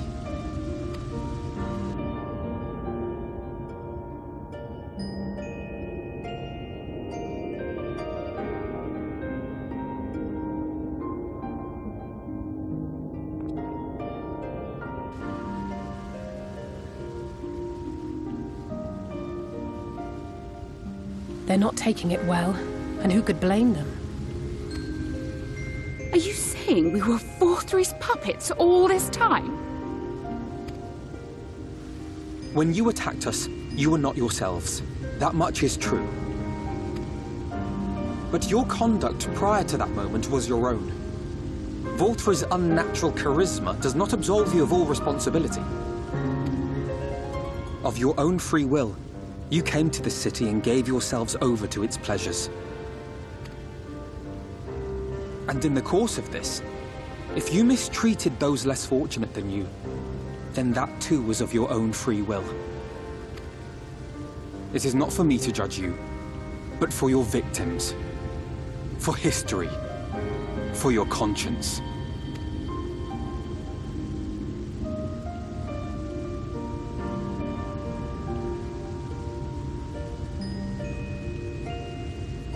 You have dreamed a twisted dream, but now you are awake. You may yet share this world of ours. Join with us and each other, that we might begin anew. We've lost so many already. We dare not lose any more.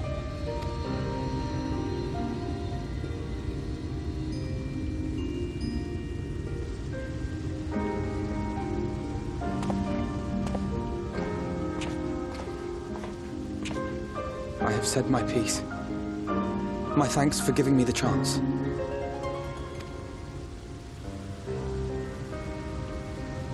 There is nothing more to be done here. Let us go after Vorthree. Is there anything we can do to help? You risked your lives to bring us to our senses, and I, for one, hope to repay that debt. Begin anew, as you said.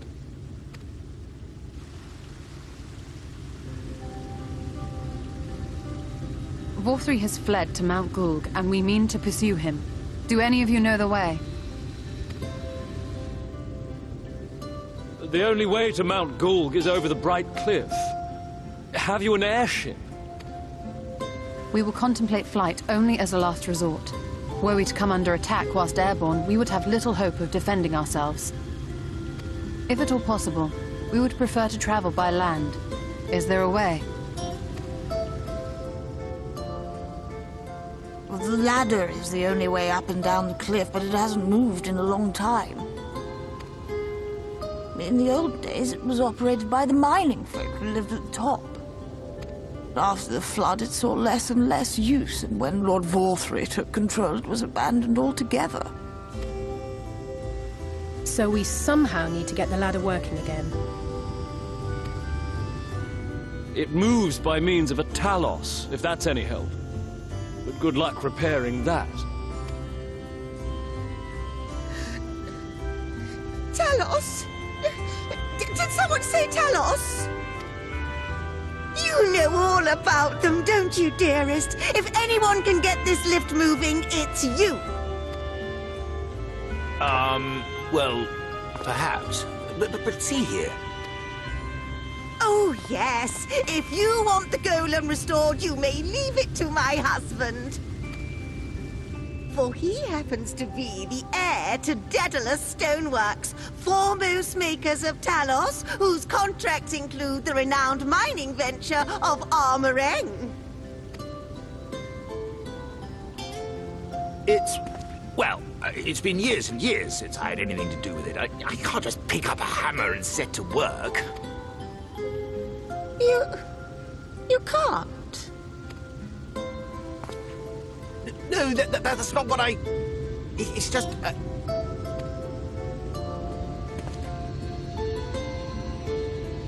All right, I will take a look at the Talos. But beyond that, I make no promises. Those with strong backs, come with me. I'll need help dragging the damn thing out of the storehouse.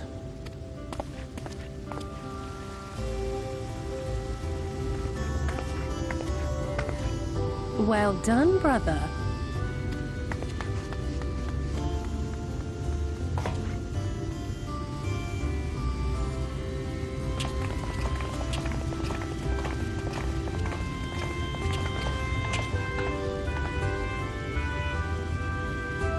Come, my friend. We have work to do.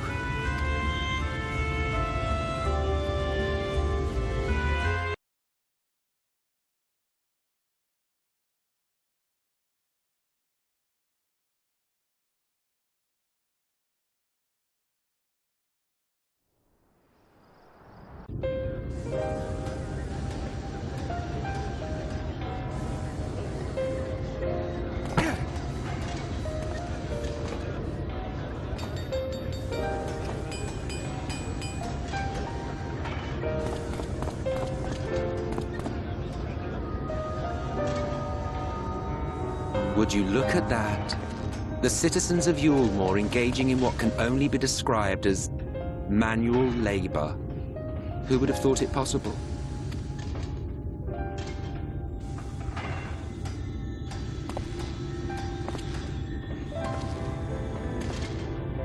Do you know the most reliable way to deal with those who stubbornly refuse to see reason?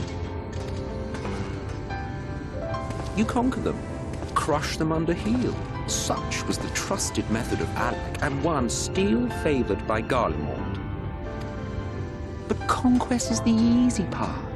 The true challenge begins once the dust has settled, quenching the glowing embers of animosity and maintaining a semblance of peace. This requires the conqueror to treat the conquered with dignity, and the conquered to let bygones be bygones, a difficult feat to achieve.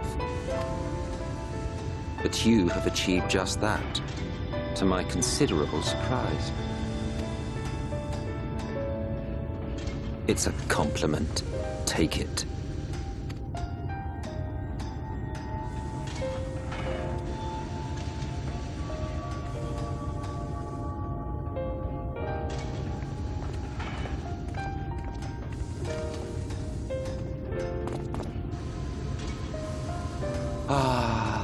The vibrant energy that fills the air when like-minded souls gather. To think back on that time before time, fair brings a tear to the eye. What? You thought ancient beings like us incapable of crying? Well, rest assured that if your heart can be broken, then so can mine. Back when the world was whole, we had family, friends, loves. Men knew peace and contentment, and with our adamant souls, we could live for an age. There was no conflict born of want or disparity. Our differences paled into insignificance next to all we had in common. And then there was Amarant. Never was a city more magnificent. From the humblest streets to the highest spires, she fairly gleamed. Not that you would remember any of this.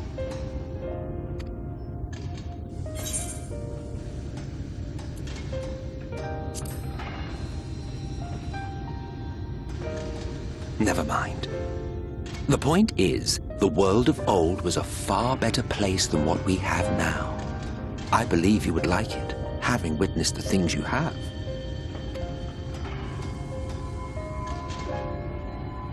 Remember, you are of the source. Unlike the half-men here, you stand only to gain.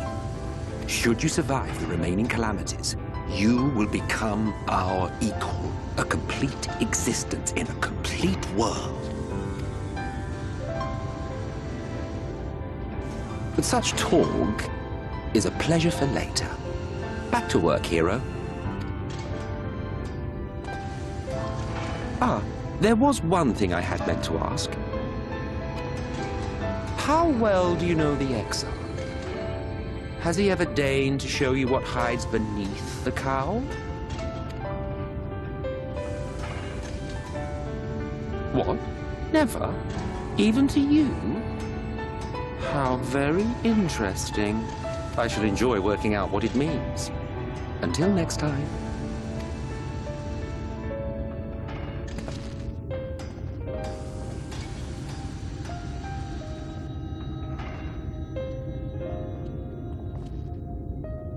I knew you could do it, dearest. I never doubted you for a moment.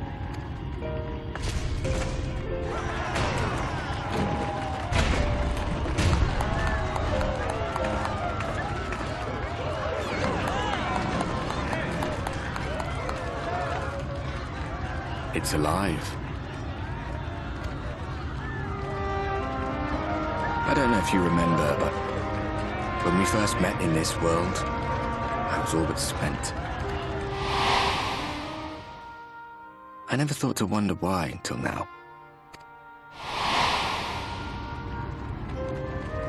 think it had all just got to be too much.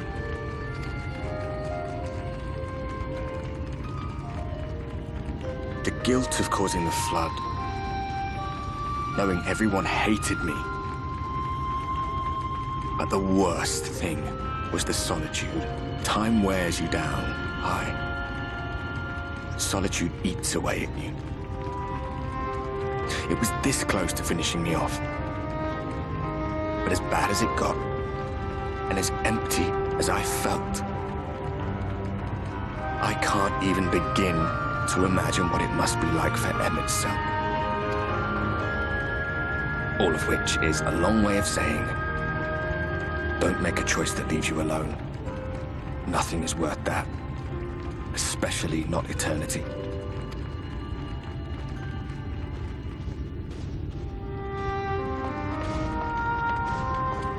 Glad tidings, my friend. The ladder lives again. The three of us have been invited to do the honors. Are you up for it? Of course, if you're worried that the whole thing might come crashing down, we can always find someone else.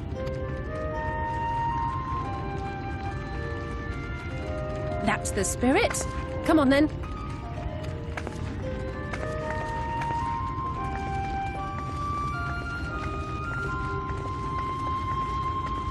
We rode the ladder too, my comrades and I. Once upon a time. Watched the horizon grow, and the town shrink below us. Awed and terrified in equal measure. We ascended without a word, the silence broken only by the rhythm of the gears.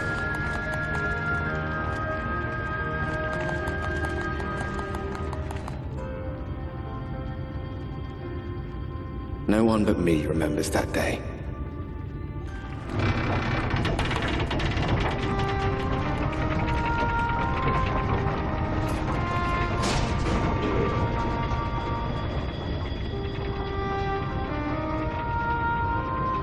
Remembers our journey and our end. Retread the path.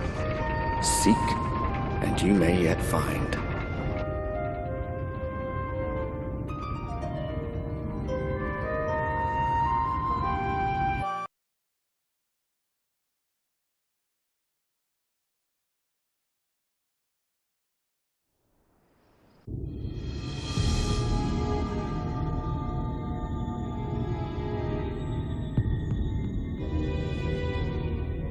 You're a sight for sore eyes.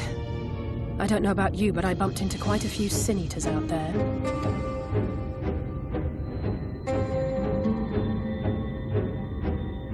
You too, then. It seems the closer we get to Mount Gulg, the more of them there are.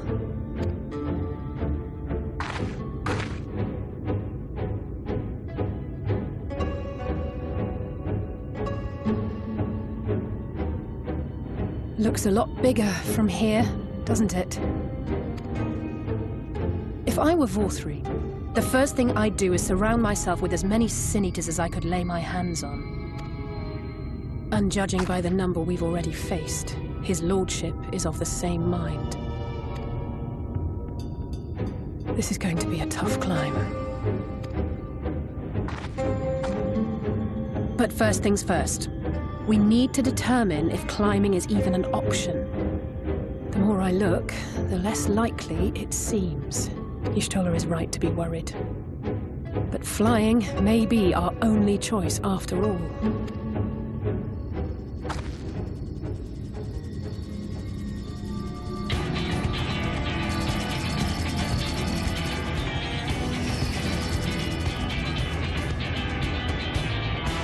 There you are. Master Alphino was afeard you had met with some misfortune.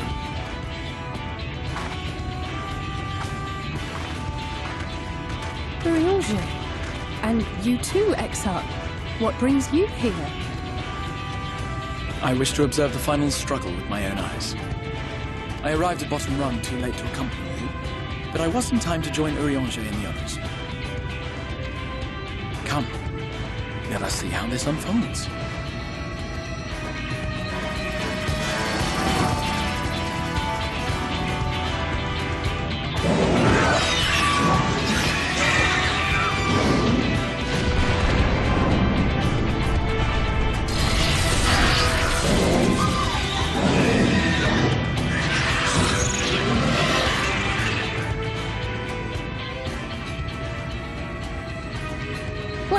seems fine is off the table. If we have learned that much, then the Machina have served their purpose. Ah, so that's what they were for. Wasteful, but effective.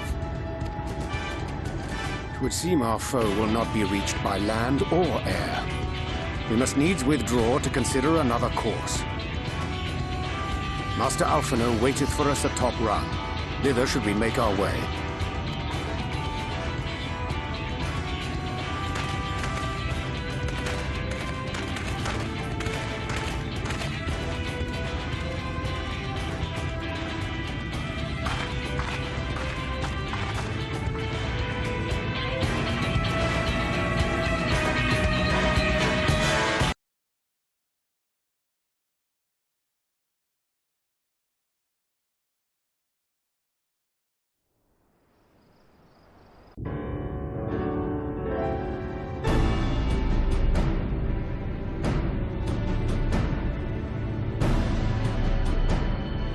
In short, there's no path, and the sky is thick with Vorthri's winged devils.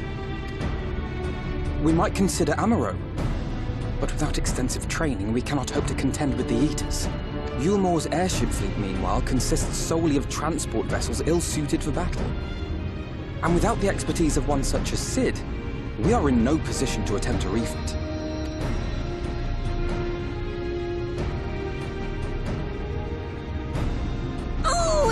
Frustrating! That wretched mountain should jolly well come back down to us! Now, dearest, we mustn't disturb these good people at their work. We've ridden the ladder, seen the sights. It's past time we took our leave.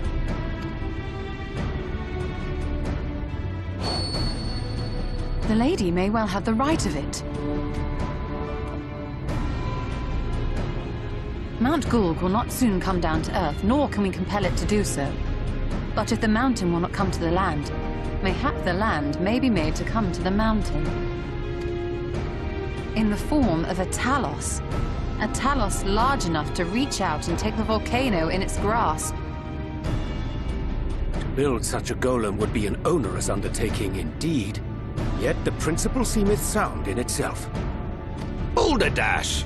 No one has ever made one even half that size. Leaving aside the small matter of logistics, which, by the way, would be no small matter, the design would be unimaginably complex. Though, I suppose, if its only function is to cling to the ruddy mountain, perhaps it needn't be. A solid base, firmly rooted to the ground, sacrifice mobility to simplify the construction, reducing materials required.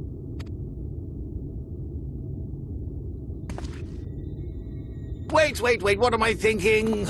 We would still need a veritable army of people to do the work. Left to the crew that helped down below, it would take decades, if not a nice round century. So we need more hands. And what sort of things would these hands be required to do?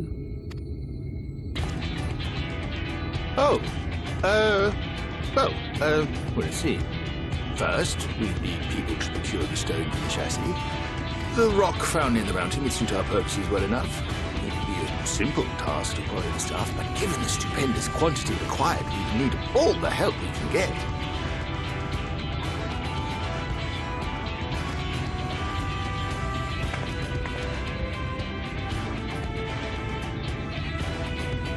We have friends amongst the miners of Armorae. I will go and petition their aid. While you do that, I'll make for Mordsuk. I'm sure I'll be able to drum up some support. Then I shall return to Calusia. From fishers to carpenters, Yulmor is home to all manner of talented folk. I dare say their skills will avail us. Is there anything else you need?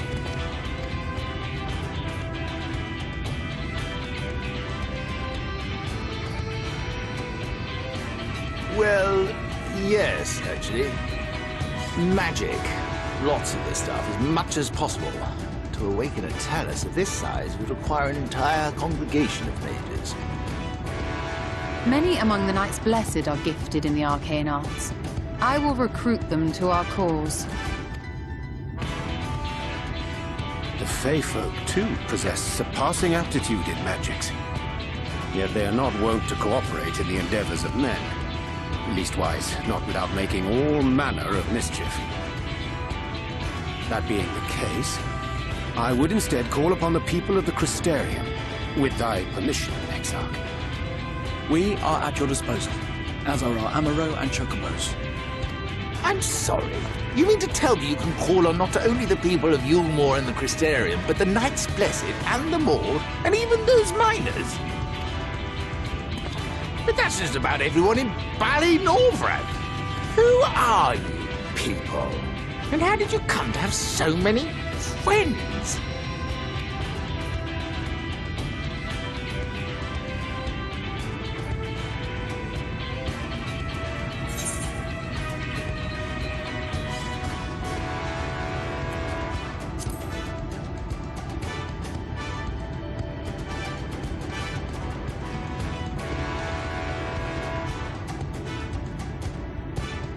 Saviors of the world?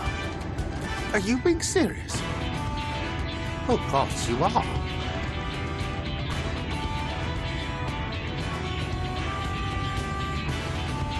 So, as you can see, you will not want for bodies.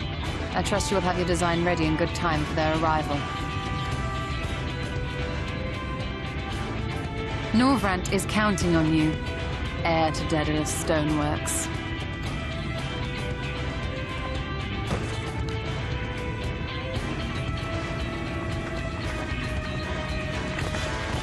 We'll be back as soon as we can, and we'll bring the whole world with us.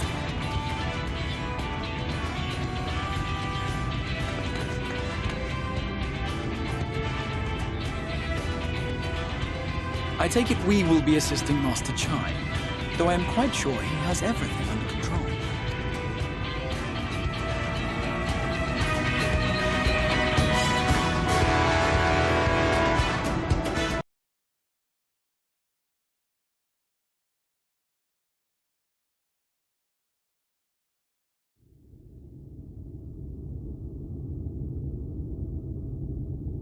The future is where my destiny awaits.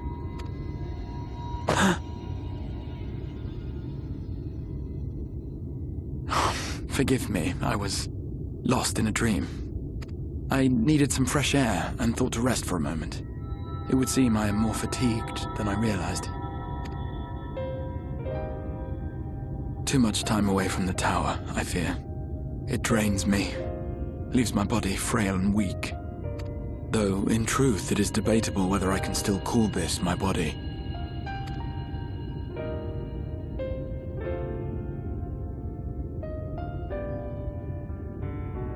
When first I turned my mind towards the salvation of the world, I came to the conclusion that it would take many long years, many more than remain to me.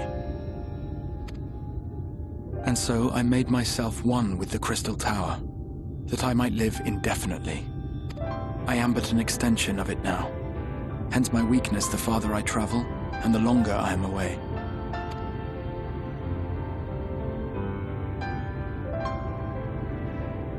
It has been quite a journey.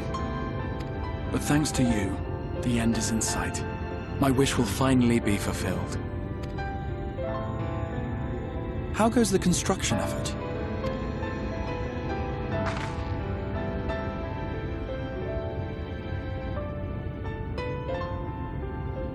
Then this may be the last moment we have to ourselves for a while. Come, sit with me.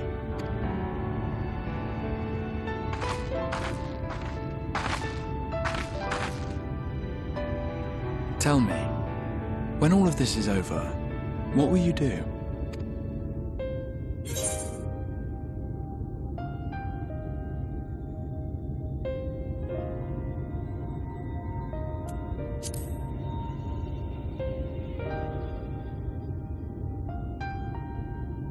Ah, yes. Even should we succeed in forestalling the 8th Umbral Calamity, the spectre of war will remain. But to declare your intent with such easy resolve, you truly are a hero's hero, my friend. But whatever it is you decide to do, I have every confidence that you will do well. for you have the strength to forge your own path.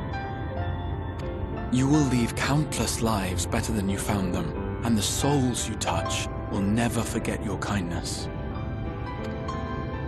Then, in trying times, when you question your worth and your choices, they will raise their voices to remind you of the difference you have made. And thus will your deeds come to affirm your path. Remember this.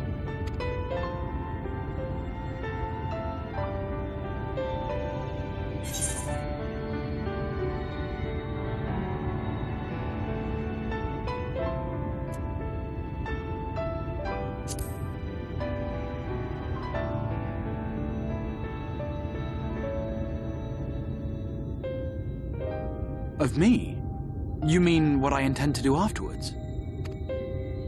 I once told you that there are things we can ill afford to lose. Things, I said. Though in truth, I spoke of a person. One who is unaware of the full extent of my plans. Though she deserves to know, I have good reason to keep my counsel. I have come to terms with this in my mind. Yet my heart yearns to lay everything bare. For she is my inspiration, and I would give much and more for the chance to speak with her as friends, with no thought of concealment. Should she indulge me with her tales, I would regale her with my own, about my efforts in Northrend, perhaps. Though, ultimately, that tale is more yours than it is mine. Then, I would ask her about her next adventure. And if she should wish me to be a part of it, oh, how happy it would make me. Together we would travel the lands and cross the seas and take to the skies upon the eternal wind. My heart swells simply to imagine it.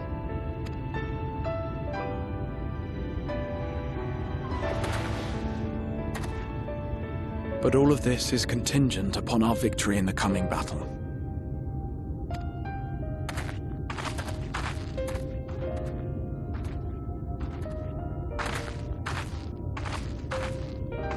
The people of this world have entrusted their hopes to us.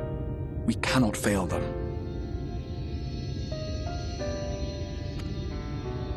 Nor those who roused me from my slumber.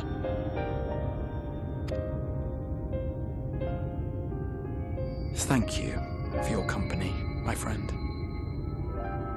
Let us return to Amity.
Word from the Exarch.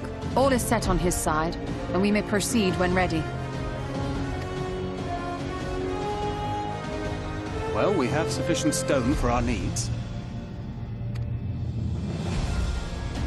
Likewise, preparations for the imbuing have been made according to thine exacting instructions.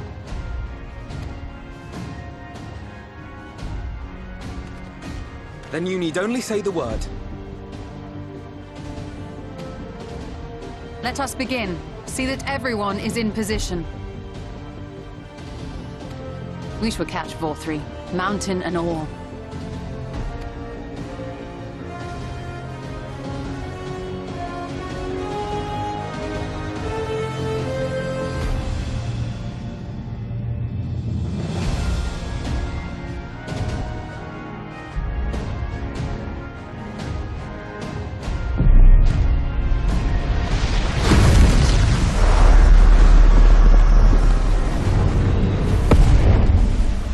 Here it comes!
You've not lost your touch, you clever old bugger!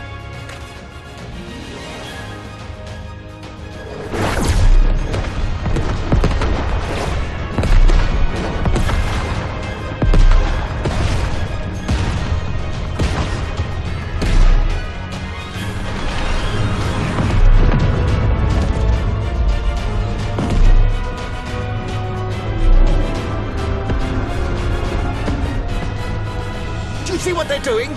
If its hands are damaged, it won't be able to cling to the mountain. Oh, you, this was a terrible idea. Vorthri marshals the Eaters to his defense. This was only to be expected.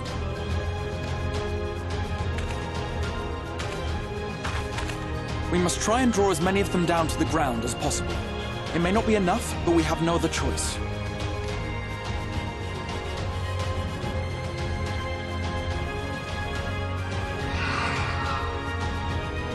Is that?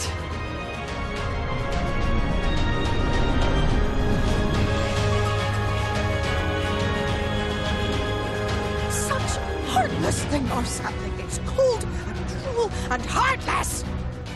Summon us in times of need, we expressly said. Yet what should we find but the final battle joined without so much as a whisper of our name?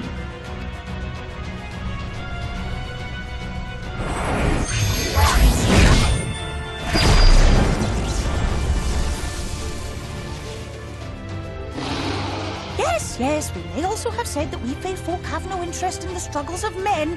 But if our adorable sapling had come crying to us for help, we would of course have flown to her aid. Of course we would. What are we to do with her?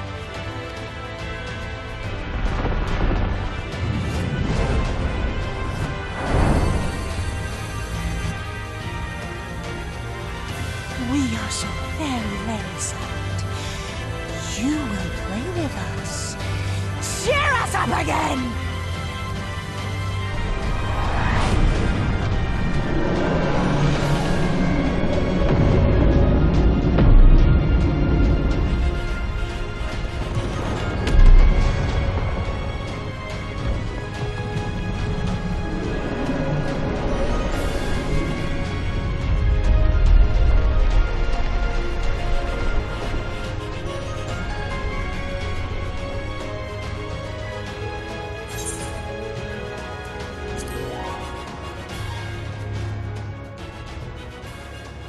This I did not expect, but I will gladly accept their help. I will send word to Y'shtola and the others. Join them at the foot of Mount Gould and be ready to make the ascent.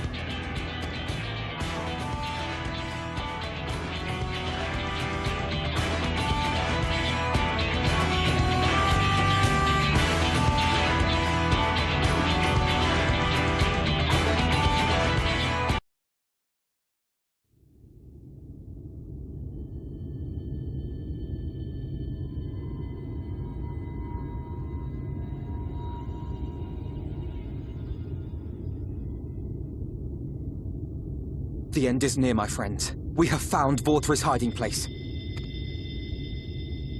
Unrepentant villains! Will you not be satisfied until you have brought disaster down upon your own heads? By your wickedness, you stand to gain naught this conflict. Had you only entrusted fate to me, there would have been peace for all. You could have lived bliss in my eternal paradise, free from the burdens of conscience and purpose. Peace assumes many forms, and I do not doubt that you considered yours well worth the cost. I was even prepared to believe that the end might justify the means. Ignorant as I was, I had hoped that you might mend your ways and join hands with us. That we might strive together for the happiness of all. But no more. Your actions cannot be reconciled with your words. Peace for all, you say? Yet when you were threatened, your first act was to sacrifice your own people in order to save yourself. If your paradise can be rebuilt so long as you alone survive, it exists not for the people. It exists solely for your twisted pleasure. Hear me, Vorthri. The people won't submit to your will, for we each have our own. I made a promise to a noble soul, a woman who saw fit to entrust me with her legacy, and I mean to keep it. Everyone who stands with us has something precious. Something that they cherish and would die to protect. They know their own hearts. They know what they want for this world. And by lending their strength to our cause, they have spoken.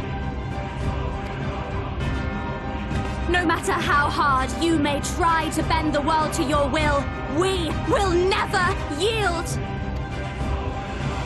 Silence! Not another word! You presume to lecture me. Insolent worms. You will learn your place. With my true powers awakened, I will expunge you like the filth you are. Your demise will serve as a reminder to all that I am the zenith of mankind and Shinita both, chosen to rule over creation by right of transcendence. My very existence is virtuous. I am perfect, immaculate. He seems disinclined to grant us an audience. Find Vorthri. We will hold the Eaters here. Come! Let's finish this!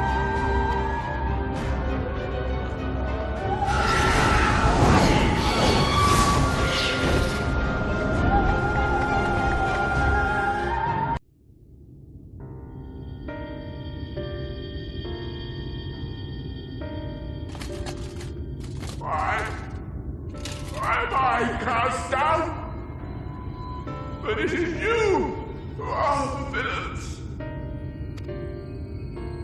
Father told me that I am hope. I am righteousness. And I am a god. That is why I was born. As man and sin eater both. I kept the people safe. They respected me. Worshipped me. How can this be? I should be the one looking down at you.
Look! The sky!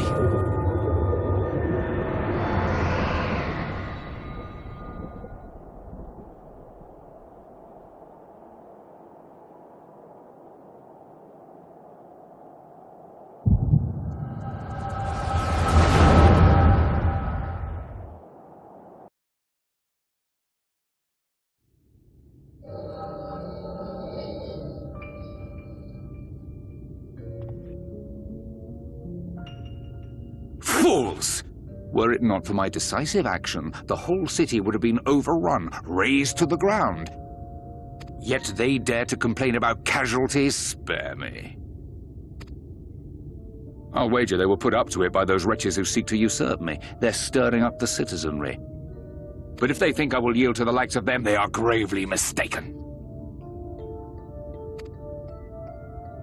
To be subjected to such deplorable treatment, such ingratitude. You have my sympathies, sir. You do so much good for this city, and you could do so much more were you not surrounded by fools.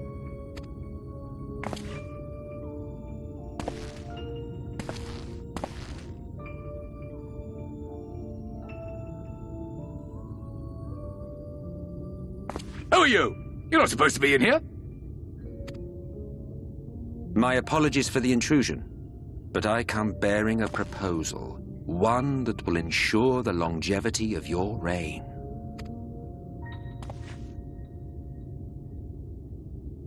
But give me the word, sir, and I will bring hither a Light Warden. By giving its power to the babe within your lady wife's womb, we shall create a transcendent being. A king to rule over all. And as sire to the king, your authority will never again be in question.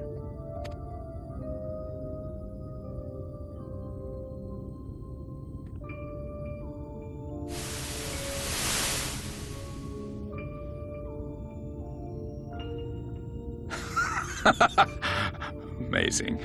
Before my Vothri, they behave as docile pets. With this gift, my line should be guaranteed power for perpetuity. We shall rule the whole world. By all means, sir.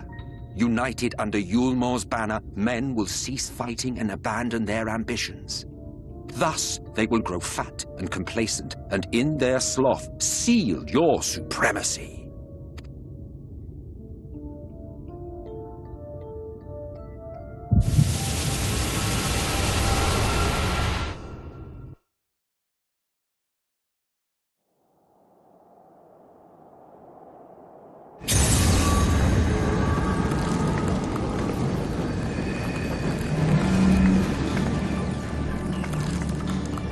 Are you all right?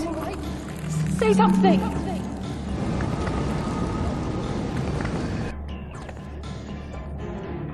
Forfend. She cannot contain the light. She's beginning to turn. Urianger, if you've aught up your sleeve, now is the time.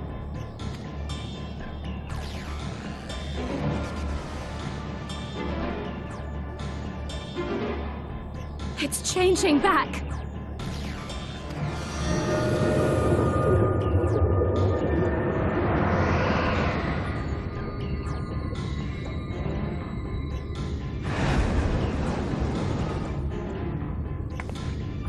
The combined power of every Light Warden is too terrible a burden for any one soul to bear.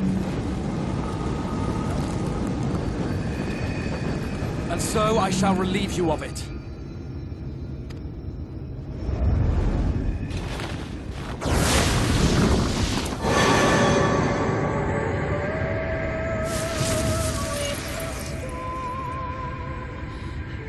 Exarch! What are you doing?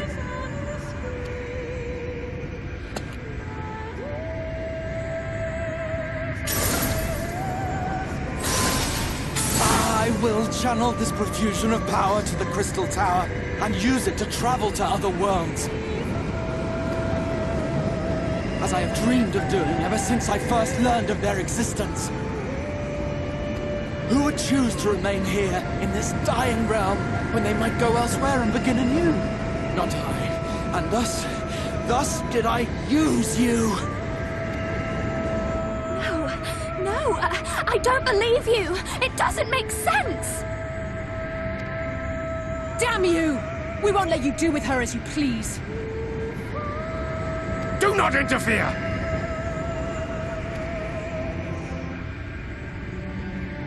Please, I beseech you all, let him go!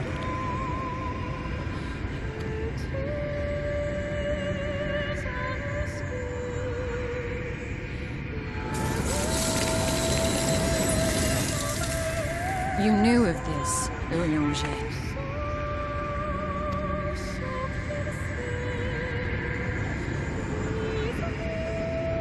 Tis all a fiction. Such vaguely defined acts of teleportation stand no chance of success. The Exarch will never live to see another world, as he knows only too well. Then, what does he mean to do?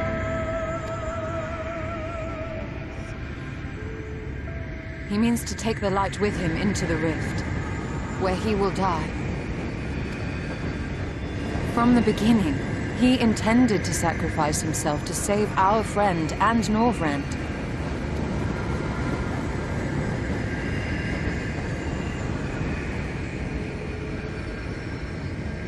At journey's end, an opportunistic thief makes off with the hero's prize. A paltry way to end a chapter, I concede. Yet your tale will continue, and my role in it will scarcely be remembered.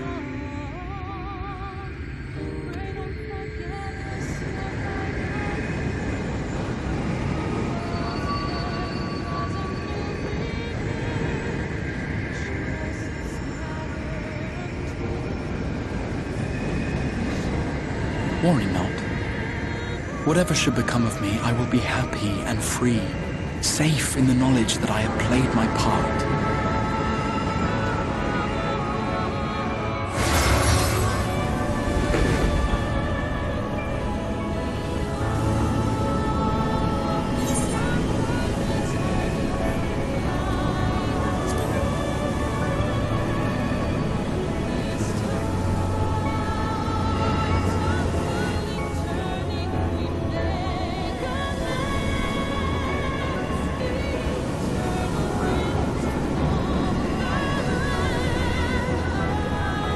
Thank you for fighting for this world, for believing. Fare you well, my friend, my inspiration.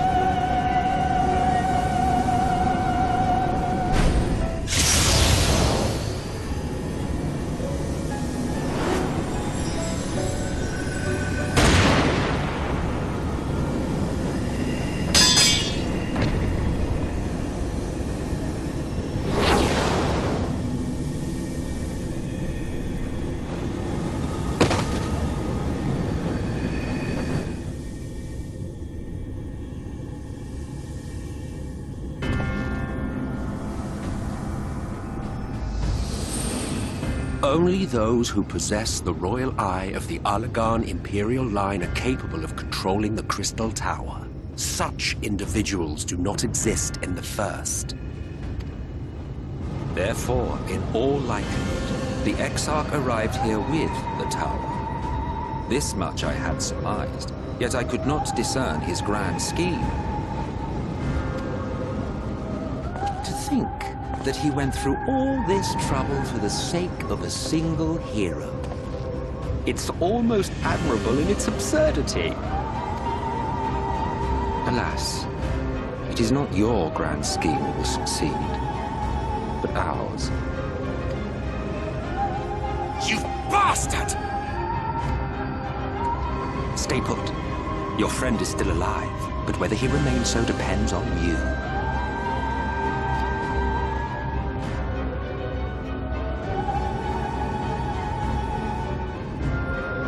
What a disappointment you turned out to be. I placed my faith in you, let myself believe that you could contain the light. But look at you now, halfway to becoming a monster. You are unworthy of my patronage.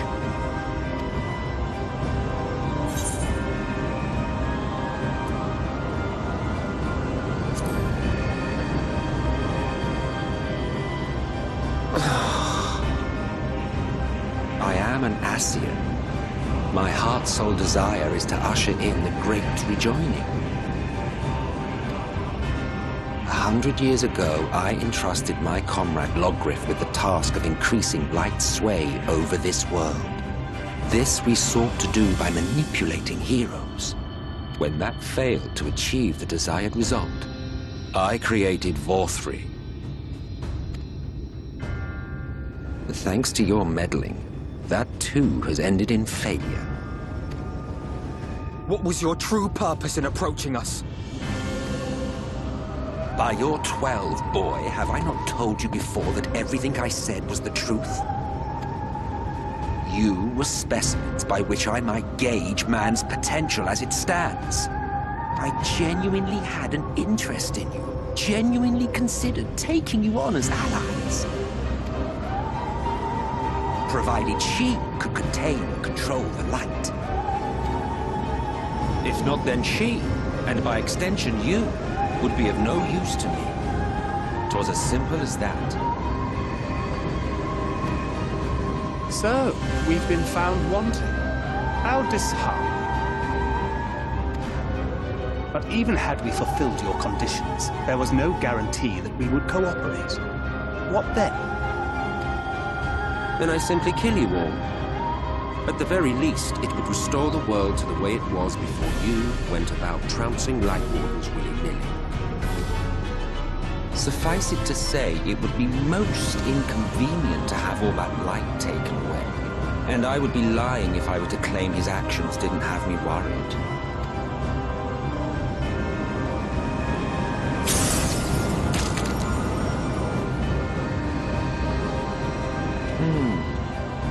You still retain your form and your senses.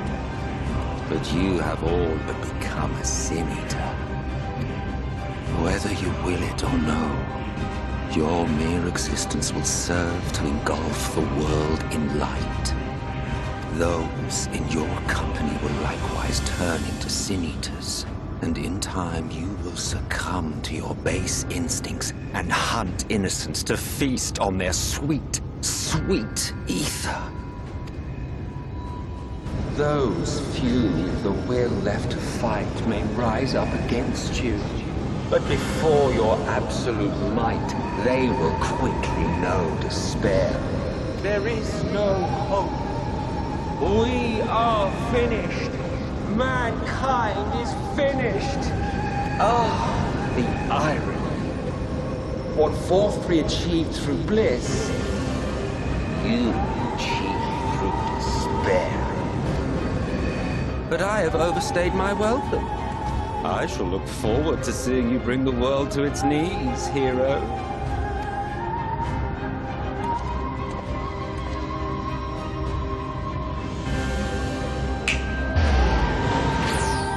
Exarch! I have naught to show for all the time and effort I invested in you. He is a small token for my troubles. I did not expect that I could learn aught from man, but I may yet learn something from all the knowledge he had hoarded for his precious hero.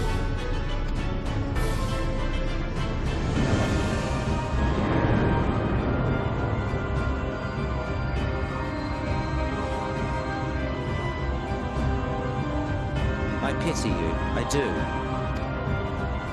Your friends are now your foes. If you do not kill them, they will kill you. When it all becomes too much to bear, seek me out at my abode in the dark depths of the Tempest. There, you may complete your descent into madness with some dignity, far from prying eyes.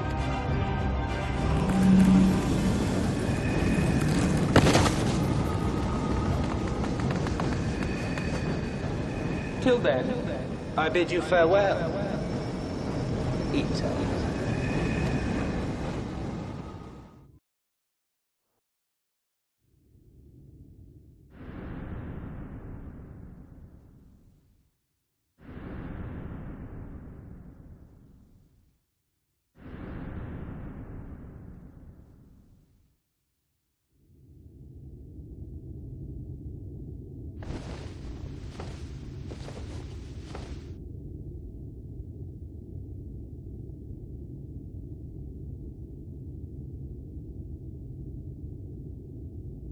Ah, finally.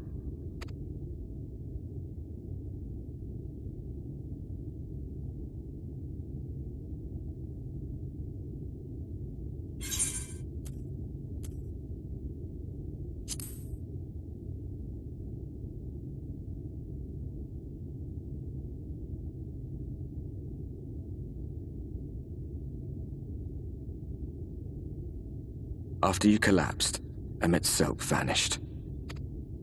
Then Reen did what she could to stay the raging of the light within your body. Thanks to her, you're still you, but she's only delayed the inevitable.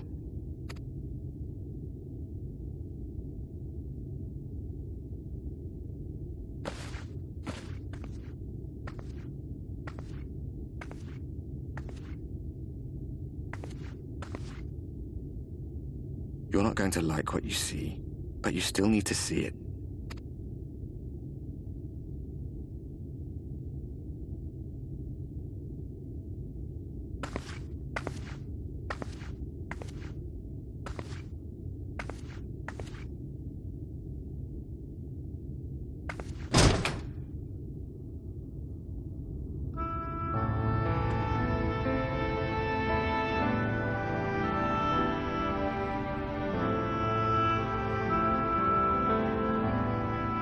It's like this all over.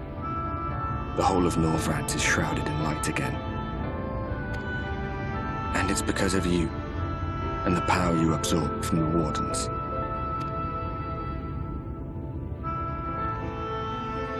No one knows but your friends. When they carried you down from the mountain, they told everyone waiting below that they didn't understand why the light had returned. Now they're out there trying to allay the people's fears, while searching for a way to save you.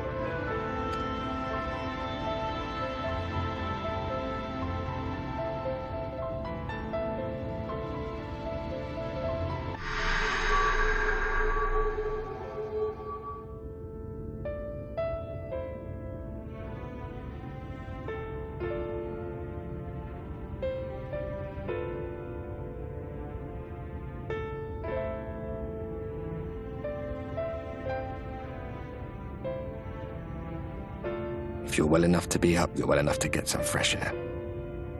Better that than stewing in here. Go on. Go.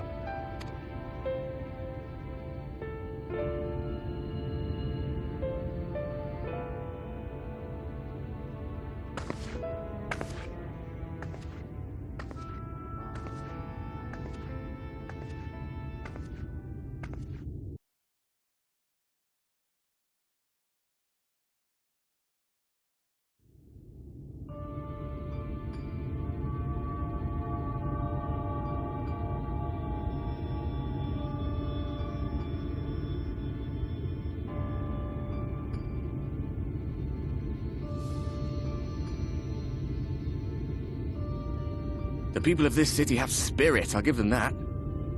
They've not lost the will to fight.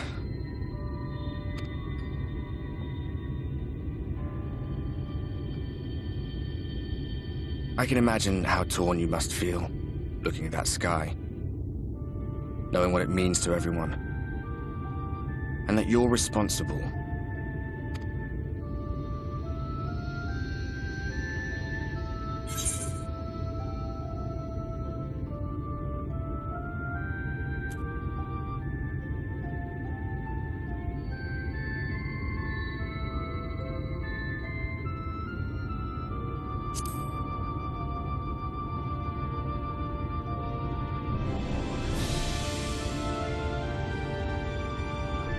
If you're thinking of coming clean, don't.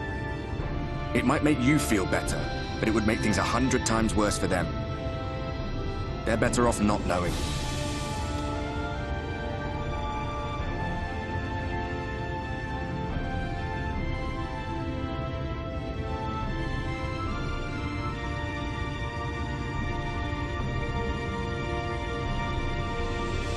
You're in a corner, and there doesn't seem to be any obvious way out.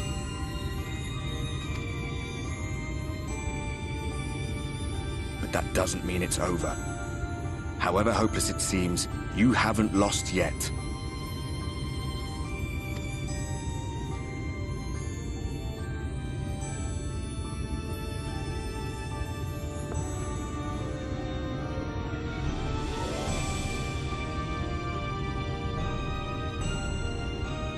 I remember looking up at the sky like this before. Being caught up in a strange kind of calm. It was after we realized we were responsible for the flood, when we resolved to journey to the source by taking our own lives. One last sacrifice, one last fight, one last failure. And then the Oracle appeared and, well, you know the rest. There were times in the years and decades that followed when I wondered if we might not have been better off just letting the rejoining happen.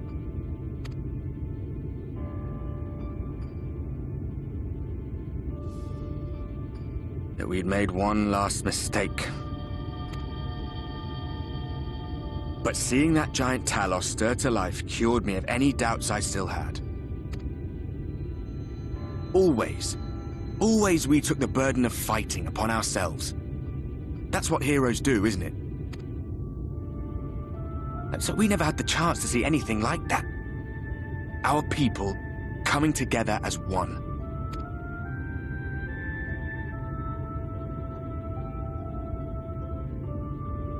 To think that their hope still burns so bright.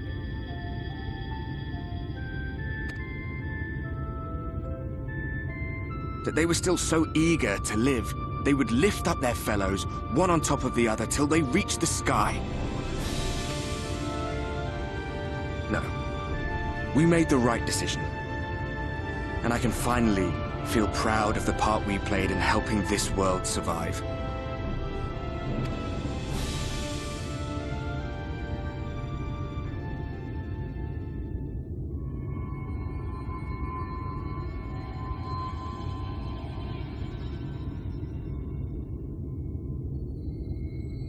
Well, come on then.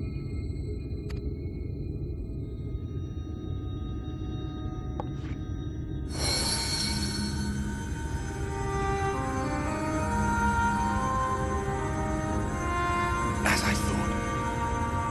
What happened between us was no coincidence. My story may be finished, but the fates have gifted me a minor role in yours.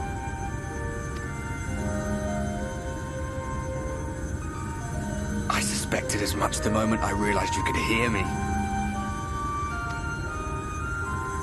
But it's hard not to doubt yourself when you're the man who caused the flood. I was afraid to do anything more than watch for fear of making things even worse. But no longer. After all, the path I once walked is now yours to finish.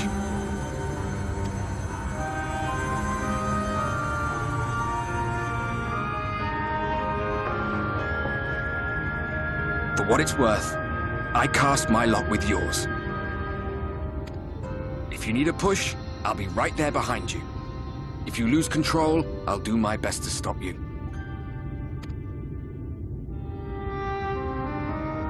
So, let us be about it, hero.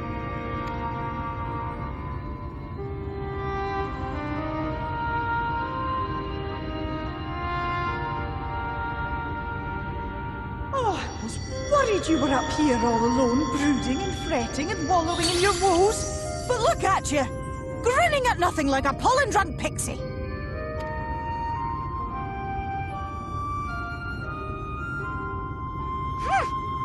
Look at what you've done to your ether. It's a mess. And you have cracks running all through that pretty soul of yours. My poor little sapling. Whatever am I to do with you?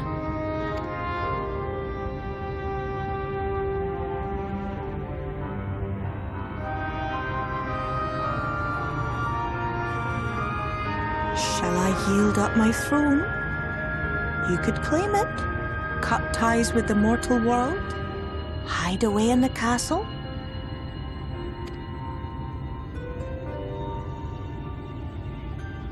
It won't fix the problem, but would it really matter? If any pesky heroes come calling with steel and magic, all of Il Meg will rise up in your defense. My crown and scepter are yours, if you want them.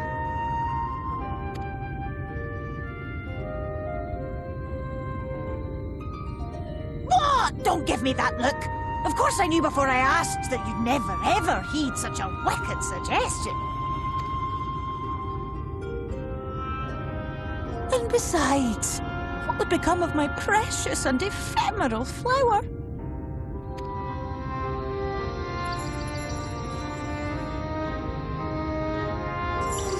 Dear beloved sapling, you are lost, confused, and have precious little time to gather your wits.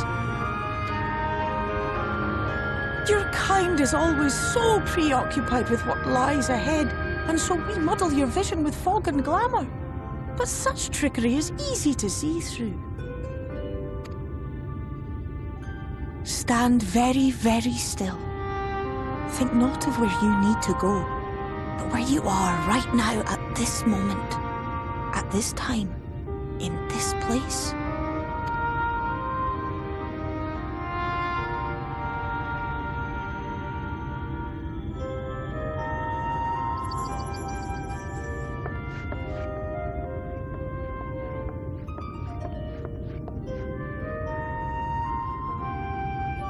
Our cairn of crystal. From shadowed hood he watched you go, his ruby eyes with warmth aglow. See yourself as he saw you, and that shall be the clearest clue.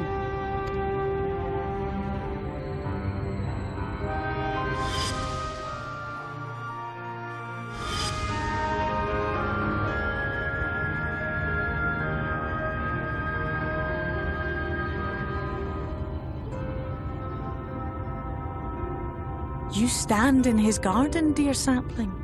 Ask his flowers what they know, and you will surely find an answer.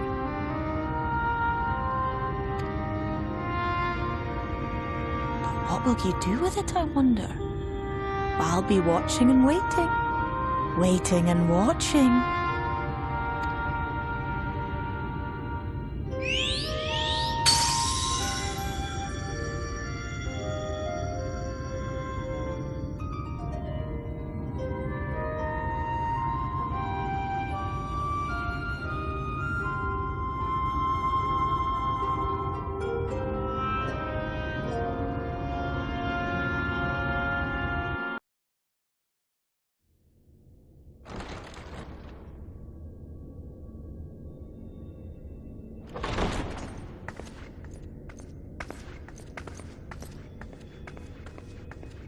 I have unlocked the door to the umbilicus. You are free to enter. Once you have what you require, I'll see it sealed once more. Until then, I will remain without.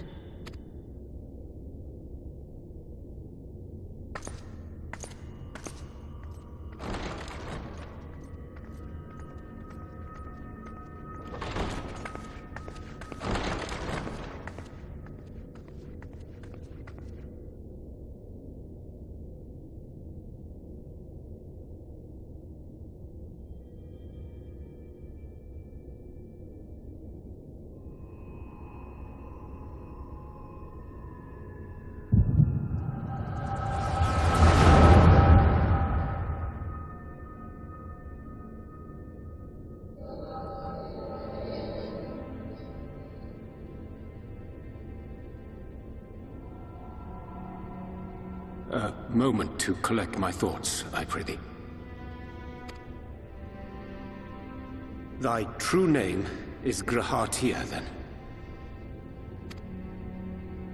By thy claims, thou too art a native of the Source, though from an age beyond our own, when the 8th umbral calamity hath visited devastation upon our star. Thou hast, by subtle means, reached across the boundaries of time and space to unsow the seeds of catastrophe, ere its creeping vines drag our champion unto an early grave. In essence, yes. A difficult story to swallow, I am sure.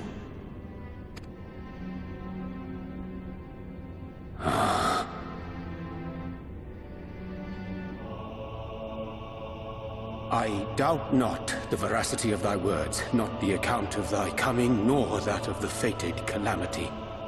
Yet my mind straineth still to apprehend the enormity of this tale. Wouldst thou favor me with a gradual unfolding of its chapters? Certainly. But where to begin? I should start with those great minds who survived the calamity. Sid Garland being perhaps the greatest. In hopes of staying the unending tides of war, he and his fellows pursued all manner of possible solutions. One of these was rooted in a theory which unified several fundamental principles discovered over the course of the Warrior of Light's adventures. It proposed a method by which one could enter the River of Time, traverse the rift, and leap between worlds. Perfecting that idea, however, was a work which consumed their lifetimes, and thus was it left to future generations to decide whether theory would be put into practice.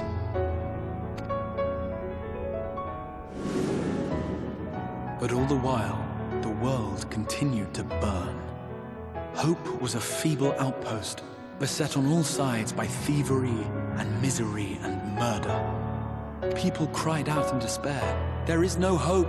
We are finished! Mankind is finished!" Then others raised their voices in answer.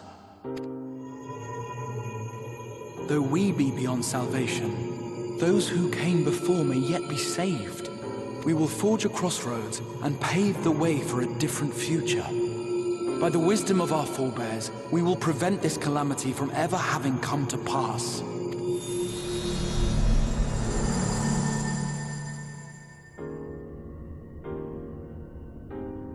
The fighting went on unabated, but some few took up Sid's research and labored to realize those impossible ideas. After 2 centuries of labor, their descendants finally succeeded in awakening the Crystal Tower, an integral part of the process, and, in doing so, roused its caretaker, me.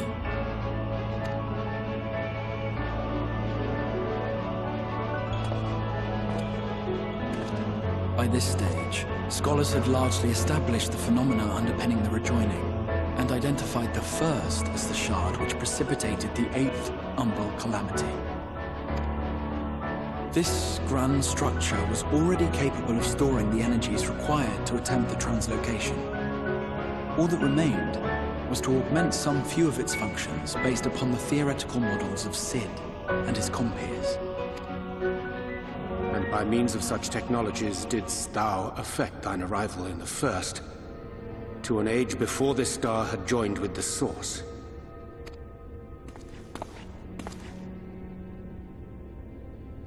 Some while before, as it turned out.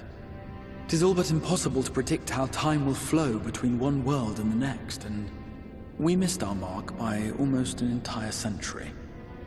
But this only worked in our favor. The Sin Eaters could not be defeated without the blessing of light, and summoning the only woman who might stand a chance against them would require decades of preparation.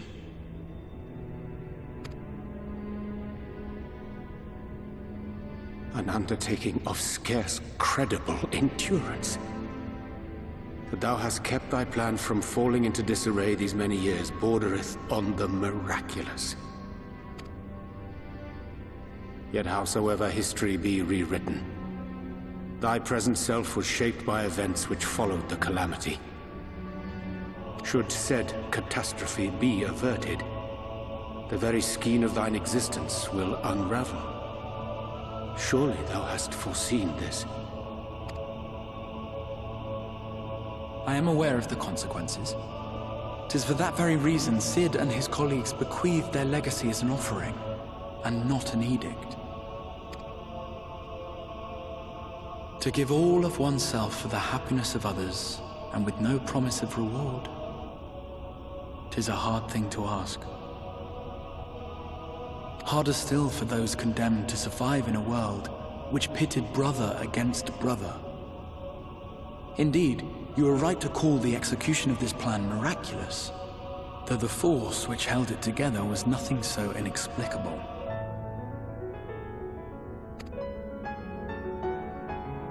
It was her. The Warrior of Light has been our unbroken thread.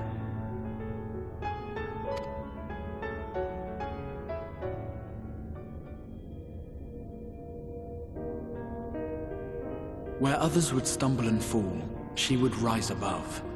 Where others would break and run, she would carry on. The Warrior of Light's tale is one of unyielding bravery. To tell it was to feel courage. To hear it was to feel hope.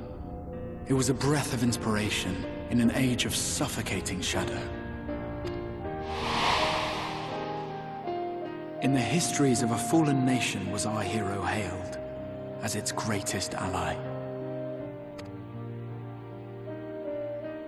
In the time-worn pages of a noble's memoirs were her deeds joyously retold.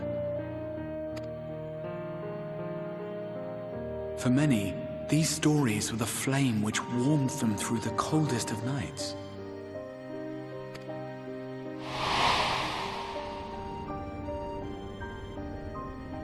And so it should come as little surprise that the plan found no shortage of volunteers, concerning as it did the Warrior of Light herself.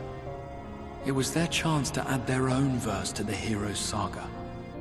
She was the lodestar that brought them all together, to send their final message back through time and space to her.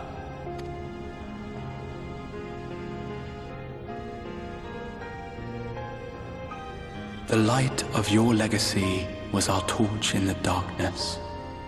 Burn bright again and live.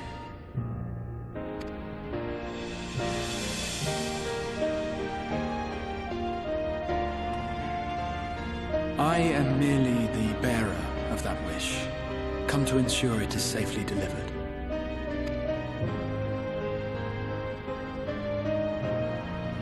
Wherefore sharest thou this burden with me and no other?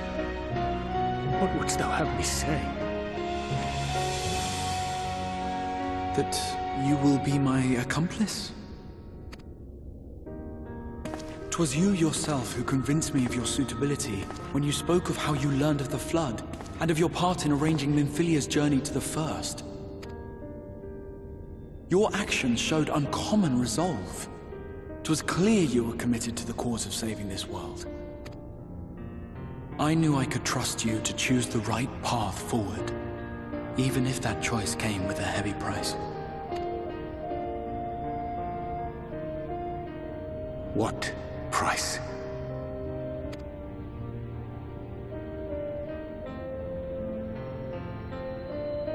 When all is said and done, and the last of the Light Wardens lies slain, I will absorb their corrupted ether, and then I will die. Knowing what I know of your companions, not to mention your champion, they will try to stop me. But in saving one, they would save none. Therefore, I implore you to aid me in concealing my identity, and ensuring this tale ends as it must. To this end, I would have you take what I have told you of the Calamity, and make of it a portent. A prophetic vision you beheld in the swirling chaos of the Rift.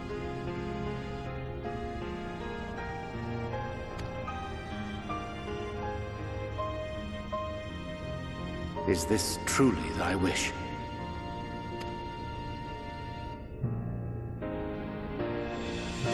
History remembered the Warrior of Light, as I knew it would.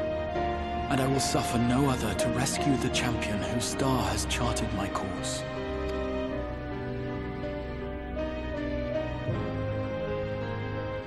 I will see this tale to a happy end, my friend. There has been enough tragedy.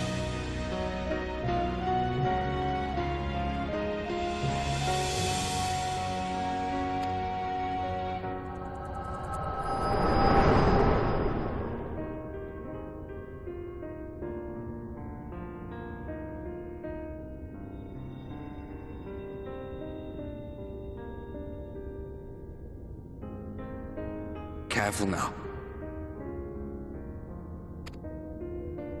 If you lose control again, the light could claim you for good. Although it's probably only a matter of time before you succumb to the change in any case.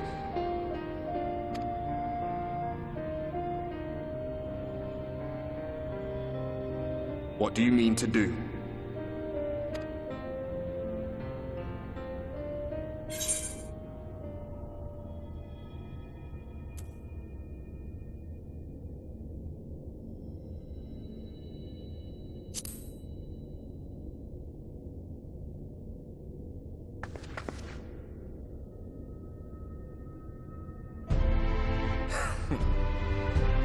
We should be on our way. Diassian mentioned the Tempest, did he not? That's the stormy seas around Calusia to you. His lair must be down there somewhere, hidden beneath the waves.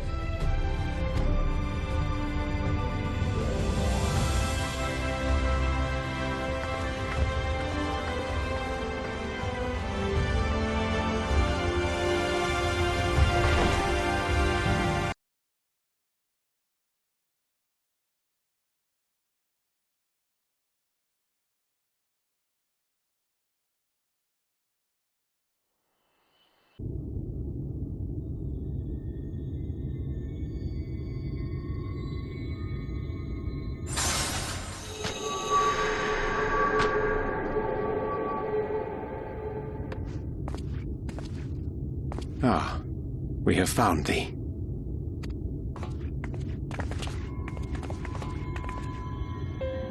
Word reached us of thy recovery, and thus did we gather with all haste.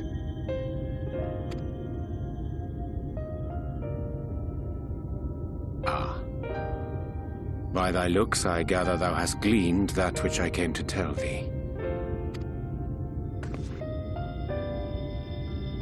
Urianger has shared everything with us.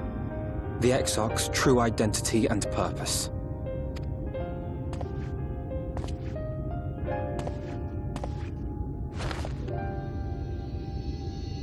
I offer no excuses. When I agreed to aid the Exarch with his plans, 'twas in full acceptance of the condemnation I would face when my duplicity was laid bare. Yet it is not rancor, but resolve that I sense in thee. Thou art fully intent upon walking thy path to its end, art thou not? If thou canst forgive my deception, or, failing that, set aside thy displeasure for a time, I do beg leave to follow thee. What strength and wisdom I possess are thine to command.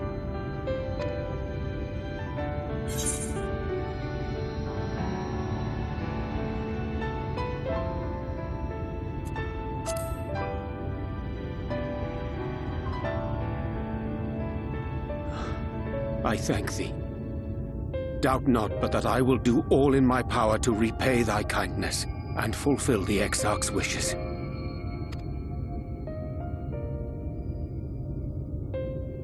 I'm sorry, but I don't think this is a good idea.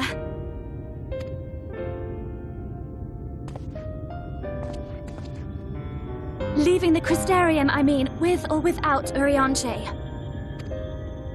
What I did for you won't last forever. There's no telling when the light will break free again. Please, you must stay here, at least for a little while longer. We will find a way to cure this, I promise you. How can you make promises? We don't even know where to start. Alize, please. You know Reen was only trying to help. Of course I know! I know only too well! But making promises you have no way of keeping is not a kindness. It's a lie. Plain and simple.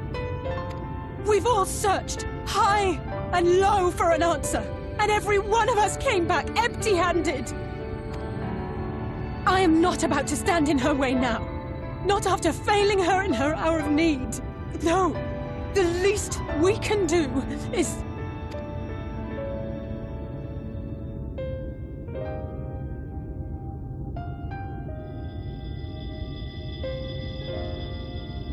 We will go with you as well. There is naught to be gained by standing still. Indeed, we have exhausted every other avenue. Lead, and we shall follow. If there is any hope to be found, then we will surely find it at your side. Are we all in agreement, then?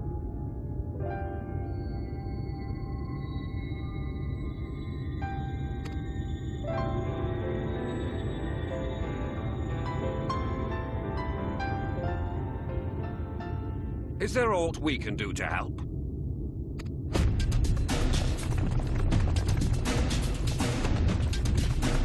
Though we may not know the whole story, we do know you're in for a fight. And while the Exarch's away, it falls to the rest of us to see the Warrior of Darkness is given a proper send-off. You told them! No! Well, not in so many words. Aye, we didn't need it spelled out for us. When the night sky appeared over whichever place you went to, it was harder not to put two and two together.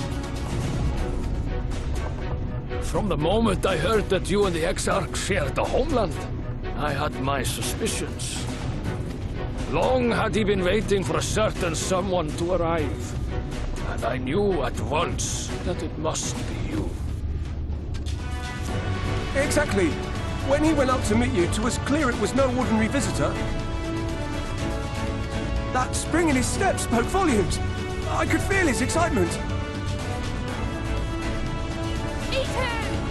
That's right!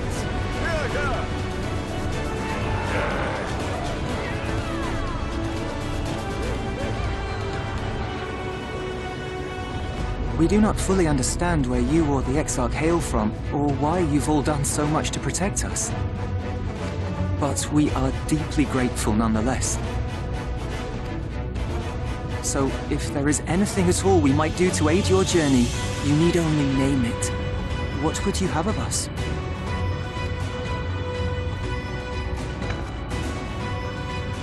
You might have invited them to join us, where they're not so many. But come, they are waiting. What is your will, O warrior of darkness?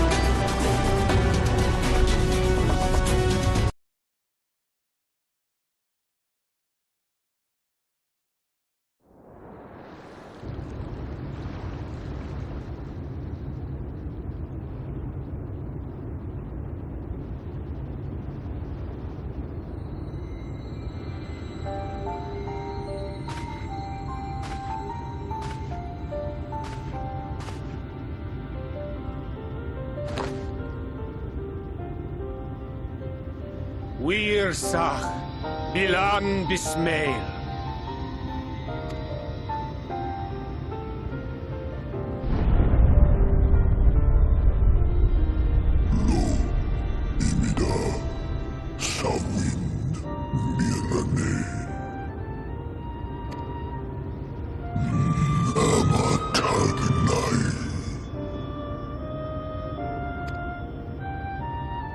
Fallen si lor wislan, ada si alina.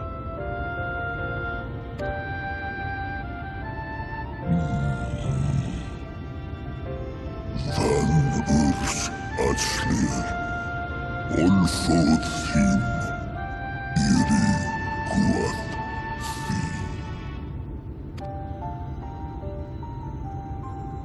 Oh dear. I don't need to speak Fey to know that didn't go well.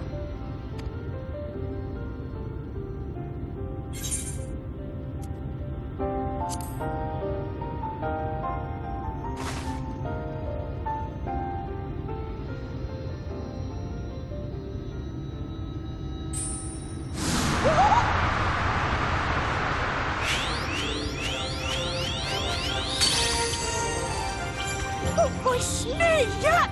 You've learned to call me at last! And where do you go? On a trip? A journey? I knew you wouldn't give up without a fight. Oh, my precious mortal, I shall help you in any way I can.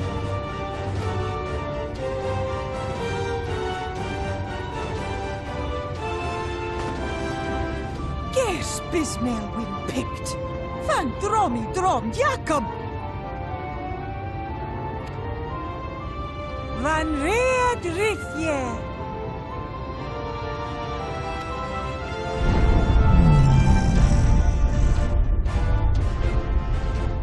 Ahai Ulla, Sahawin Wisk. Isnerim, Sur Yerno.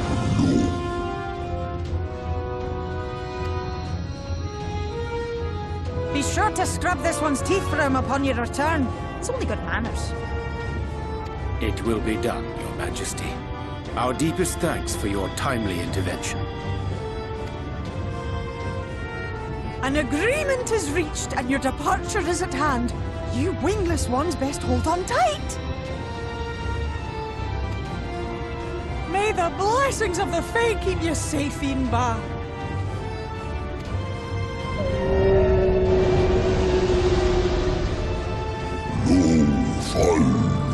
Ruis, Vanin Narsitar, Dir Sidagnai.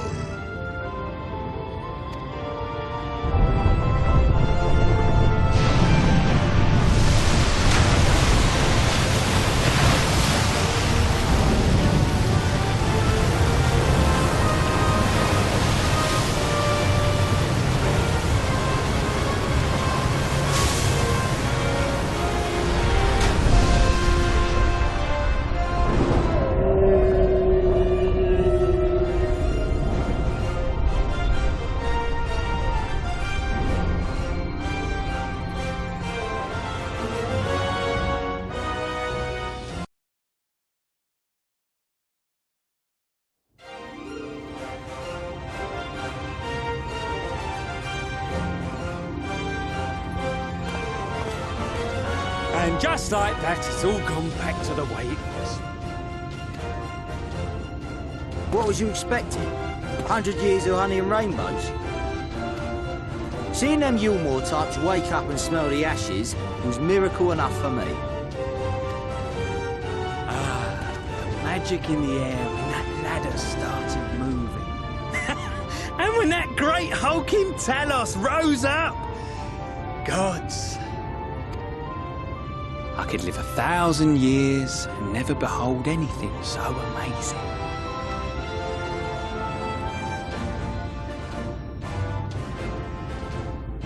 What the? Do you see that?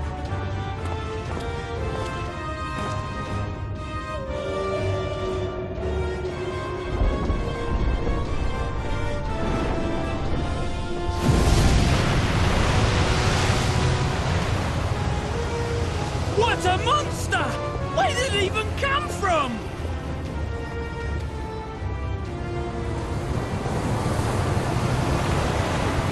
Whoa there! It's not stopping! Run! Run!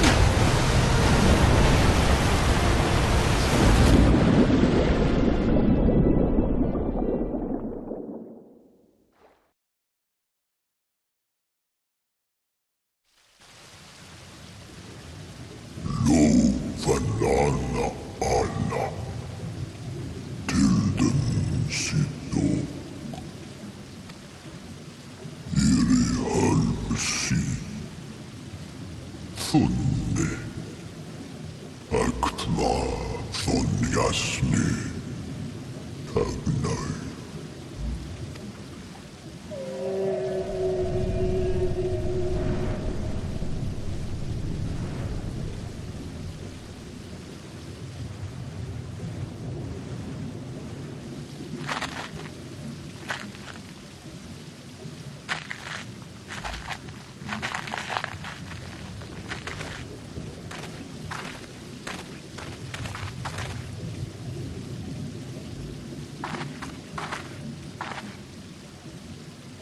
Wow.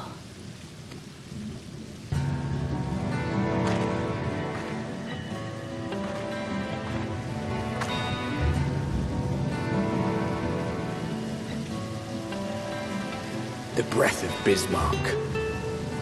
See how it swells to form a dome beneath the waves? The waters recede. The tempest's floor is laid bare. In defiance of the blinding sky, this place holds fast to its gloom. The last refuge of he who denies the light with every fiber of his being.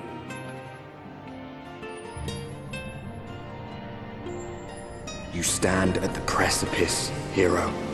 Journey unto the heart of darkness. Finish it.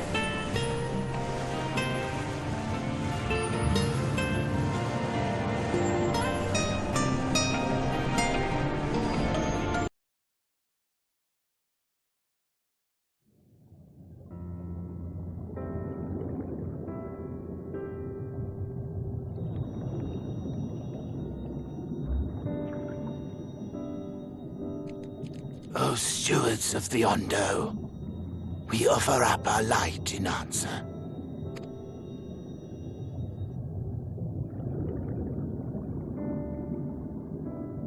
That crystal you showed the artisan. Was it... Did it belong to one of my friends?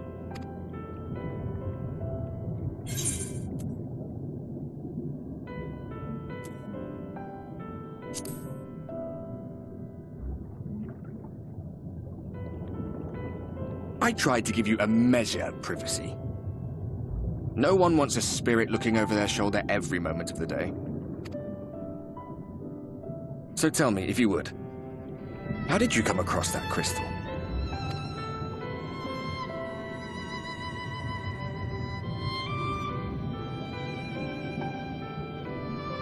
I was right then.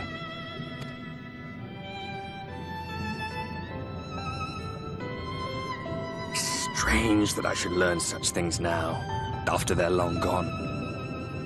They were fine friends, every one of them. I didn't expect death to teach me so much. About them, about Seto, about you, about the hope that hides at the heart of this world. I've never been one for idle chit-chat, but if by some miracle I could see them all again, I doubt I would ever stop talking.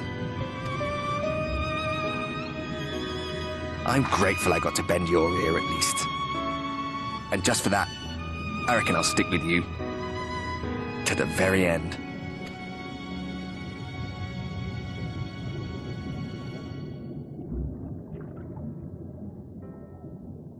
Apologies, we were a little late to the gathering.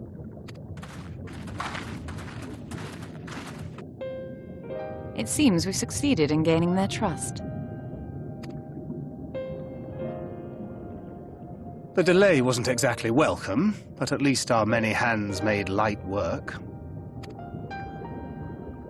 And they seemed especially impressed with your contribution. Our hero indeed.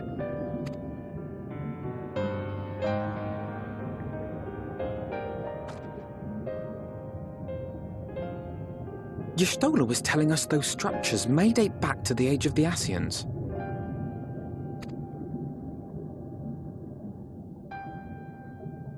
An Ascian homeland. Despite his many protestations, I never quite believed Emmett Selk was telling the truth. Nor I. But there is no denying the evidence before our eyes. Clearly this was once a great city. A home they would see restored, no matter how many tens of thousands of years it takes.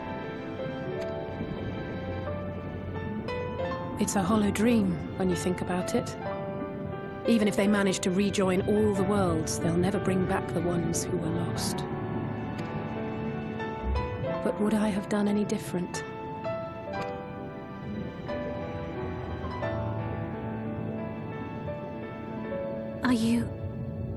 How are you feeling?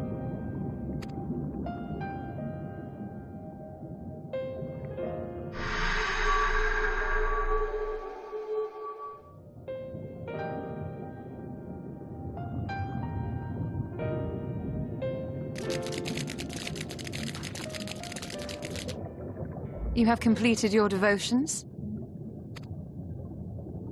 Yes.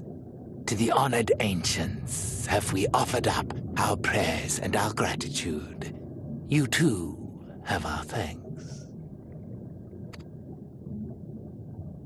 Might we trouble thee then to tell us more of the illuminated land of which thou didst lately speak?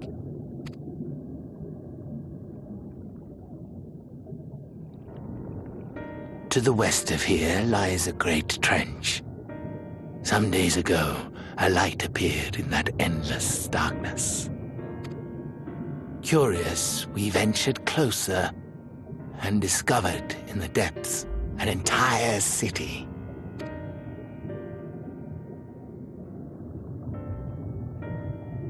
The buildings we spied were akin to our own everlasting abodes, impossibly so. We understood at once the ancients had risen. There could be no doubt. Taken with terror, we retreated to the cups, and I decreed that none should enter the trench until such time as we received a sign.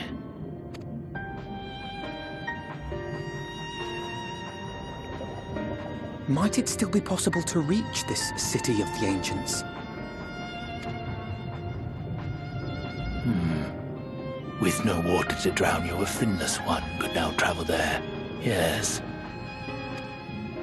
I am convinced you are the sign for which we have been waiting. My people will show you the way.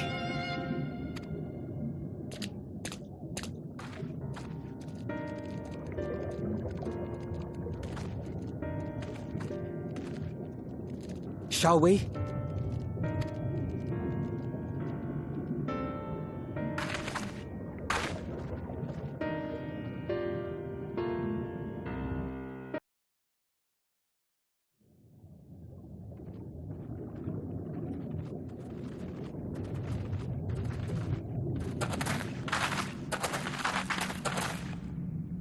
By the gods!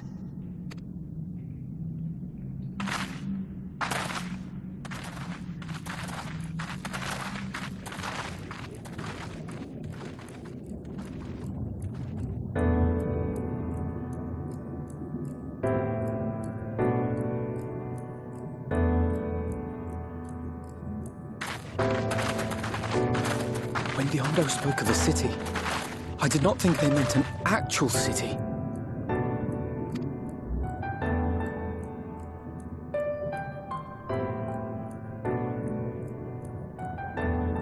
Then we are seeing the same view.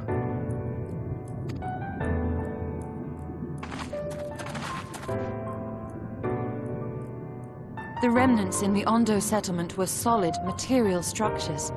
But these...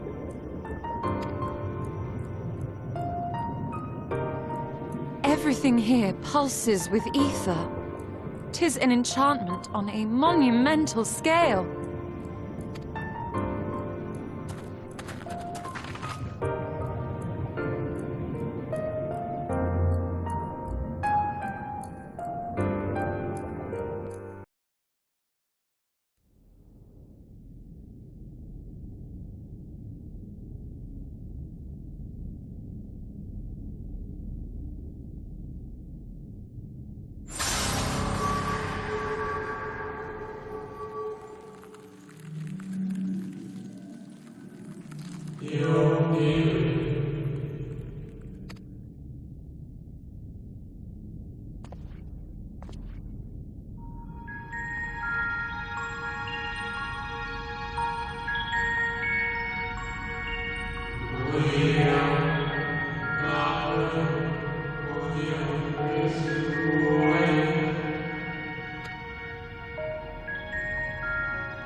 This really is unacceptable. I gave you very specific instructions. Emmet Selk.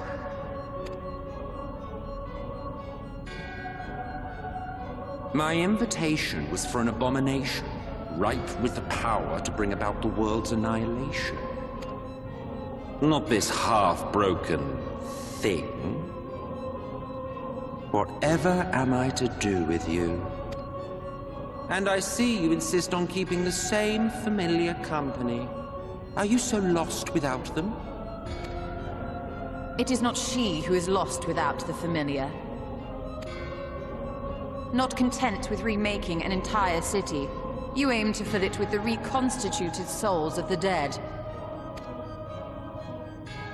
I may have gotten a little carried away in my attention to detail, added a few unnecessary flourishes.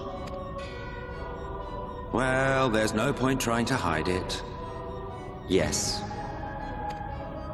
Once the rejoining of worlds is complete, Zodiac will regain his full strength and shatter his prison. Then we shall offer up the Source's remaining inhabitants in sacrifice, that we might resurrect our brethren who died to bring Zodiac into existence. But what was it that you came here to do exactly?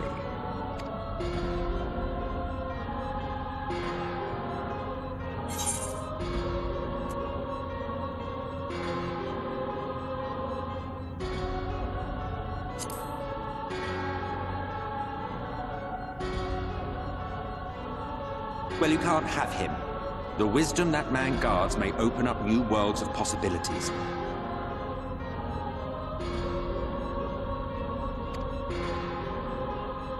He has unlocked the secrets of travel across the rift, and through time as well, it would seem.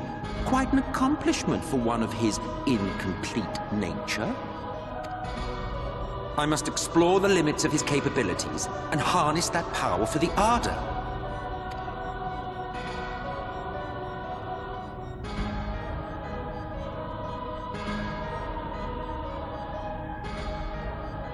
Even now, after everything, you refuse to see reason. You think it unfair that you are subject to suffering? That your lives will be sacrificed for the Ancients? Look at me! I have lived 1,000 of your lives. I have broken bread with you. Fought with you, grown ill, grown old, sired children, and yes, welcomed death's sweet embrace. For eons have I measured your worth and found you wanting. Too weak and feeble-minded to serve as stewards of any star.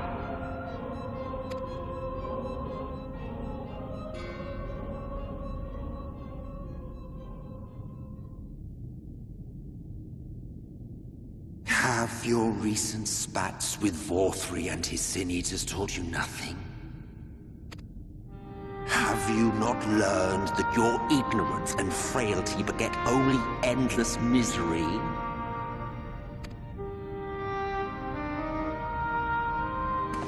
How long do you mean to perpetuate this farce? How much more must I endure your bumbling interference? Let us imagine that the laws of reality are again undone, and the world faces true annihilation. Do you honestly believe that half your number would sacrifice themselves to save the other? Of course they wouldn't! And if you had witnessed history unfold as I have, you would reach the same conclusion.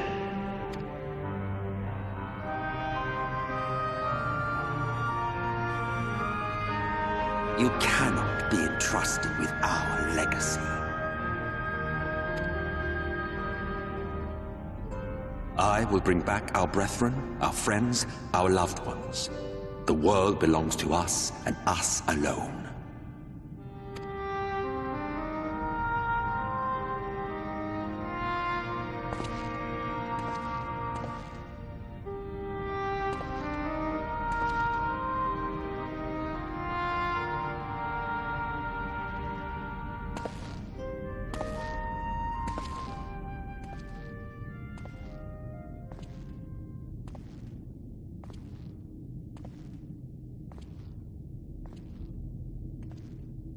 Emmet Selk!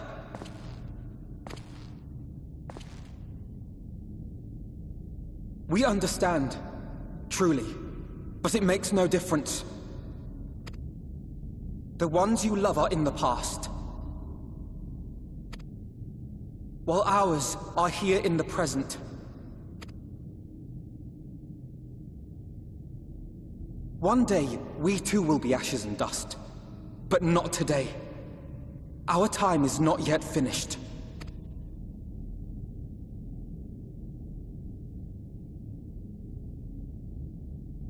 We share your conviction, and that is why we will not abandon our course.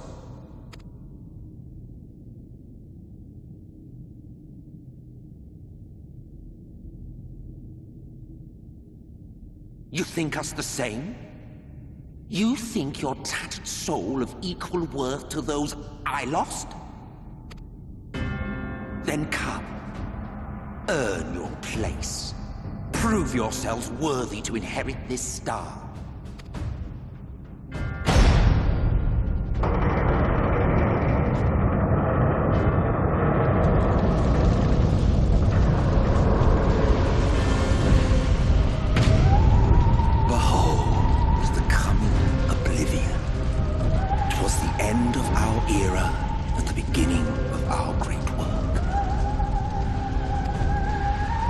fitting backdrop for your final judgment.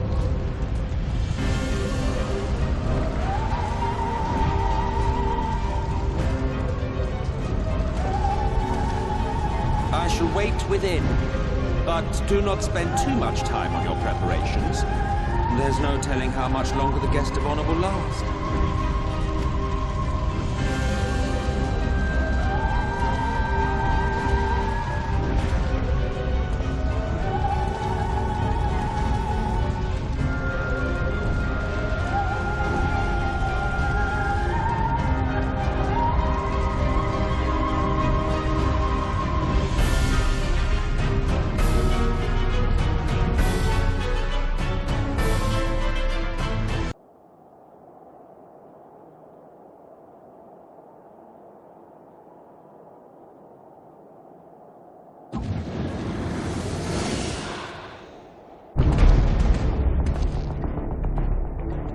Well, well, you prevailed.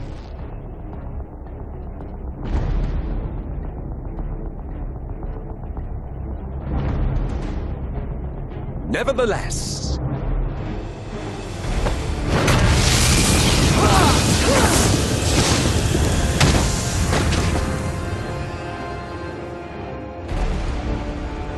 Your performance was underwhelming, and I remain unconvinced of your worthiness. Oh, you tower of your misbegotten ilk, no doubt. But should I bring my full strength to bear, well, you would be as leaves in the wind. The gulf between us is a reflection of the disparity between the world as it was and what it has become.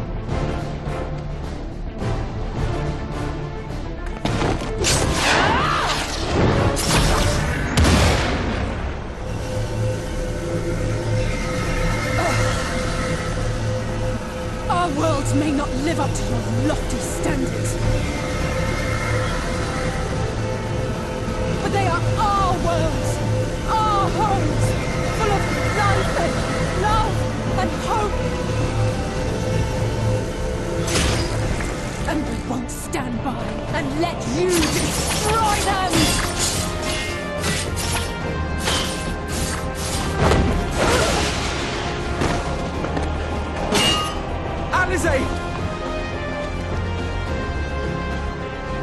You are a mistake. For we who have known perfection, the shattered source and these shards are ghastly mockeries of the true world.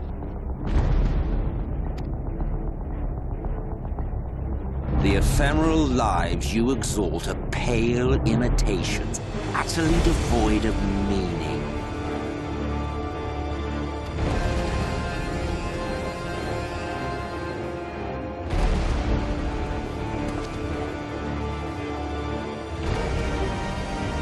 Belittle us all you like, but we will rise again and again, and give the lie to your insults through word and deed.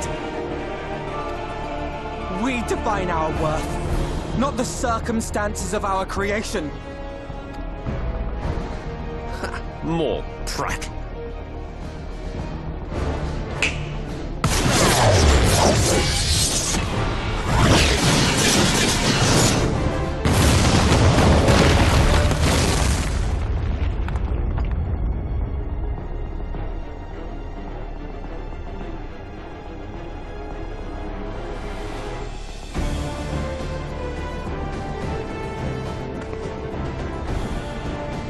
Fool, who are you? No one, nothing. Once I have reclaimed my heritage, my first act will be to expunge your stain from history's weave.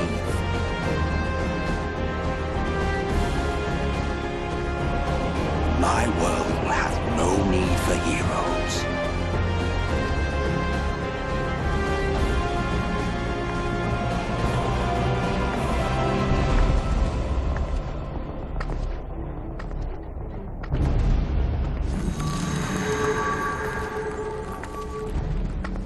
Still fighting the good fight.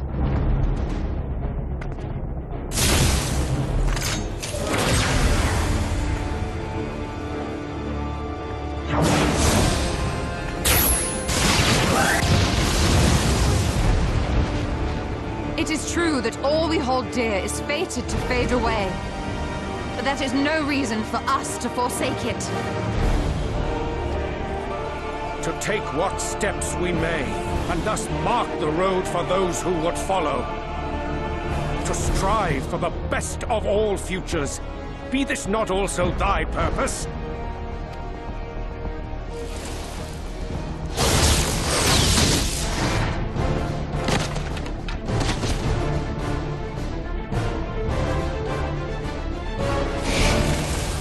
Do not presume to speak of my future.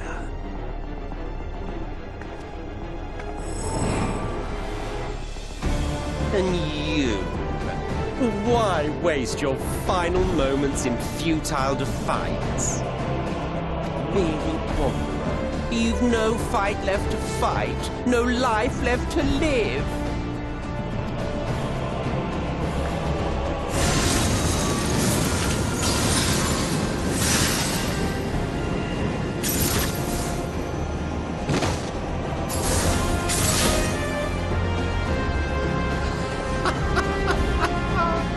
You see, the light will not be denied.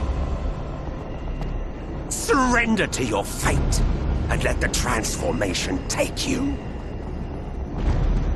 Rise up in madness and fury. Devour the vermin infesting the land which is rightfully ours.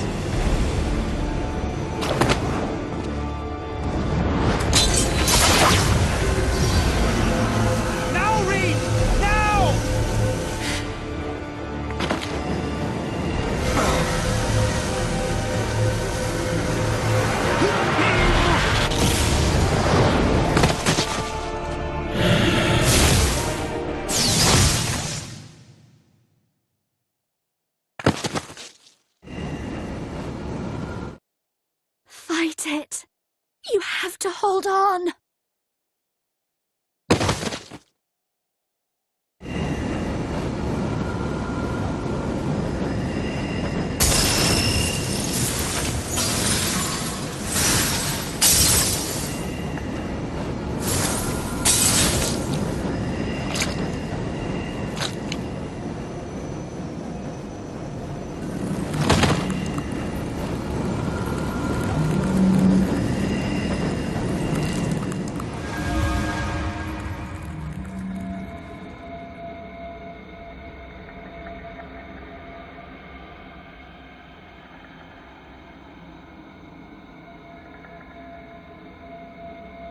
If you had the strength to take another step, could you do it? Could you save our worlds?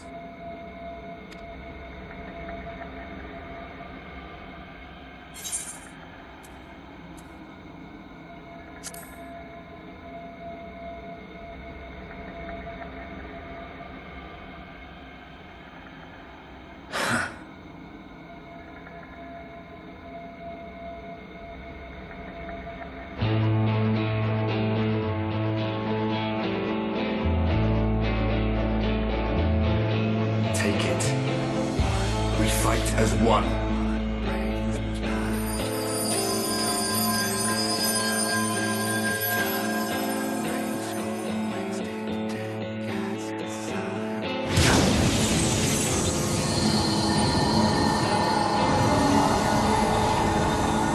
This world is not yours to end. This is our future. Our story.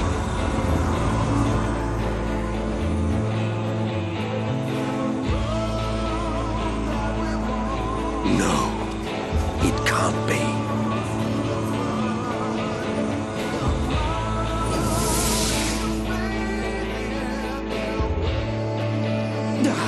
That trick of the light. You are a broken husk, nothing more.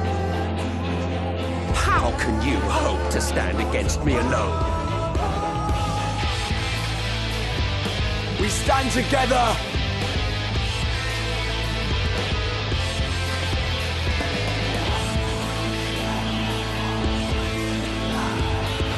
How do you? I'm surprised you can stand at all. could not well leave matters half finished. Let expanse contract, eon become instant.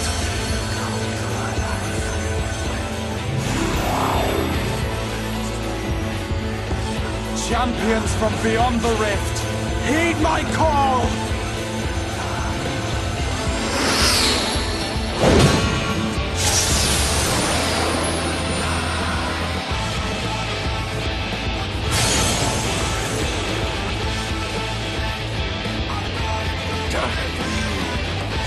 Damn you all!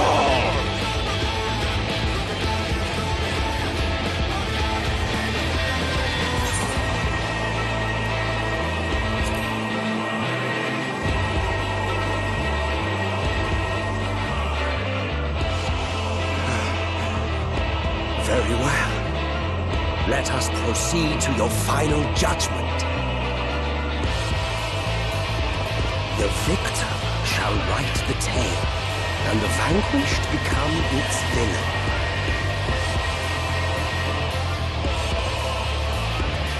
But come, let us cast aside titles and pretense, and reveal our true faces to one another.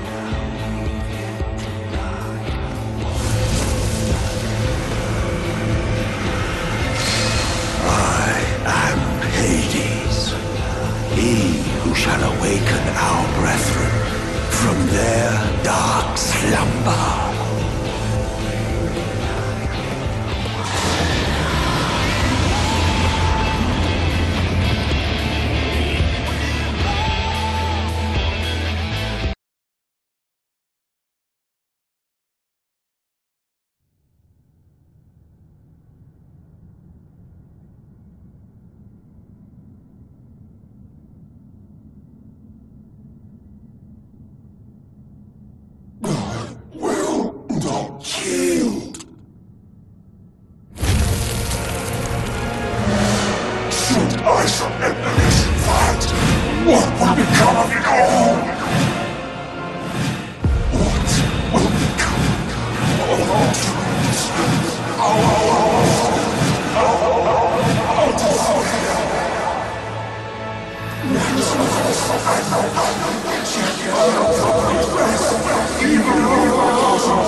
Remember. Remember us.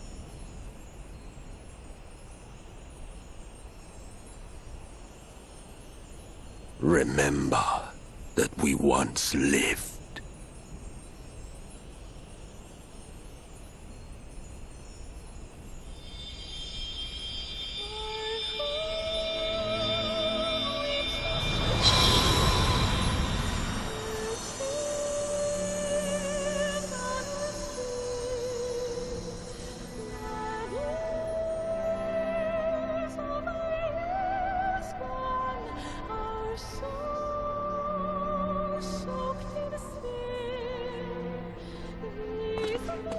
It's over.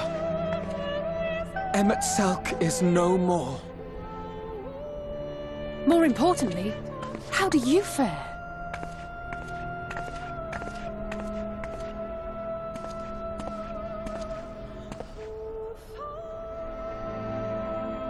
What dost thou see? Her ether. It is as it used to be. As a disciple of Zodiac, the Ascian was the darkness to your light. I can but assume that when you set your strength against his, the light within you was spent. No, it's more than that. Under the strain of that incredible flood of ether, your soul had begun to break apart. Yet now it seems somehow restored.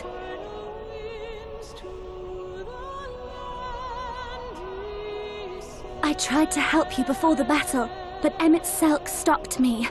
So, how did you... exactly what did you... Can you tell us what happened?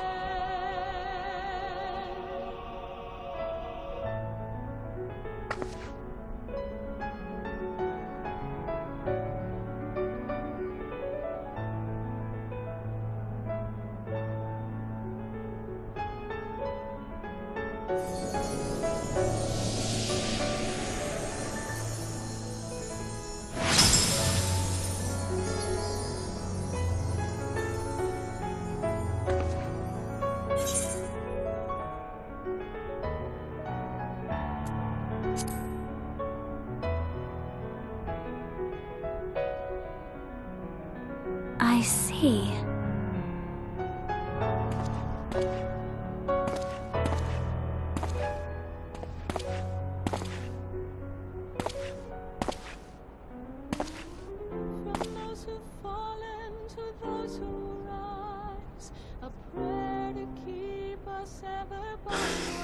Where to start? I believe I owe you all an apology. And you, most especially.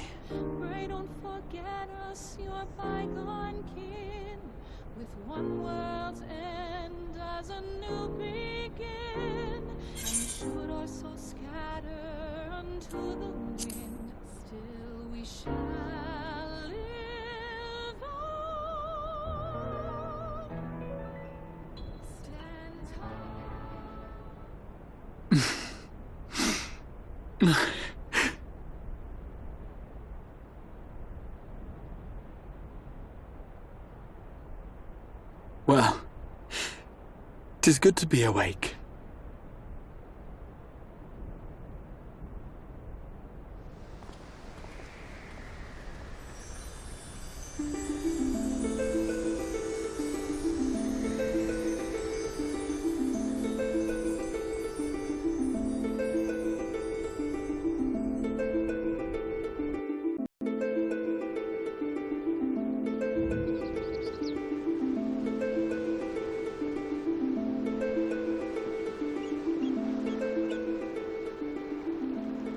So, those mad souls dove straight into the ocean over there, did they? All I could see from here was the whale, Master Chai. 'Twas surely Alphino and those friends of his. They did something heroic, mark my words. You need only look up there for proof of that.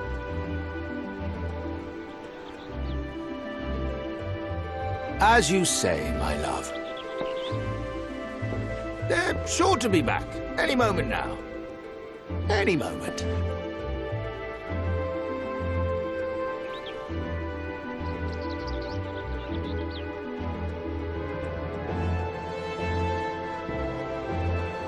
They are coming back, aren't they? I couldn't bear the thought of...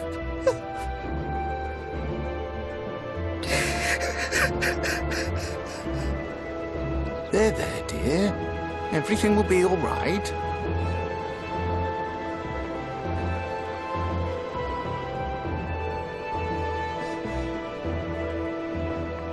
There, look! Over there, over the beach!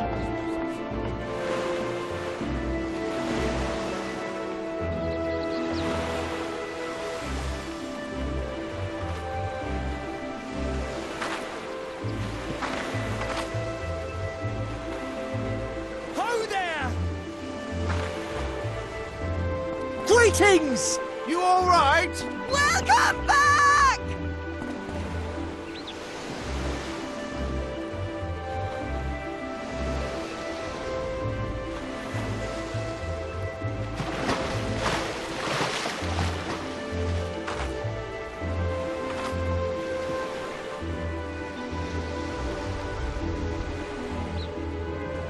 I didn't think we'd be swimming the whole way back. Heavens. Heavens. Take me. Alphino! Oh, hells.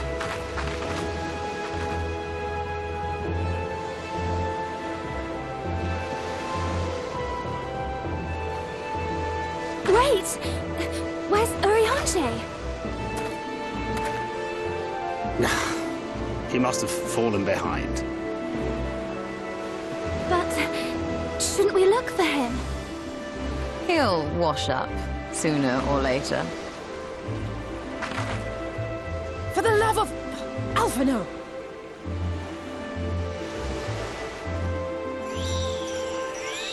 Welcome back, dear ones!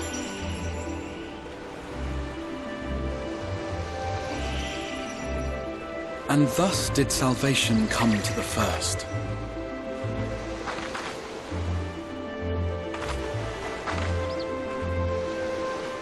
The lamps of Amarot will fade along with Emitzel's enchantments, and the depths shall be as once they were.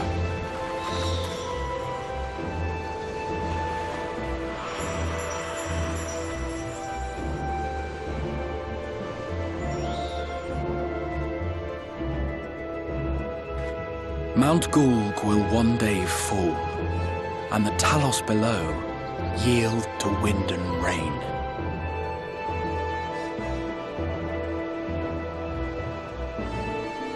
This tale, too, will fade with time, passing into legend as the world heals and moves on.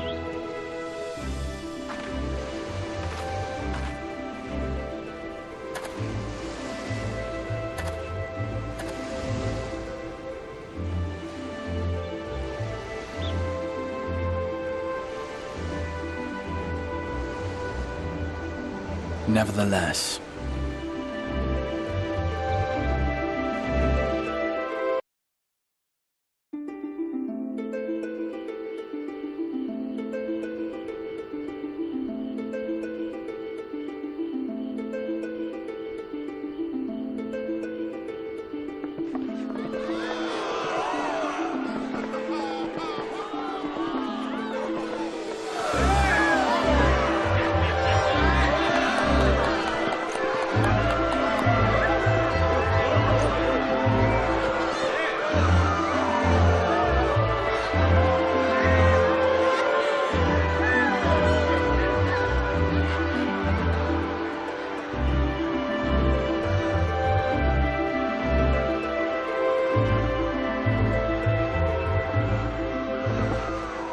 as ether obeys the cycle, as death and decay gives way to new life,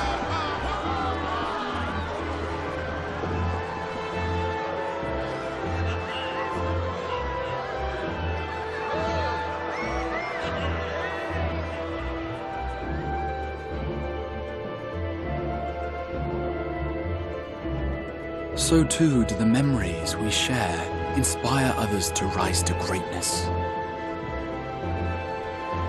For we who walk before may lead those who walk after.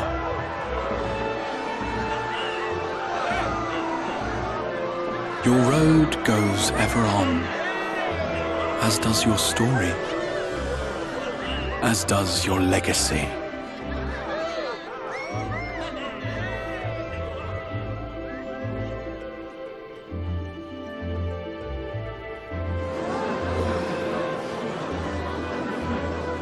Such is the hero's lot, to touch the lives of countless others. Excuse me? You're the Warrior of Darkness, aren't you?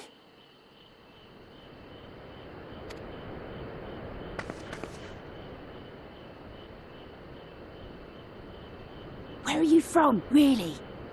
And how did you get to be so strong?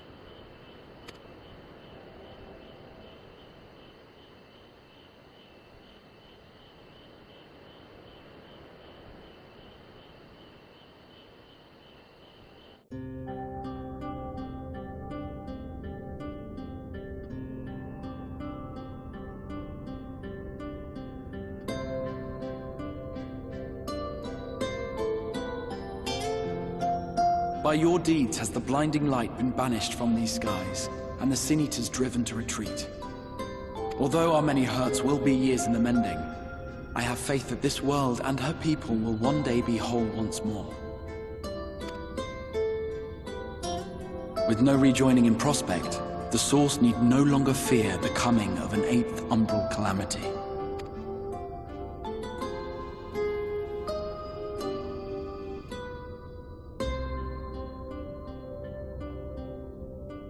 And with that triumph, the future from which you came will no longer come to pass.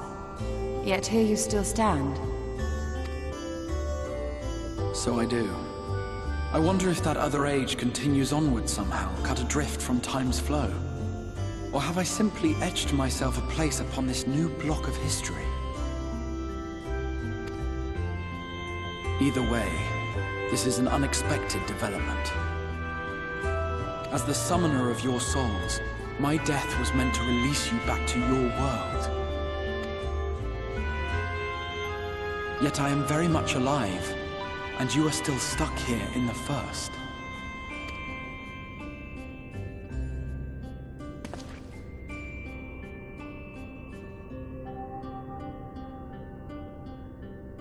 I believe I speak for us all when I say that we are happy to postpone our return if it means your life is spared.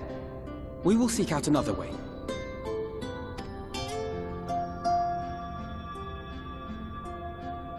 Besides, I never had any intention of rushing home. There are people here I still need to thank, and this means I might actually have time to do so.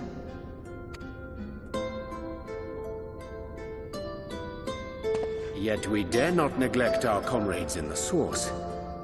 Mistress Tataru, to name but one, will be most anxious to know how things stand with us. So, you'll just have to make the journey alone for the moment. Be sure and give a full report to our fellow scions, would you? Oh, and we'd also appreciate any news you can bring us from back home. Then I see no reason to delay. I can open the path from here.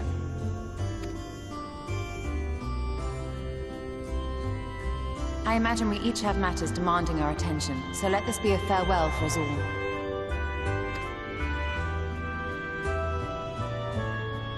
Send word when you've resummoned our friend. Oh, and do try to ensure she arrives within the city next time. Of course. I shall strive for utmost accuracy. No strange forests or unplanned passengers, I promise.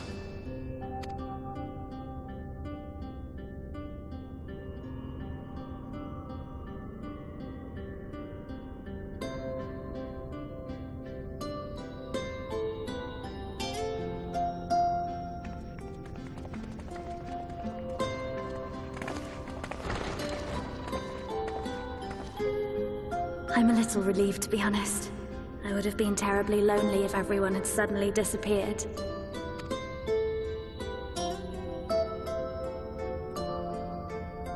But I understand that you have to go. Safe journey, Warrior of Darkness.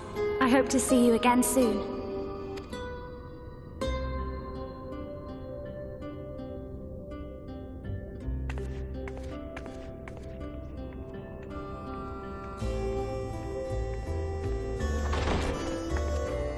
Just a moment while I attune the portal. Then you can be on your way.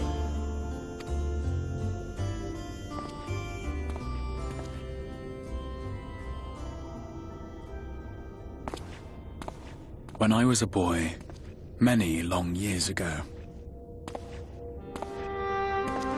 I yearned to stand tall as the heroes of Eld. But like a fool seeking to pluck the stars from the heavens, my every attempt to reprise their deeds fell short. And then one day, an all but forgotten dream from my youth stood before me in the flesh.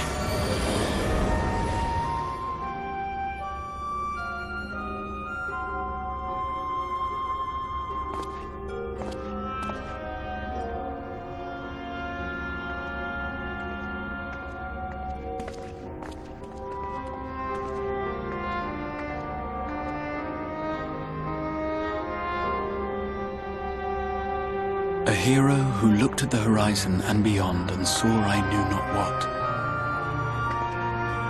All I knew was that I would give anything to stand at that hero's side.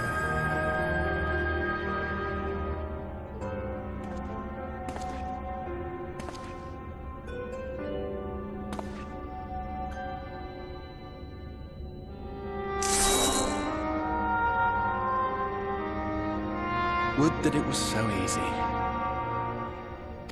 The glory of the heavens was ever beyond the grasp of those who never thought to reach for it. But if I have gained anything from all of this, it is the courage to stretch out my hand.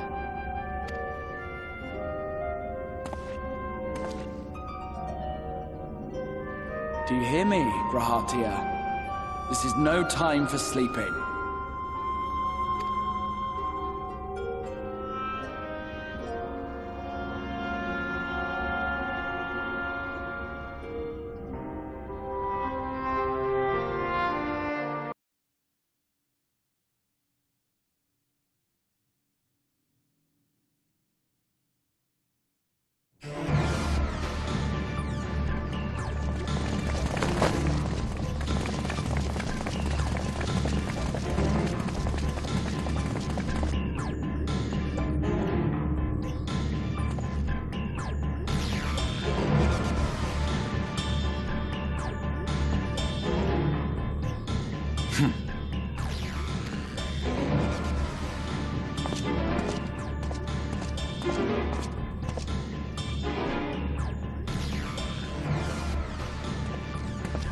To the west gate. I want to know what's happening there.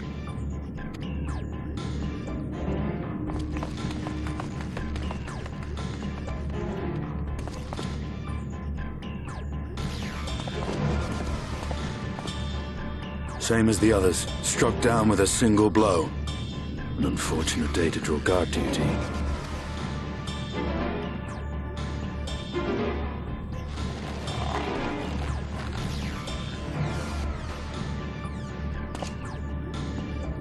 Forgive me.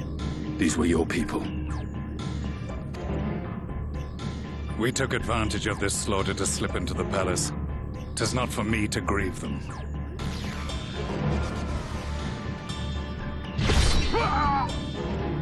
That was the Emperor! Wait! Oh!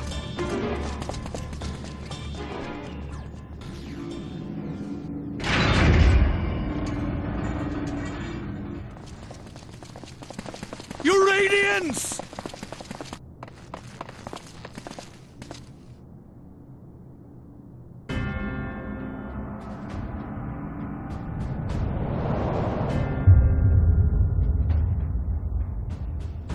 Gaius, You've missed your part in this, I'm afraid.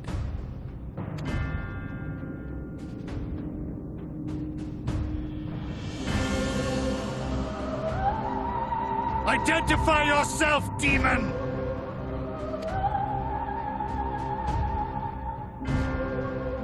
You were hoping for the Ascian? The Craven shed this skin and fled, rather than face me. A pity. I was looking forward to crossing blades with myself. But I cannot deny the feeling of satisfaction. Body and soul reunited at last. What now? The game continues, but the pieces have changed. Only if we trust in a paragon's words. A mistake I do not intend to repeat. Goyus! He speaks the truth. Elidibus is gone. Tore a hole into the rift.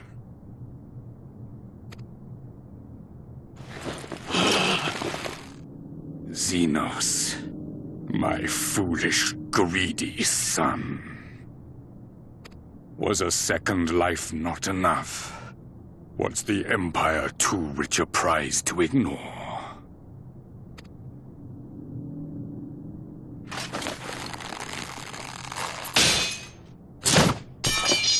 True freedom for our nation, our people, will never be won by a spoiled princeling. The burden of this throne is beyond you.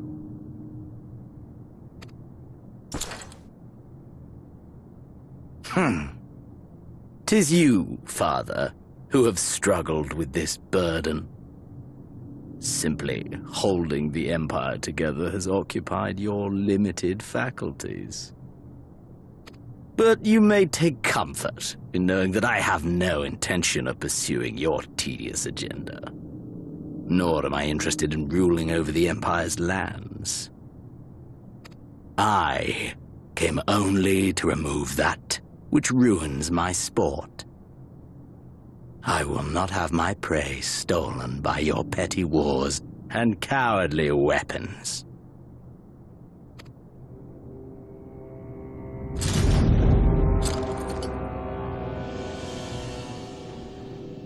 You would kill me just for that.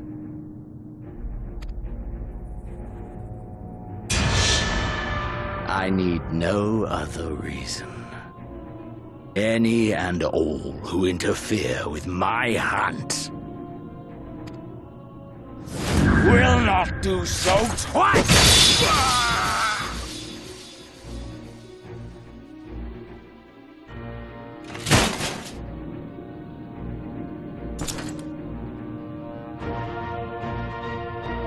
I heard the Ascians speak of Zodiac, an island. Even the will of this star is but a construct of our own making. We shall gorge upon their strength, and then, my friend, our contest shall begin anew.